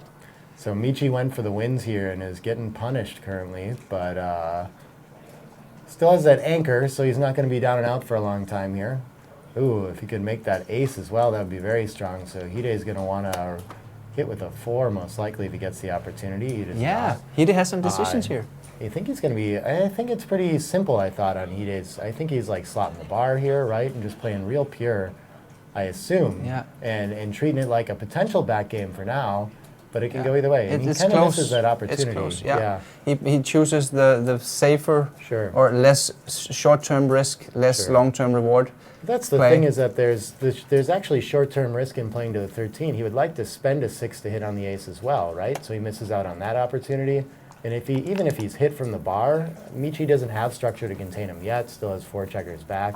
So just Yeah. important to be ready to keep that Yes. ace point from being made. I tend to play the aggressive version, where I Yeah. just more aggressive with the slotting plays. And now I don't think you want to break the 8 to get a builder on it here. That might be a little too rich. It's a good priming point still. Yeah. Oh no! Why This would you? is Oh, actually, it's not that it's bad. not bad. It's not I'm that okay bad. with it. Yeah. Seems like a good idea. We're getting closer. Yeah, and they're very close plays. These ones, I'm not sure what the best way to get more ammunition on that ace, but that's the key theme here, right? Is we really want to prevent any potential for a back game happening here. That's Michi's lifeline. Yeah. Sondre Rike asks, how old is Hideaki? I believe he's 29. Do you know, Mochi? Yeah, something like that. Okay. Maybe Rosari, I don't know. Yeah. It's pretty young. Yeah. Which is pretty young for a backgammon player. Yeah. And he's only been studying the Yeah. game for 3 years. Super nice guy, too. Just someone in there mentioned they were rooting for Michi because of how nice he was. I mean, couldn't be more pleasant to talk to Hide either, you know? Oh, this is a great shot. Okay. If we can't hit on the ace, we might as well make another blocking point if he does make that bar or ace point. Okay, and 2s. So Michi's going to miss out on the opportunity to make that back game. But not all in all disappointed with this. There's some potential in this roll. Oh yeah, he can go forward. Oh, look at this. And now that decision entering with the 5-1, yeah, I think he's got to play big right here. I think he can't risk being stuck back, right? Has no time after he plays down 13-7. So a strong play, I think. And Michi's got some structure. Of course, he's always going to have an impossible time getting 5 checkers behind the prime. Hide's going to have to help him somehow with some crazy rolls here, I think. But again, so we're entering on the 20 here, So right? what's going on with this 5-1? I think we're entering on the 20. Oh, but he can make Oh, a 5 from yeah, then you- six Oh, from wow. two. If you enter Okay. on the 20, yeah, you give up the possibility of making the 6 prime. The 6 prime is so temporary, though, that I think, I mean, this is what he went with last time with the ace-6. I'm so nervous about getting stuck back on the ace. I then- suppose our 6s and 5s are blocked here, so there's, or no, 6s could crack immediately, right? If with a good roll on Michi's Yeah, side, this is yeah. very scary. Yeah, and you can always just break the 8 point next Right. time. And then you have that's 5 fair. prime like you would have had if you Well, didn't. If we roll a 6 after Michi makes the bar point, I think is the big swing on Oh, this. yeah, this that's what you're sequence. scared of. Yeah. This- So I see why we'd think about this for a long time. It looks like one of those where you can have a 6 prime for one roll maybe, right? But it might not last. That's scary. You gotta make the six wow. prime. Good He found play. the best play. Wow, Yeah, great job, good great play, job. good. Okay. This is very hard. Yeah, I You thought think it was so, hard, too. this play? Yeah, I thought it Yeah. was very hard. Okay. I wasn't sure at all. Yeah. And so I couldn't really if there imagine was a playing good anything than this. Slotting play on the 5 or something, maybe we'd be looking for that. But I think it's kind of 6-4 just doesn't produce, so the give up seems fine. And okay, a nice awkward primed roll for Hide, which gives again Michi a little bit of life. No need to hit on the ace either. Let him continue to crack, play forward. Hope he doesn't roll a 6. And I guess we're slotting. Yeah, Yeah. What else can you play? You can play to the 3 and just hope not to Oh, be hit. But yeah, this okay. seems better. Yeah. Okay, and, Yeah, and that's Hide a- hits. That's a sends the great 5th checker shot, back. and you have Ace is huge here. Yeah. Ace is so big. Better than nothing, but again, it's now that Michi's cracked some, he doesn't have a whole lot of back game life either. Yeah. But of course he'd prefer he has to a make little it. bit, but it's. Yeah. I don't think really he's afraid here in this Yeah. position of Now the we're back back game. to that same theme where we're going to prevent that second anchor at all costs for Hide. Okay. Double 2s, wow, these are. It feels like whenever you have a back game going, that's the end of it when you roll the double 2s. You guys get that impression too? Seems I- like the cracker every I time. guess in double match point you slot the deuce and the ace, Yeah, hitting. but yeah, hitting else? and then slotting the ace. What else But do this we is have not here? double match point. Well, we have 6 back and we risk so many gammons that I'd struggle to look at anything else. What do you Yeah. know? I guess you're There's this probably one. getting. Okay, yeah, that's the best Yeah. play. I suppose you're getting into territory where you're trying to save backgammons now a little bit. Yeah, there's Uh, damage control. It's rough. So now does Hideaki even need freedom here, or does he want to keep that contact on the 23? Why not? I think he's got time to I deal think with it's a it. 5-2. Yeah. So he could play out to the midpoint. That's my contain play. escape Yeah, with you- I sixes, think you and need- also be there for trapping in case he cracks and can't roll a 6. Yeah, you want to squeeze. You want Yeah. to stay back and take advantage of the contact rather Yeah, than yeah. break the contact. Yeah. So usually in backgammon, when you're leading the race, you want to break contact. So this is an exception because you're priming your opponent and he's about to crunch his front position. You might hit even more checkers. 3. Oh, and we miss. This is a big whiff. That's the best spot to be to contain that back checker, 12 pips away. So I Yeah. think Hide wants to stop there, and sure enough, he just Good makes play, I the ace think. 2. Yeah, maintains maximum contact. A 6 there would have been huge, freeing up 2 checkers effectively for Miche potentially. But the 3-1's a whiff, but I don't see a whole lot else other than, I guess, not sure if we want to cover the ace, huh? I guess we probably just want to get the back checker moving and hope we get missed and have one less behind the prime, sure. So 17, 13. Yeah, the 3 can't cover the ace. That just doesn't even, it's probably worse for your structure to have those 2 checkers locked up there forever, right? Mm-hmm. I'm not sure what you're hoping for. I think he's looking for the play that get hit least. Counting shots. Yeah. I got it. Oh, This is like 17 numbers. yeah, this isn't hugely wrong, but it just, yeah, I don't like having to lock those 2 checkers up, so I wouldn't have done it. 5-1, again, I think best contact is still back on the 20, so I like Yes. this play. I like this play. Yeah. I- Now you don't really want to get hit because he has a 4-point board and he might just get some Yeah. 6s and get some yeah, checkers 6 out. could turn around the game suddenly, yeah. And It's a then little bit different, but the 4-3, okay, we're just gonna, now you see the value of that goalkeeper. Having that contact, he could set him on the bar again. ooh, is Unluckily, this okay? Okay, there's gonna be awkward rolls next time. I think it's a poor roll. Yeah, 6-5 is a lot of fun. You really wanted to Double hit. 6s is going to leave a shot. And Michi is more or less preserved purity in Yeah. his board. He's actually got something that he can. Yeah. Somehow, Oh, look at this. yeah, okay, yeah. okay. somehow 4s and he hit 6s. the board. Yes. Yeah. All he needs is a 6 or a 4. Yeah. What an amazing All the game. 4s works. That's the Yeah. 6. Yeah, he has Huge definitely shot. contact value here. That's amazing. Definitely he has contact value. Okay, he's got a real game. And Okay, that's 6-5 a isn't a 6. shot lever anymore. Yeah. Next 6-5 is a problem. So what if he gets a 4 here? Should he split and keep it on the 6 Oh, point? that's a Do you good gain question. anything from it? Yeah, of 6-5. course. 6-5. Oh, yeah, 6-5. 5. So he These should are probably hard stay. for me to. Is there anything to do here other than count all the rolls to be certain? Look at dice map kind of thing? Because. But he loses a lot from ace, like 1-2. It's a tricky decision. 1-3. It's a very tricky decision. Or even Okay. 1-5 is a big down. Yes. Yeah. Okay, and it's the wrong idea to stay. Yeah. XG confirms it's the wrong idea to stay on the 19 point.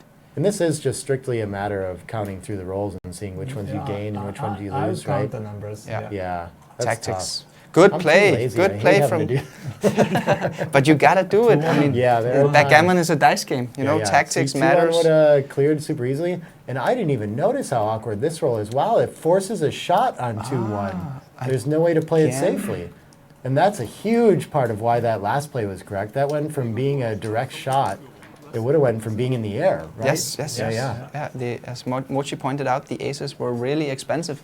Wow. But Michi played it again perfectly. I was in this realizing that late the game. aces were expensive because he could pick and pass, but I didn't realize they were going to force a shot. That's really, that's something.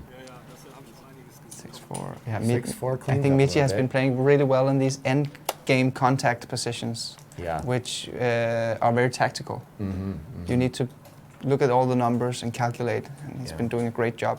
They kind of feel the best to play it right, too, right? If you manage to turn something goofy like this around, you kind of feel like a backgammon god for a minute, you know? Okay, so now he has 7 checkers on the ace point. He did stack a checker. Okay, Yeah, just slot. yeah. And he saves a lot of gammons without contact here now, too, you know? Michi really wants to hit this Yeah. checker. He's down in the PR race, He can still and hit, it's a big or still swing. win, sorry, yeah. Yeah, he can still. I mean, Yeah. he's going to be a favorite, I think, if he hits this checker. 3-6 is Even not the if shot he- you want. He really wants. And he Oh, that's hits it. huge. Okay, what That do we is do huge. with our 5 now? Yeah. What do we do with our 5? Another cover seems reasonable, but there's some double hits on that, of course, on the 5-3 and 6-2. Yeah, but you want to do it. Yeah, it's the best Yeah, play. You yeah. want to maximize your. 2-1. 2-1, this is a fun This is double what hit. I was thinking about. Okay, Yeah. Michi is smiling. yeah.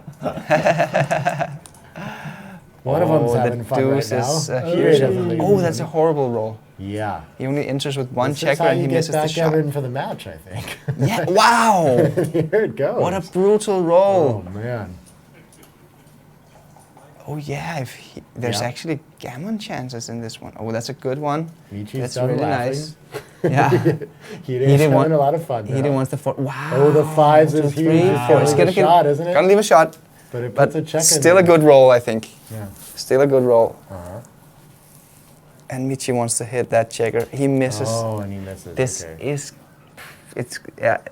He's gonna escape the back. I think it's most close. Likely, it's actually No, kinda, I think he's actually I think he's a favorite to lose a gammon, but it's probably close. Okay, I'm talking about the backgammon. Oh. 6 points in the match here. Okay, That'll be a big fair sum, enough. right? Unless you misplace the checkers, No, it's which is super not good. possible here, right? 2 1s. And Oh yeah, he's that's- a it can big gammon happen. favorite. He's a big gammon favorite. It's gonna be a gammon.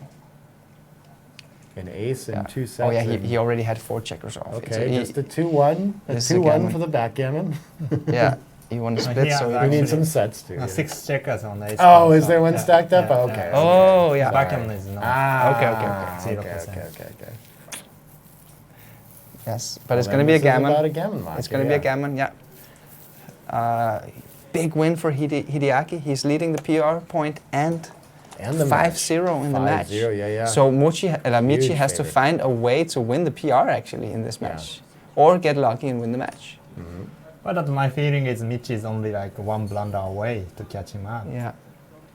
Yeah, well, 320 to 110, so it's got to be a big one too. Oh, did we have a transcription error here? Yeah, just making sure we got it right. That's fine. Yeah. 120 can be important there. Krakus. It's a transcription error at worst. I don't think this is a blunder. Right? We did have one where we passed a take. I think that was the only transcription Oh, blunder yes. I saw. And that- Unfortunately, we know the. Did you know you can go do the play from position thing? Yes, Correct. that's exactly what we did. That's what we did. And luckily it was corrected in 30 seconds or something like this. Rather fast. Okay. I don't really know what was going on here, but 5-2, 6-1. Something went. basically doesn't Something matter. must have gotten stacked incorrect. There might have been an illegal play, actually. It kind of looks like Michael managed to correct something here. Yes. 'Cause it is set up different. Very interesting. I wonder what But we missed there. it Yeah. probably doesn't matter Doesn't at affect all. anything, but it's But Michi, especially for this format, you do Yeah. need to not have any. and here's a decision count for Michi. It's Yeah. going to lower his PR Yeah, because he avoids the backgammon. classy. Yeah, and his PR actually just went down from 4.31 to 4.21. Yeah, yeah. So just 10 pips in the PR. So it that's that like- one decision that actually matters quite a lot in the And- cumulative PR. It's something like 84% for Hide to win the match point now, right? I think 72. to win. Yeah, that sounds about right. And he's got a pretty firm grip, 2 blunders, like we said, on 1 or 2 blunders, something like that, to get the PR. So he's in really good shape there, too. He's Yeah. kind of in control of his fate. And Michi's got to play perfectly clean, right? Yes. I'm not sure which side is easier to... I guess the take-pass decisions are probably more difficult at this score than the cube decisions, right? So yeah, maybe a little bit favorite to Michi to hang on here. He also has to find those awkward safe plays at a 2-way score to just conserve wins and such. I think, for me at least, it's a little easier to be in Michi's shoes. Yeah, usually big. it's easier to be the trailer rather than the leader. Yeah. Also in terms of cube actions. Fives is going to connect and hit if we want, but there's some other options. Oh, here. there's a lot of Five options. does a lot. Yeah. He wants to play 8 times. Yeah, what's going to win the most gammons here? Yeah, making the 3 seems I- pretty strong. I would make the 3. This is, okay, this Okay, is it's also very a good play. close. Very close. And very it's close. probably, for money, it's probably pretty clear, I bet, even, just for like the cube value and things like that. And it's the score, I think, that's going to affect it quite a Oh, bit. this is actually a decision whether to make the 21 point or to make the 22 Yeah, and come look down. better. I would Oh, think yeah. that Yeah. the score probably is a And you have part the of this contact too, on the but blood yeah. on the 10 point as well, and it's a Mhm. better anchor, so it's of course a clear play. And so Michi's got the lead in this game, but he doesn't have any much of a cube decision anytime soon because there isn't a whole lot of gammon volatility in this one, I don't think. So Yeah, it's a mutual holding game. this is what you hope for in Hideaki's shoes, is to get in a simple game like this. Not necessarily simple decisions, but simple, like, no big gammon risk, and it's just going to kind of push forward to an end point of a mutual holding game where someone's going to win the race. Yes, it's that is definitely true. Yeah, yeah. So it's, of course, you can't really dictate or control how the game develops. You gotta kind of play what the dice gives you, but you can do some small decisions here and there. But either way, this is what. Wow. Yes, you're This tuning is in what for match Hideaki is. 2, Neil. But yes, Oh yeah, Neil Wow. Caceres is on the chat. Yes, well, this is a match. great roll, except it does have to leave a shot, which is kind of unfortunate. You'd love to just cash. Well, I guess now you need the context, so this is fine. Yeah, you haven't gotta won leave the race shot. or anything. Yeah, yeah. Yeah, so for you guys just tuning in, this is the second match of the Ultimate Backgammon Championship 2020 Contender Tournament final against with Michi from Japan playing against Hideaki from Japan. And this is match number 2. The first match was a 1-1 where Hideaki won the match and Michi won the PR point. Yeah. So it's looking very interesting now. I'm not sure about 0.5 for that PR win. I guess Hideaki is counting the race to see if he's leading now, and he's hopefully quickly going to realize he's trailing by quite a bit and roll the dice. Yes. But yeah, so match 1 they tied, like we're saying. I think Hideaki probably gave, what did we That's come a up good with? shot. Maybe 300 more equity up or something like this? Yeah. Yeah, so I mean, he ended up playing just under a 3. Miche played almost perfect. I don't think any blunders. 0 blunders, yeah. Yeah. So he's got a decent edge in the average PR. But of course, Hide's winning on track to win 2 points in this match and Yeah. just not even matter what happened in the first And match. I think perhaps Hideaki is actually ahead now in the average PR. Yeah. But I'm not really sure because the first match had more, I think it had 5 or 6 games, so it had more decisions, which of course is going to carry more weight. Yeah. So Neil says you're going to have your hands full if Hideaki wins, advances.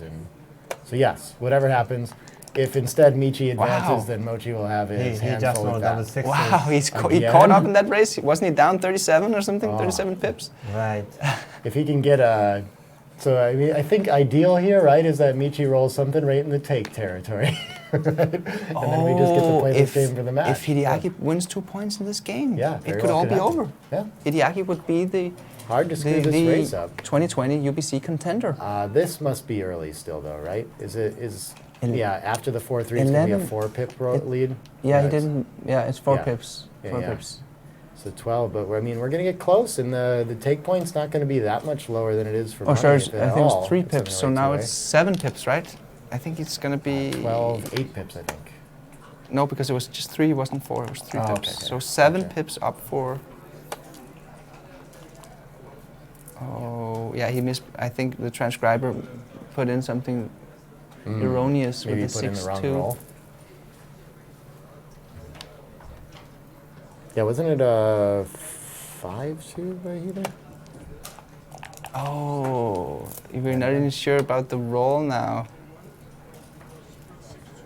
That happens too. I mean, both players over the board will see it and remember exactly what the roll was, and you feel Yeah. like, yeah, so, They're okay. helping him out now Yeah. to fix this transcription. I swear, sometimes from that angle, though, of course, and you're watching it on the stream, you see a different roll, and you feel like you're like surprised when you see him make a play and just didn't Yeah. read the dice right. It's tricky to see him on there.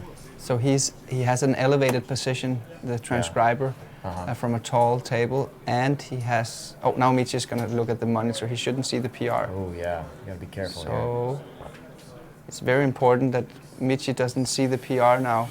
This is not good. I hope they have the situation. Now Michi's gonna see the what? He's standing in front though, so maybe he's not looking at it. But yeah, he shouldn't be. This came up kind of earlier in the format too.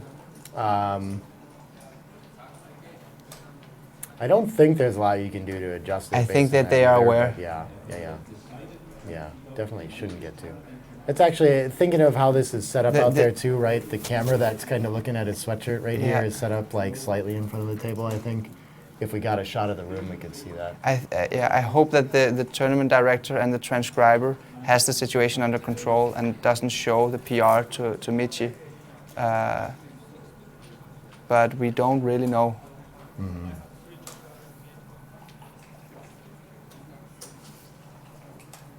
Yeah, okay, we see they're reviewing the mistake on the live stream they're looking at. Yeah. Yep. So there's an illegal Yeah, this is a placement. tough situation because even players don't remember because the numbers Yes. doesn't be. Of course. Okay, I think that they're blocking manually. They're holding their hands up to block the left side. So Michi is helping with recovering the whatever move that was misplayed. Yeah. However, he cannot see the PR played. So they should have the situation under control. This is an amazing aspect of backgammon too, just how often mistaken illegal plays happen. Like even, we've seen a few in this tournament, not a ton, right? But We've actually seen very few illegal plays. Yeah. Off the top of my head, I only remember one Yeah. from the match files, actually.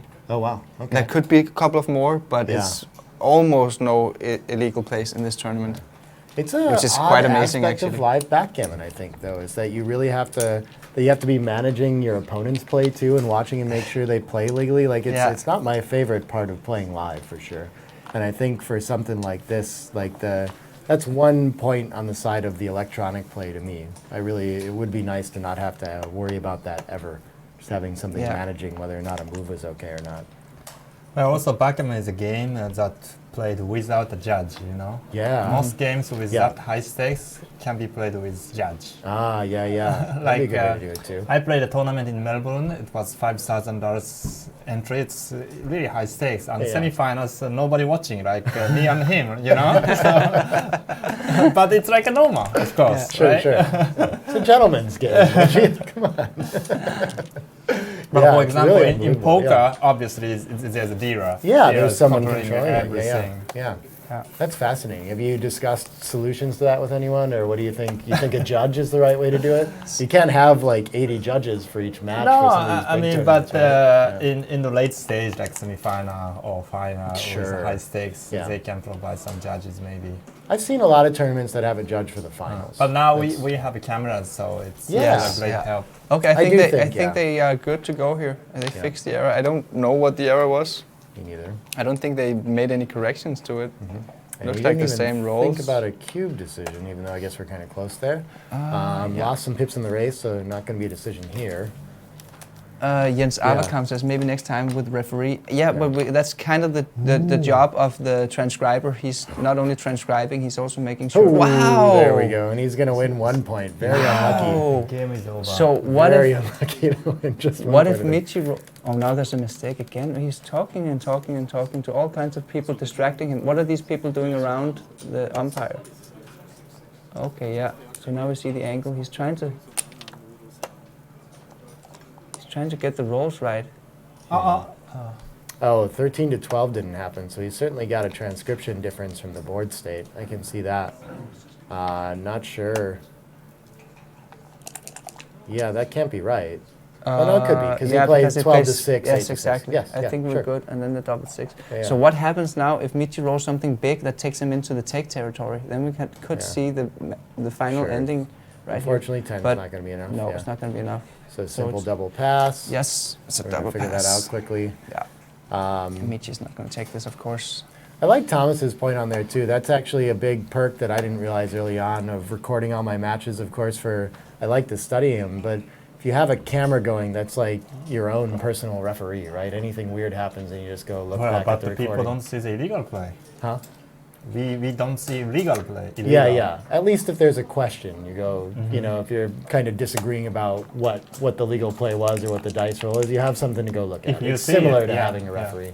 And then you can call a director over and say, look at the video, right? But sometimes Yeah. both players don't see it. and Right, right. Yes. Yeah, still completely the chance for overlooking. Yeah. But okay, we're into the Crawford game. We've seen Michi, I think, Yeah. climb back from way worse than this. so here we true. go. Here we go. Let's Yeah. see. If Hideaki can continue to play blunder-free, he might be a big favorite here. So Michi Yeah, has he to- is a huge favorite now. Mm-hmm. I mean, it's Crawford already, so the chance Yes. of making a big blunder is so Yeah. slim. Yeah. Okay, nice play here from Michi, Mhm. inviting your opponent into the prime battle. Yeah. Yeah, I think this is a good opening sequence for Michi because prime Sure. versus prime positions, that are positions where blunders happen. 5-2 we Okay. hit. That in the opening game too 5-3, for that's people also learning. pretty good. The 5-3 after you make like the 5 or 4 point, you rarely want to break your 8 to make the 3 point. It's just the 8 is a better point. So bringing checkers down is often very good here. Yeah, of course we have Board Besma in here telling us about illegal plays being a big problem. Oh. I love his solution though. I think that's Illegal really plays a neat. huge problem during Yeah, yeah. competitions. Yeah, he happens to have the solution. Okay. Yeah. I don't think illegal problems really Yeah, yeah. are a big problem. If it Sure, just sure. happened like once in this whole tournament, Right, right. That's, I've been uh, impressed with that. How good they're going. yeah. But it is cool stuff. If you're not familiar with his software, he's trying to make an electric board or electronic board. Oh yeah, as one. I know of the that Besma board transcribes the and matches Jakob Garel. Yeah, automatically. I tried out the first version of the Besma board like more than 10 years ago. Yeah, yeah, yeah. Doing the good work for backgammon. Yeah, what do you do with the second? I mean, this seems like you have to point on head, but then, oh, I didn't look at this A lot of somehow. good This threes. seems strong. It does it. I think it's a little bit weird to play this deep blitzing play when you're lacking ammunition and you still have two checkers trapped Yeah. behind the prime-ish position. It's very I would close. find Look at this. something So else. we've got like almost Something- 5 plays tied at the top. Yeah. It's just one of those confusing ones where they all have their merit, and that's why you look at it forever. Because all these front position plays look so awkward, I would be very tempted to just run all the way from the 24 to the 15 and hit out there Yeah, and find a 3 to play with it. many options here. Yeah, it seems like the simple game way to do it too, you know? Like I think you're gonna have much easier decisions going from there, but and we'll see what he comes up with here. Understandably enough, he uses some time here. Yep. So Got many some different clock left. combinations. And he finds the best play, of finds the course, number you know? one play. Perfect. Yeah, I like his play. Yeah. And now Michi is just checking Oh, whether it was a goodness, legal okay. play. It is Michi, but fair Okay. enough Yeah. for checking. Yeah, yeah. 6-2. After our legal play discussion, they can hear us, I guess, right? I'm very concerned. Yes. Great shot from Michi. Yeah, yeah. Really, really good What shot. a roll. This is kind of like the Well, all first, the eights are the good, first yeah. match against Thomas Christensen yesterday, where Michi was down on PR and down 6-0 Crawford. Yeah. It's very similar. Okay. Yes. Yeah. Michi's looking good. It's another good play Got a from lot of hope Michi. here. 5-6. 5-6. Wow. And now he want to Okay. get that 6 to jump the prime. Yeah. No, it's not going to do it, but it's still a Wrong good, six, but pretty good shot. Good shot. Yeah. He doesn't gain anything from winning a gammon here Okay, another fan, another fan. at this score. Eyes of Shiva. Ooh, not the best. Oh, still playable. Fine. Do Still we playable. keep the checker on the 17 linked back to that 16? Oh. Is that worth it, It's or not do a we? consideration. Yeah. I think he will move to 16. Actually, best play is It 6 is to 4 actually here the to leave best it there. Yeah, that's a Um, good spotted, Nick. Yeah, So when he enters with a hit, you get the return shots. that's part of it too. Yeah, I was thinking. I mean, now still for Michi, any 6 at least links to an anchor here too behind that. Good priming structure in the way. Yeah. Um, Okay, another good shot. Ooh. Another good shot. decisions though. Again, we have this whole. What do we do with our last ace? Oh, you got to And you hit could- Michi. I mean, you could just safety, but yeah, I don't think so. I think you put another checker behind Yeah. that prime wins too much. He duplicates a Yeah. 5. Okay, okay. And he 2-6, 2-6. That's a great shot from Hideaki. Right. 5-3 5-3 is a great shot. Which point do you make? Interesting. I love it. I I think think you so, escaped yeah. the prime. I think the 17 is stronger, I isn't like it? 17. Yeah. Yeah. Yeah. Because you still, I mean, what is he going to do? Somehow attack you behind that anchor? It's No. tough. You Yeah. don't have enough ammunition to do it. So this is a prime versus prime more so, and I think escaping it's worth a lot. There we go. Very close, though. Of course, that golden point anchor is so strong regardless of what else is going on in Right, the game. right. So you got to think about making it. Yeah, great play Good from find. Michi. And potentially going to be Deuces. punished That's for this. also This looks gonna like be- we're going to switch. Yeah. Oh, are we? We've got the 6 point, point on the 10 that's blocking the 4. Takes some time away. I Yeah. think this is the game plan, it seems like. It is the best play. It is the Yeah. best play. It wasn't a clear-cut decision for me. It is the natural play for me to switch, but Yeah. of course he's got to make sure that he Yeah, puts some safety in 17 to consideration in 13 here. is very close too. I'm always confused actually how when the swing in equity is like, it's almost 3% difference in wins and it's only 0.048, sometimes that 3% can be worth a lot more. That's Oh yeah, strange to me. yeah. That's true. But in this at this match score, the gammon value doesn't matter. That's the thing. So the gammon rates doesn't really matter. So it's just looking at the double match, the winning percentages. Yeah. By switching this, your 10 points became a builder to the 4 Right, points. so it's no that's a longer, yeah. Very big good point. plus. Yeah. Very good point. Yeah, and it's blocking 6-4. 6-4 is a horrible entry number. yeah. From, Oh, look at that. Yeah. It keeps getting better. as Hideaki is thinking. Yeah, good play. Very good play. So 5-3 5-3 fan. fan, This is okay. starting to look good from Hideaki. Yeah, he's blown it out. And he can, Um, ooh, it looks a little rich to hop the prime there. But you 'cause don't- have no 2. but you don't care about the gammon loss. So This I is think fair. you gotta This is fair. do it. I'm not. Oh, Oh Okay, yeah, it's close. This looks a good play. Yeah, but it's close. Oh, it's not? Yo, it is They're all close. very It is. close. 17-10? It is Okay. 17-10 It's the seems best to be play, a little but bit they're better, all- but it's close. if I was going to hop out, I'd probably find the 13 to 11 before I think about splitting my kind of anchor on the 17. Splitting the midpoint, 13 to Yeah. 11. Yeah. Ah, you you- don't need the midpoint anymore. If you like, I You mean think- if you make this 17 point, then you Yeah, could yeah. split the mid. Yeah, okay. Yeah. I But think he survives it. I and, think I yeah, would have played Hideaki's play. just plays from the back. He Yeah. doesn't have that much in the race is another confounding factor Yeah, for me here. he's you up know? 6 pips. So, which isn't That's a true. huge racing lead, right? So, I mean, you kind of need to count on a couple different game plans here. Yeah, but it's bad to get primed. Yes. That's the yes. thing. You want to get the freedom with the back checkers. Sure. Even if he was down in the race, he'd probably still want to escape the prime. Yeah. 15 to 10, sure. I'm not sure. I mean, I like his 2 is almost for sure, and then the other 3 is kind of fine. Yeah, whatever we Yeah. want to do. Whatever. 4-3. 4-3 and he enters. Okay, and what are we gonna do with this? I guess we must. I feel like you want to stay in the board, but wow. Okay, this is the right play. Yeah, because you really don't want to play any other 3. I can see that. But I would think that I would want the return shot if he's going to hit me, and there's only the 1 point aimed at me. This is a really good play from Michi. So what is the merit of this? How come he wants to come out to the bar instead? Well, first of all, he doesn't care about the gammon loss. Mm-hmm. Here he does get some return shots from the bar, and you avoid playing the destructive 3 with the 5-2. To maintain your position. Yeah, to maintain the Here's a position. shot that gets back in. Which hit Yeah, do we there it want? is. We need another checker behind the prime. Exactly, and here. he preserved his position. If he's lucky, he can lose a backgammon, and that's relevant, right?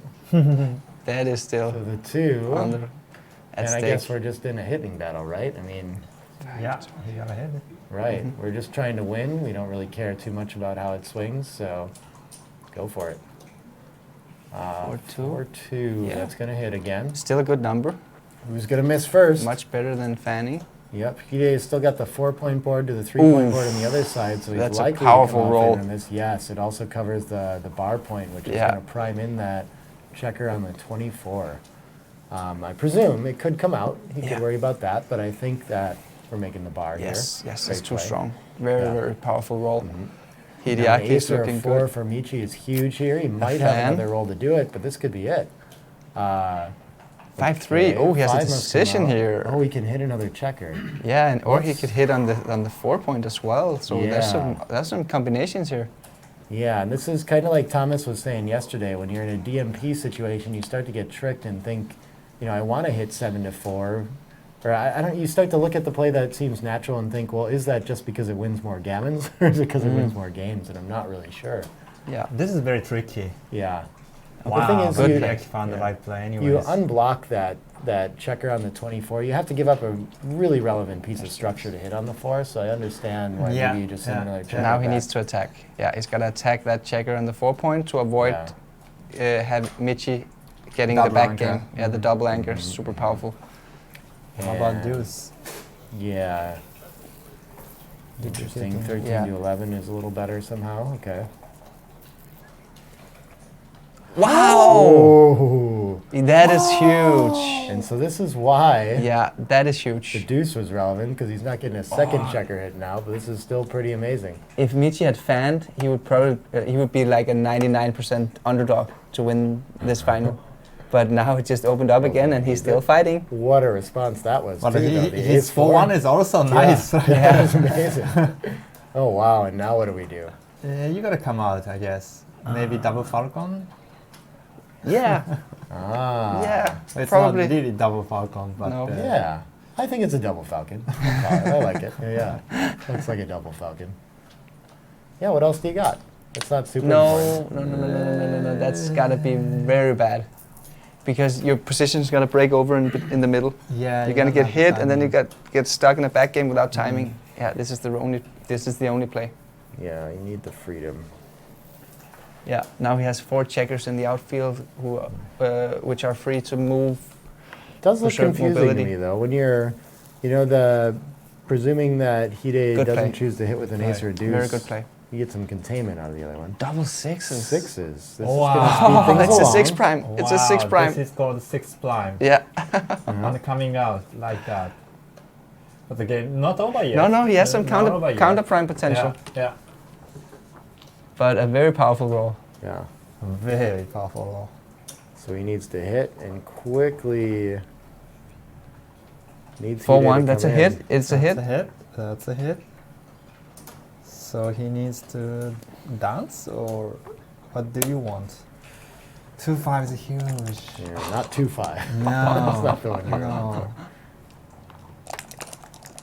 There's some time here. I guess now we have some confusing plays. I guess he has enough time with those 3 checkers to just play in, potentially.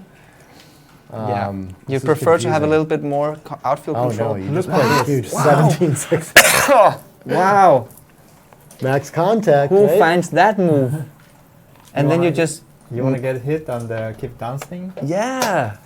Yeah, I suppose so. Maybe that's the best way to Wow. preserve, That was a preserve your cool timing. move. Sometimes the computer surprises you. Yeah. of how well Oh, this is backgammon clever here. Now this 5 computer aren't plays. So, aren't so exciting for Michi. Let's see if we can find it this time. It's got to still be the right idea, right? Yeah, yeah. He probably slot the 2-point and split with ace. Double falcon is when you take both your anchor checkers and play them both out into a shot. Or double falcon. Is that what I said? Yeah. Yeah, Double we just falcon. invented that. It's not a real term, but now it is. It's a real term now. New to us too. Okay. Yeah, I mean, what else will you want to play other than this? You don't want to play 13 to 6. Yeah. Risk some getting potential hit. of getting the checker back. Why would you play this to clear the 13 point, like a pay now kind of proposition? It doesn't make sense to me. Yeah, this looks natural. Duplicating the 3s, keeping a little bit of contact, making double get a 5s hit. ugly. A little bit of life. I presume we want to hit here and not just make the board, but I'm not sure. I'm not sure either, actually. It seems like the same thing, theme that if he Yeah. hits on the deuce, that's Yeah, I think okay. you wanna Otherwise, hit. you get some prime think value. you wanna So hit. yeah, let's do it. Yeah. Something might happen. Yeah. Like this. Oh, all of a sudden. And 6-3. Look how clever keeping the 17 was now. 5. Michi says. I Yes, think you got exactly. a hit on the ace, right? Just to Yeah. avoid something changing here. Yes. Yeah. And you want to come out with that 6 and hit the second blood. That's what What's he's the best hoping now? for. What do we need? I think he wants an ace. Oh, that is brutal. Ah, he I could think- stay slotted. Yeah, but why not lift it? I think. Yeah. I would be But inclined to. yeah. I see what you're saying. Is that the best play? I don't know. There's a couple of combinations. You could also shift from 13 to 12. Okay, it was probably good. And 5 comes out. 5, Great yeah. shot again. Yeah. While he's on the bar is often the time to split and try to get home. I wouldn't mind making a play like that. Ah, this Seems is nice. fine too. It's Yeah. one number instead of 6. Yep. 1-5. Okay. That's going to bring a checker in. Yes. And we have gotten to a similar position, except Hide's got a couple checkers buried on the prime now. Wow. Yeah. It's So, not prime improvement. anymore. Yeah. Yes. Any 6. Yeah. Yeah, the 6s are really good to preserve. This is also a good roll, actually. Yeah. You get the counter prime going, some prime value, since now you have one checker. 2-4, yeah. Oh, there we go. And we break some more. Okay. Now 6s and aces and 3-2. Yeah, 6-2, 6-6. 5-4. Five hits. That's Yeah, good. 5. That's good. Oh yeah, the Swap 5s. the I even back. forgot about Might the as well 5s. get hit on his way out. I think you gotta. Yeah, slot I would the put it on the back 7 here. for sure. Why not? I What mean, can now, go wrong? oh Yeah. no, there are risk involved. What I putting mean, on the 7. What, you fan You and don't- preserve your front position? Like you can't just crack. I think. 12 days very close. You don't like getting hit, but I think the Sure. gain outweighs the risk. Yes, Yeah. it is the right play. Yeah, it was a beautiful play actually. 1-4. Okay, and Hide is out of time. This could be Michi big. needs a 5, small one. 5 and a 5 6. is 6 6-5. points, fine. Okay. This is fine. Come out. And I think- hide the blood, I guess. Is this what we? Yeah, okay. Yeah. It's not clear to me. No, because I Because mean, you really just need him not to roll a 5 either way, right? And so I guess you still have a lot of hope Interesting, here. Yeah. You could be right. You Yeah. could be right. But now Michi could actually also win by blitzing. It Deuce. doesn't. Okay, deuce is great. Deuce is great. Okay, Wait, but of wait, course wait. you Oh, want to we can- hit yeah, and we go gotta for the what are prime. it's the 1-4 now? 2-4. Yeah.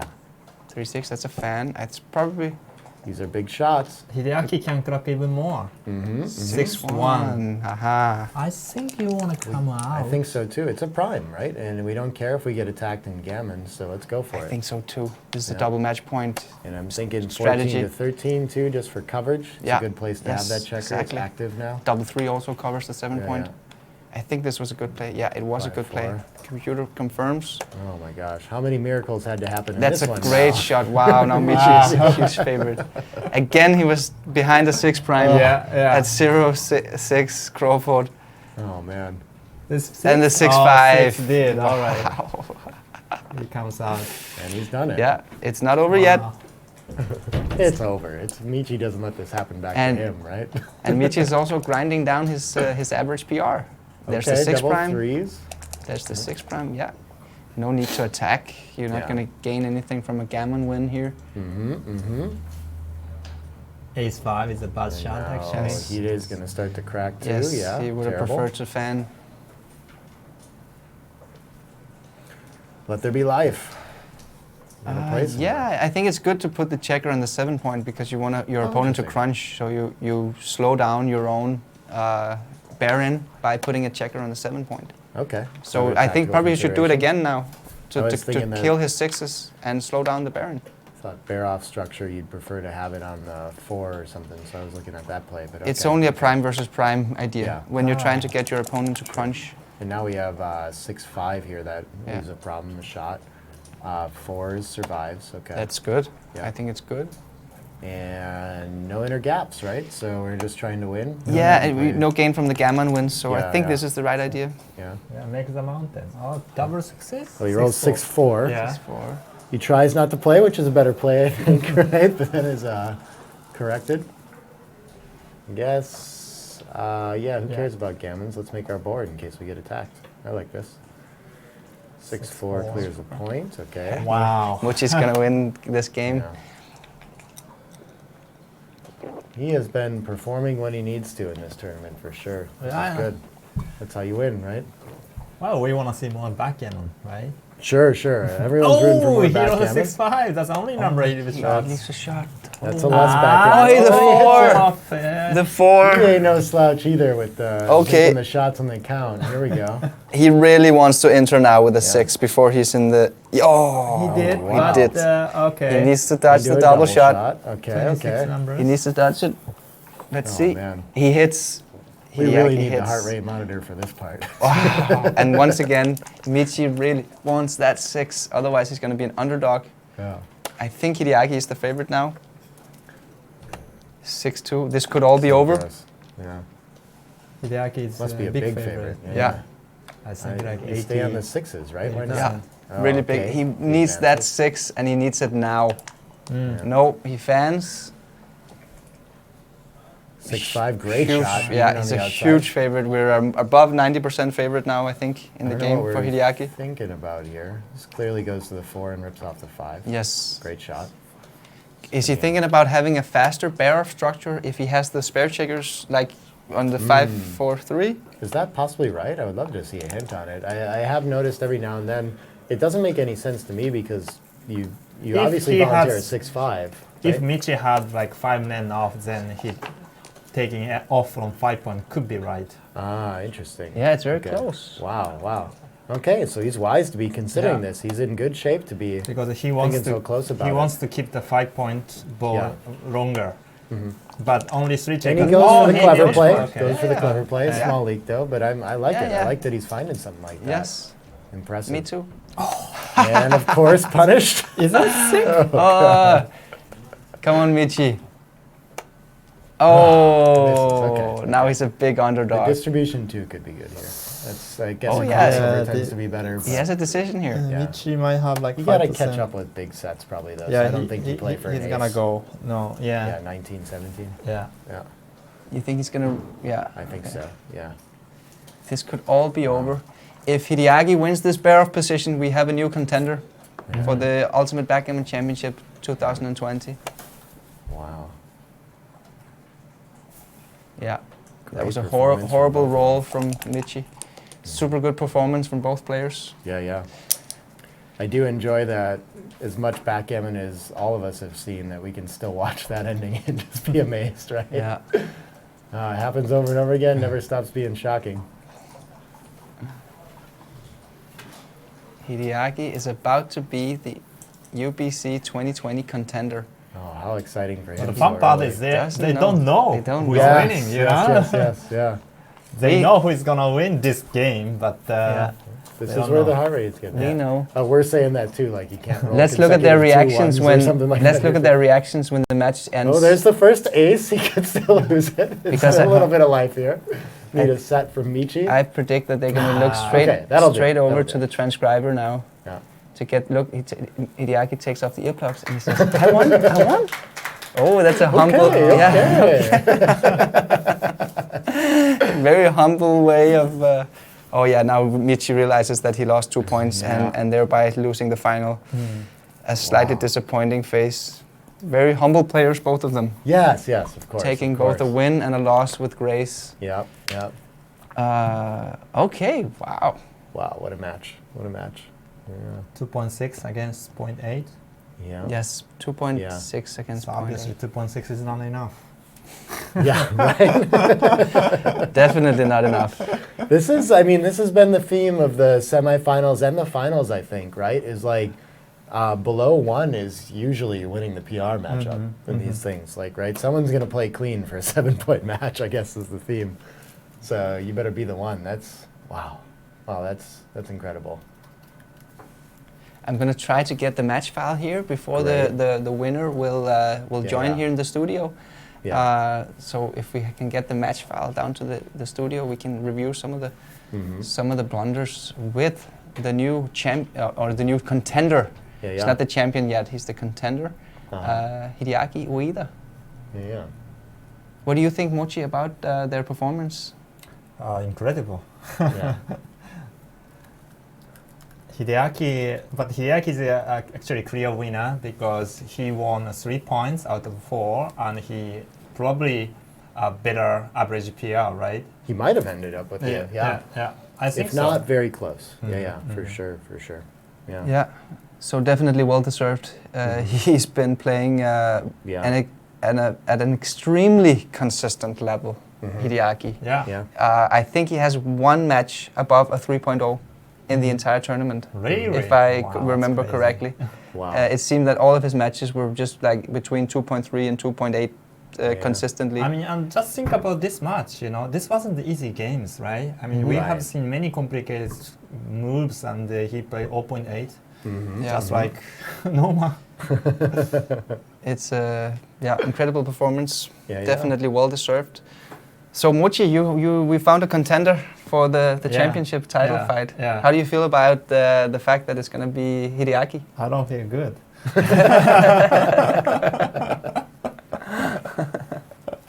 You got to make him watch matches and matches and matches of you just playing like a machine. Right? It's only fair. It's just very intimidating to have to be the commentator and watch this all go down, huh? Yeah. And I think Hideaki, wasn't he about to start a new job or something? Maybe now he should quit the job so Oh, he can yeah. practice and prepare for the championship final. For the honor, yeah. He's got half a year to get better, huh? Yeah. Okay, so we're working on getting the match file here. Maybe we should take a short commercial break and see if we can have the winner down for an interview after the break. Sounds good. Okay, be right back.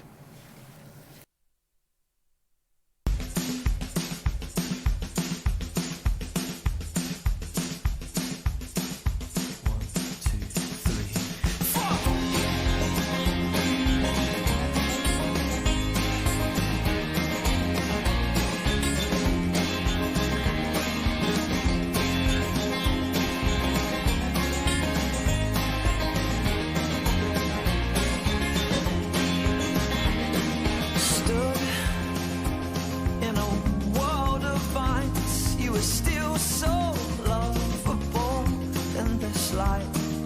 Take on the winds tonight as our bursting garden shoots intertwine. The creature comforts when we're cold. The cocoon to curling cuddle folds. When the creatures cover up our shoulders, enveloped, we almost forget to breathe.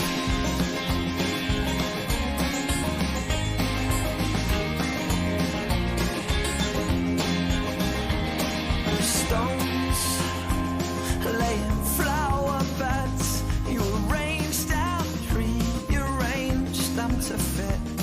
It's creative fingers green, like the perfect mother I'd ever seen. Creature comforts when we're cold. A cocoon to curling cuddle folds. And when the creatures cover up our shoulders, enveloped, we almost forget to breathe.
my feeling.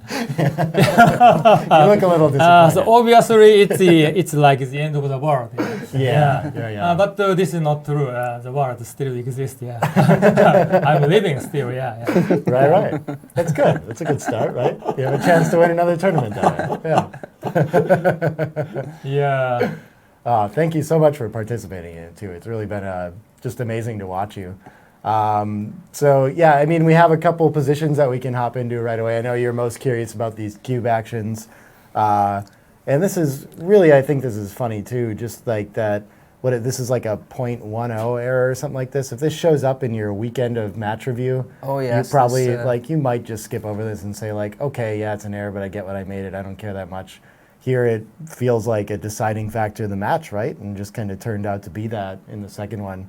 But yeah, talk us through this one. This was we thought this was difficult in the booth too, and not too surprised, but yeah. Yeah, so I made my decision very quickly.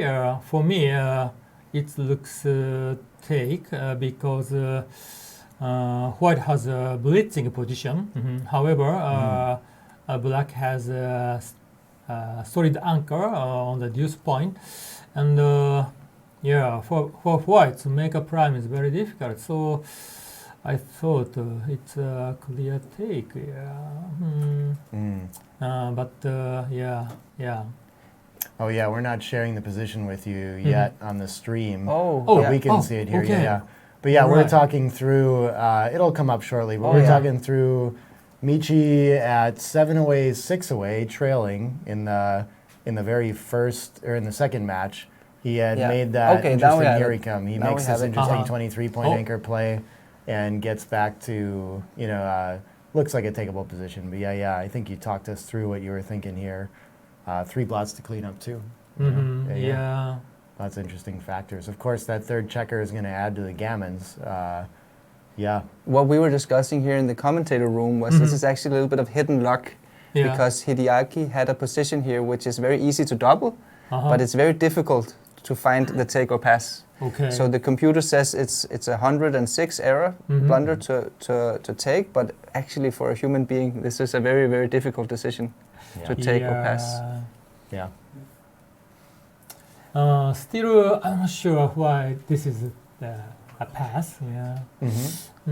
So with decent winning chance, 70%, 71%, and of course more than 20% gammon winning chance. Yeah. So the mixture of them results in it's a clear pass. Yeah. It might be a little bit more borderline at 0-0 actually. I think he has to be a little bit more aggressive 6 away, 7 away. But it's a little small detail. Interesting. Okay. Yeah. One of those exceptions where leading in the score actually Yes. still allows you to cube more aggressively. Exactly. Yeah. Yeah. Pass So more aggressively. so 6 away affects this cube action. Maybe 6 away is a good score to get the 2 point or 4 points. Yeah. Yes. Mm-hmm. But it should be very little, I think. Okay. I have a question, Michi. Yeah, sure. Now, after you played the final here, your Yeah. average PR of the whole tournament Yeah. is about 2.5. Okay. Before the tournament started, would you have been satisfied and happy with a 2.5 average? Yes. Yeah, it's more than my average. Yeah, it's better than my average. Yeah, okay. But this condition of the tournament, makes player playing better, I think. So first, we all have good players, and mostly we know how we play, how the opponent play, And secondary, we only play the 7-point match.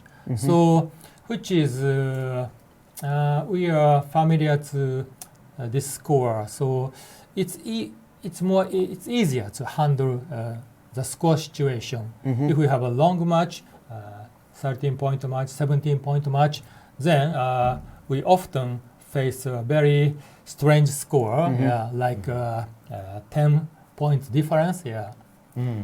So with these 2 reasons, most of players have a better PR than average, I guess. That's my opinion. Okay, very interesting. And then we have a question here from the chat to ask you about your next book. Are you planning to publish a third book? Yes, actually I have started Yeah. Okay. Oh, Yeah. great. Can you tell us what it's about? Yeah, so it's about the game plan. Oh, great. Yeah. Interesting. So people often asked me, okay, so the first one is about opening play, the second one is about end game. So third one should be a middle game. But how can I describe the middle game? Right. It's almost impossible. Yeah. However, maybe game plan is one of the solution. Yeah, to handle middle game. Yeah. Yeah. Mhm. Very interesting. Yeah. Well, we are looking that. forward to that one for sure. sure. Okay. Yeah. In the chat too, we've got Yeah. what after playing Hideaki, Mhm. what do you've got a feel for how he plays, got to play at least one match with him. Did you line up with him in the earlier rounds too at all, or just this? You mean I and Hideaki? Did you play against him on first day one or day two? Yeah. Yeah. No, I haven't played. Okay, yeah. okay. But of course, he's in Japan, so Yeah. we had some chances to play each other. Yeah. Yeah. Yeah. So actually, this is for me. This is the second final to play with Hideaki. Yeah. Okay. In January, yeah, I played the final with Hideaki in, Oh, wow. in Japanese local tournament. Oh, cool. Okay. Yeah. So what's your impression of his play now, and how do you feel about his chances against Mochi in the final? Oh, it's a tough question. Yeah. So Yeah. obviously, I guess Mochi's average PR is better than Hideaki. Okay. Yeah. However, Hideaki has a tremendous improvement just in a couple of months. Yeah. So and still he has, I believe, lots of margin to improve. Yeah. Yeah. So yeah, I'm not sure when they play the final, but if Hideaki has enough improvement, then it will be very much interesting. Yeah. Okay. Do you have one of them that you'd root for after this? Do you have one of them that you prefer to win? Oh, sorry. Do you want Mochi to win, or do you want Hideaki to win? Who do you root for? Oh, Yeah. oh. Nick, is it a good question? That's not my question. That's not what I was Okay, audience question, all right, yeah. Of course, they are both my good friends, so Yeah. I cannot say anything. So I just, I want to enjoy watching, and Sure. I want they show the best performance of them. Yeah. I got you. Very diplomatic answer. Very good. Thank you so much, Michi, for putting yeah. on an amazing Yeah, show. Your performance was awesome. Yeah, I hope so to see great. you again Yeah, participating and, next I year. really appreciate that you gave us such a great stage. Yeah. Yes. We really enjoyed it. Yeah. Good. Yeah. It's an unforgettable experience for me. Yeah. Very great. good. I'm That's very awesome to happy. hear. Yeah. Let's see if we can make it even better next year. Yeah. So, Wow. yeah. Okay. Yeah. Thank you very much, Michi. We're just going to go to a commercial break, and then we're going to be back with an interview with the winner, Hideaki Ueda. Yeah.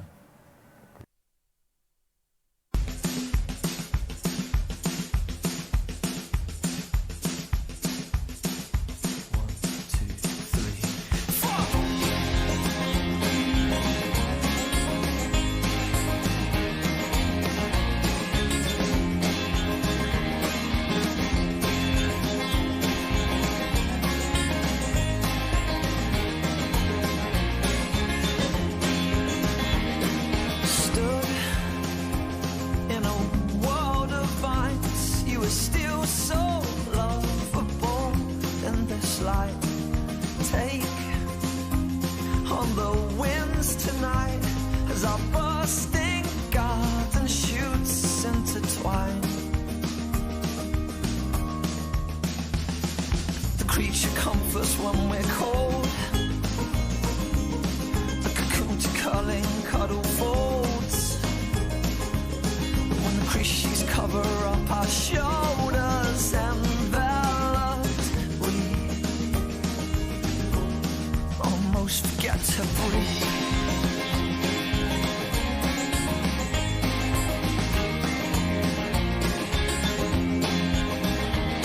Stones laying flower beds, you arranged and rearranged them to fit. It's creative fingers green, like the perfect mother I'd ever seen.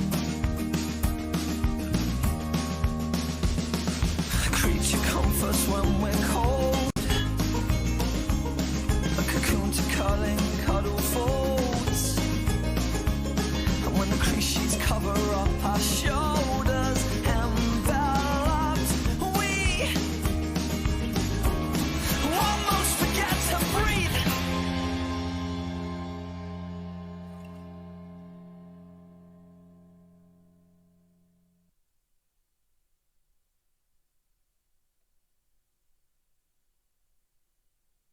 The total. Yeah.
Hi, everybody.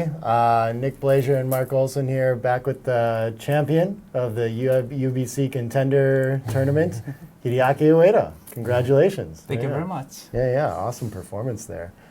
We got all kinds of questions for you about how you got here and everything, but I think everyone's so impressed with being a relatively unknown name recently, right? And you're coming in and putting in a performance like this and winning the Contender tournament with amazing PR performances.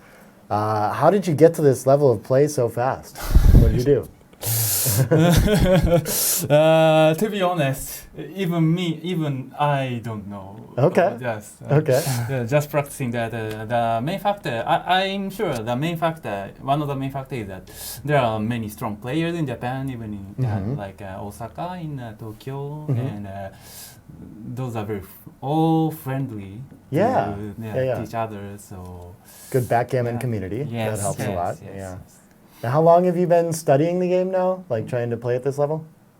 I mean, Sure. How long have you been studying backgammon? I started 3 years ago. Okay. It's crazy. Yeah, that's really amazing. Yeah. And I bought a XG 2.5 years ago. Wow. Yeah, it's absolutely amazing, Hideaki. Congratulations with winning probably the toughest tournament ever held. Yeah. And the fact that you've only been studying backgammon for 3 years is mind-blowing. So congratulations. Thank you very much. Your average PR for the entire tournament is now around a 2.6 after this final. How do you feel about this performance?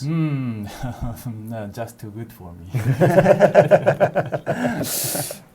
Lofty expectations going forward, right? You're going to have to keep doing it. My matches must be...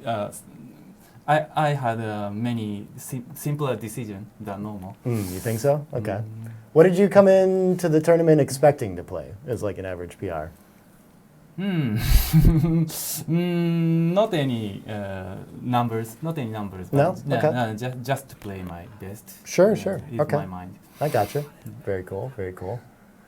People are asking too how how well you know Mochi and Michi back at home and these things? Are these people that you like trained and like how much of your skills have developed with them, right? A lot. Yeah? Yep, Yeah. yes. Yeah. Yeah, and as you know, I have not so much experience, so they gave me a bright perspective, bright view of the, bright view. Yeah. In seeing Right the position. perspective. Yes, Yeah, yeah. perspective. Yeah, I gotcha. Okay. Cool. So now you are the contender of 2020 for the Yes. UBC Championship. Yes. That means that you have some months now. We haven't set the date for the championship fight against Mochi, but it will at least be some months. So how are you going to prepare now for that championship fight against Mochi? To be honest, I not plan to go Monte Carlo now, so I have to make some schedule at first. That my thing, and of course the Neil's advice I had is that I have to memorize all take points in all scores. Like it's a very valuable advice, and whenever I need that take point, I all time calculate at that moment. But it may be take a long time. Okay, so you're going to practice a little bit with the take points. And also reference positions. Yeah. Like so, I will read your book so many times, and will remember all reference positions to prepare for that. Okay. Tournament. Yeah. Are you going to cool. play some tournaments, or are you going to play online? Are we going to see you at Backgammon Galaxy, perhaps training up to the event? Yes, to prepare for the duel. Yes, Okay. of course. Yeah, that's going to be really exciting to see how much you can progress from now on until the championship fight. Yeah. Yeah. Do we have more questions from Yeah, the one other viewers? good one. I guess what's your like day job, and are you considering doing backgammon professionally? Sorry? Are you considering focusing on playing backgammon professionally, or do you have work at home? What do you do? What do you do back in Japan? It's a really tough question for me. Oh, yeah. Just thinking now. Just look at the wheels turning. Maybe, probably, right? yeah. It's hard way for me to earn some money professionally. Yeah. That's Very my much so. thought now. But, Yeah. Interesting. but yeah, but I want to continue to play seriously. Oh, cool. Yeah. In any ways. Right. What else do you do at home when you're not playing backgammon?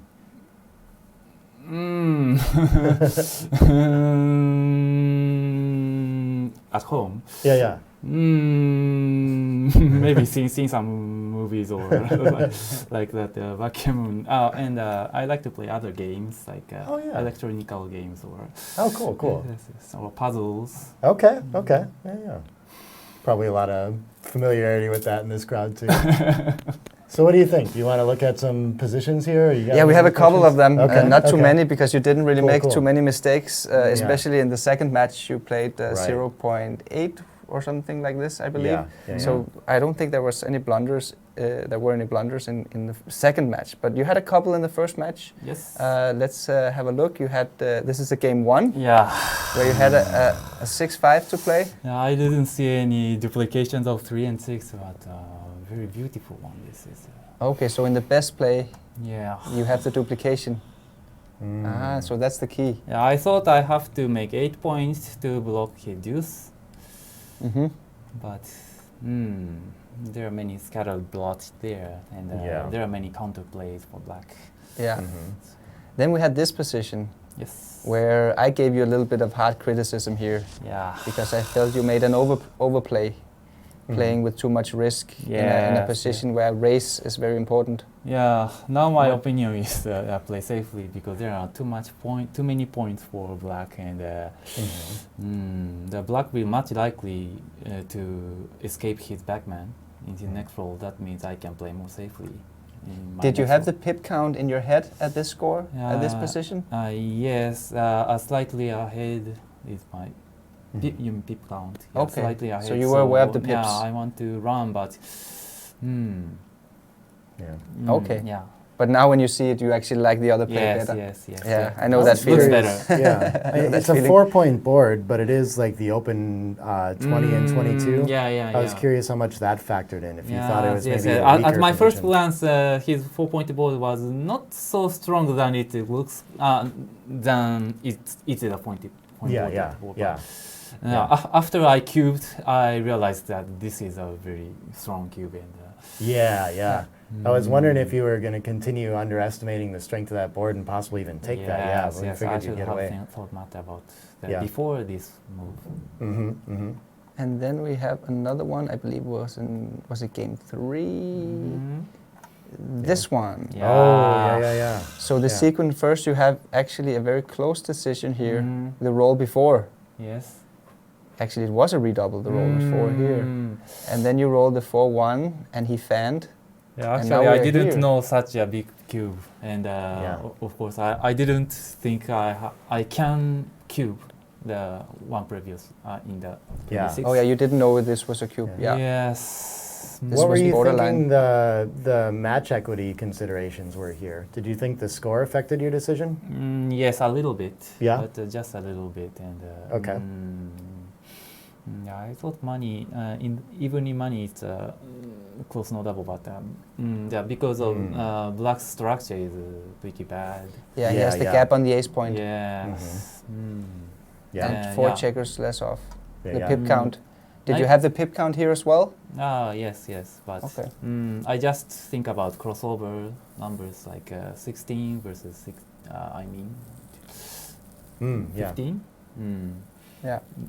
That's all it came Yeah. in my mind. Okay. But yeah, I should have made reference positions for. Yes. I think we spotted one of the the only leak we've spotted in your game, perhaps, was maybe with this position. Wow. So Looking forward to reading. So for the Mochi title fight, you will have studied the reference positions. Yes, yes, Yeah. exactly. Okay. So that was, I believe, that was the only blunders you had for both matches. Yeah. So amazing performance. Amazing Congratulations with being the 2020 UBC Contender, Thank you. and we'll be looking forward to seeing you again later this year in the championship fight. Yeah. Great luck to you. Yeah. Yes. Under much pressure. Yes.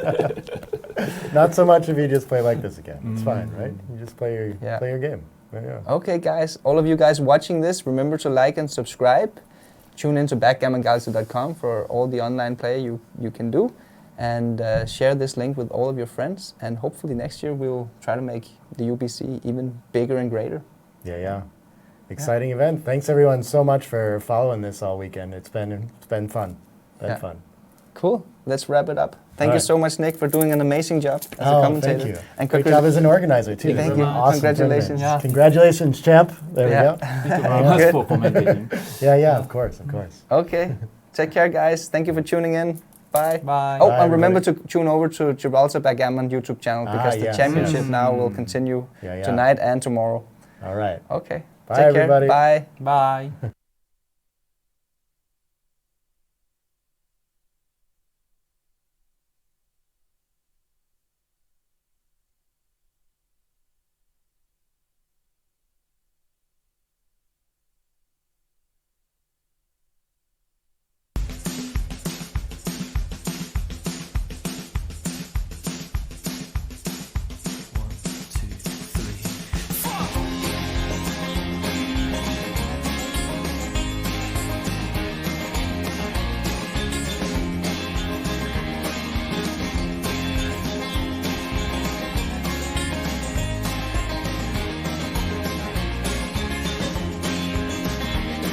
Stood in a world of vines, you were still so lovable in this light.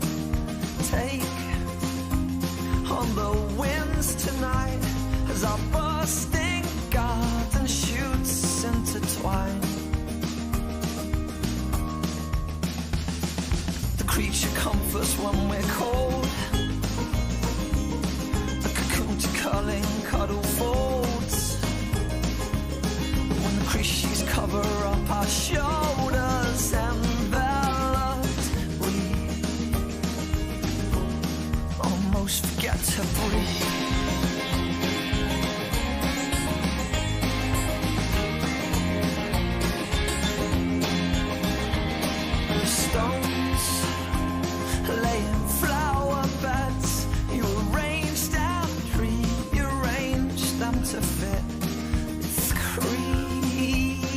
sensitive fingers green, like the perfect mother I'd ever seen. A creature comforts when we're cold, a cocoon to curling cuddle folds, and when the crease sheets cover up our shoulders,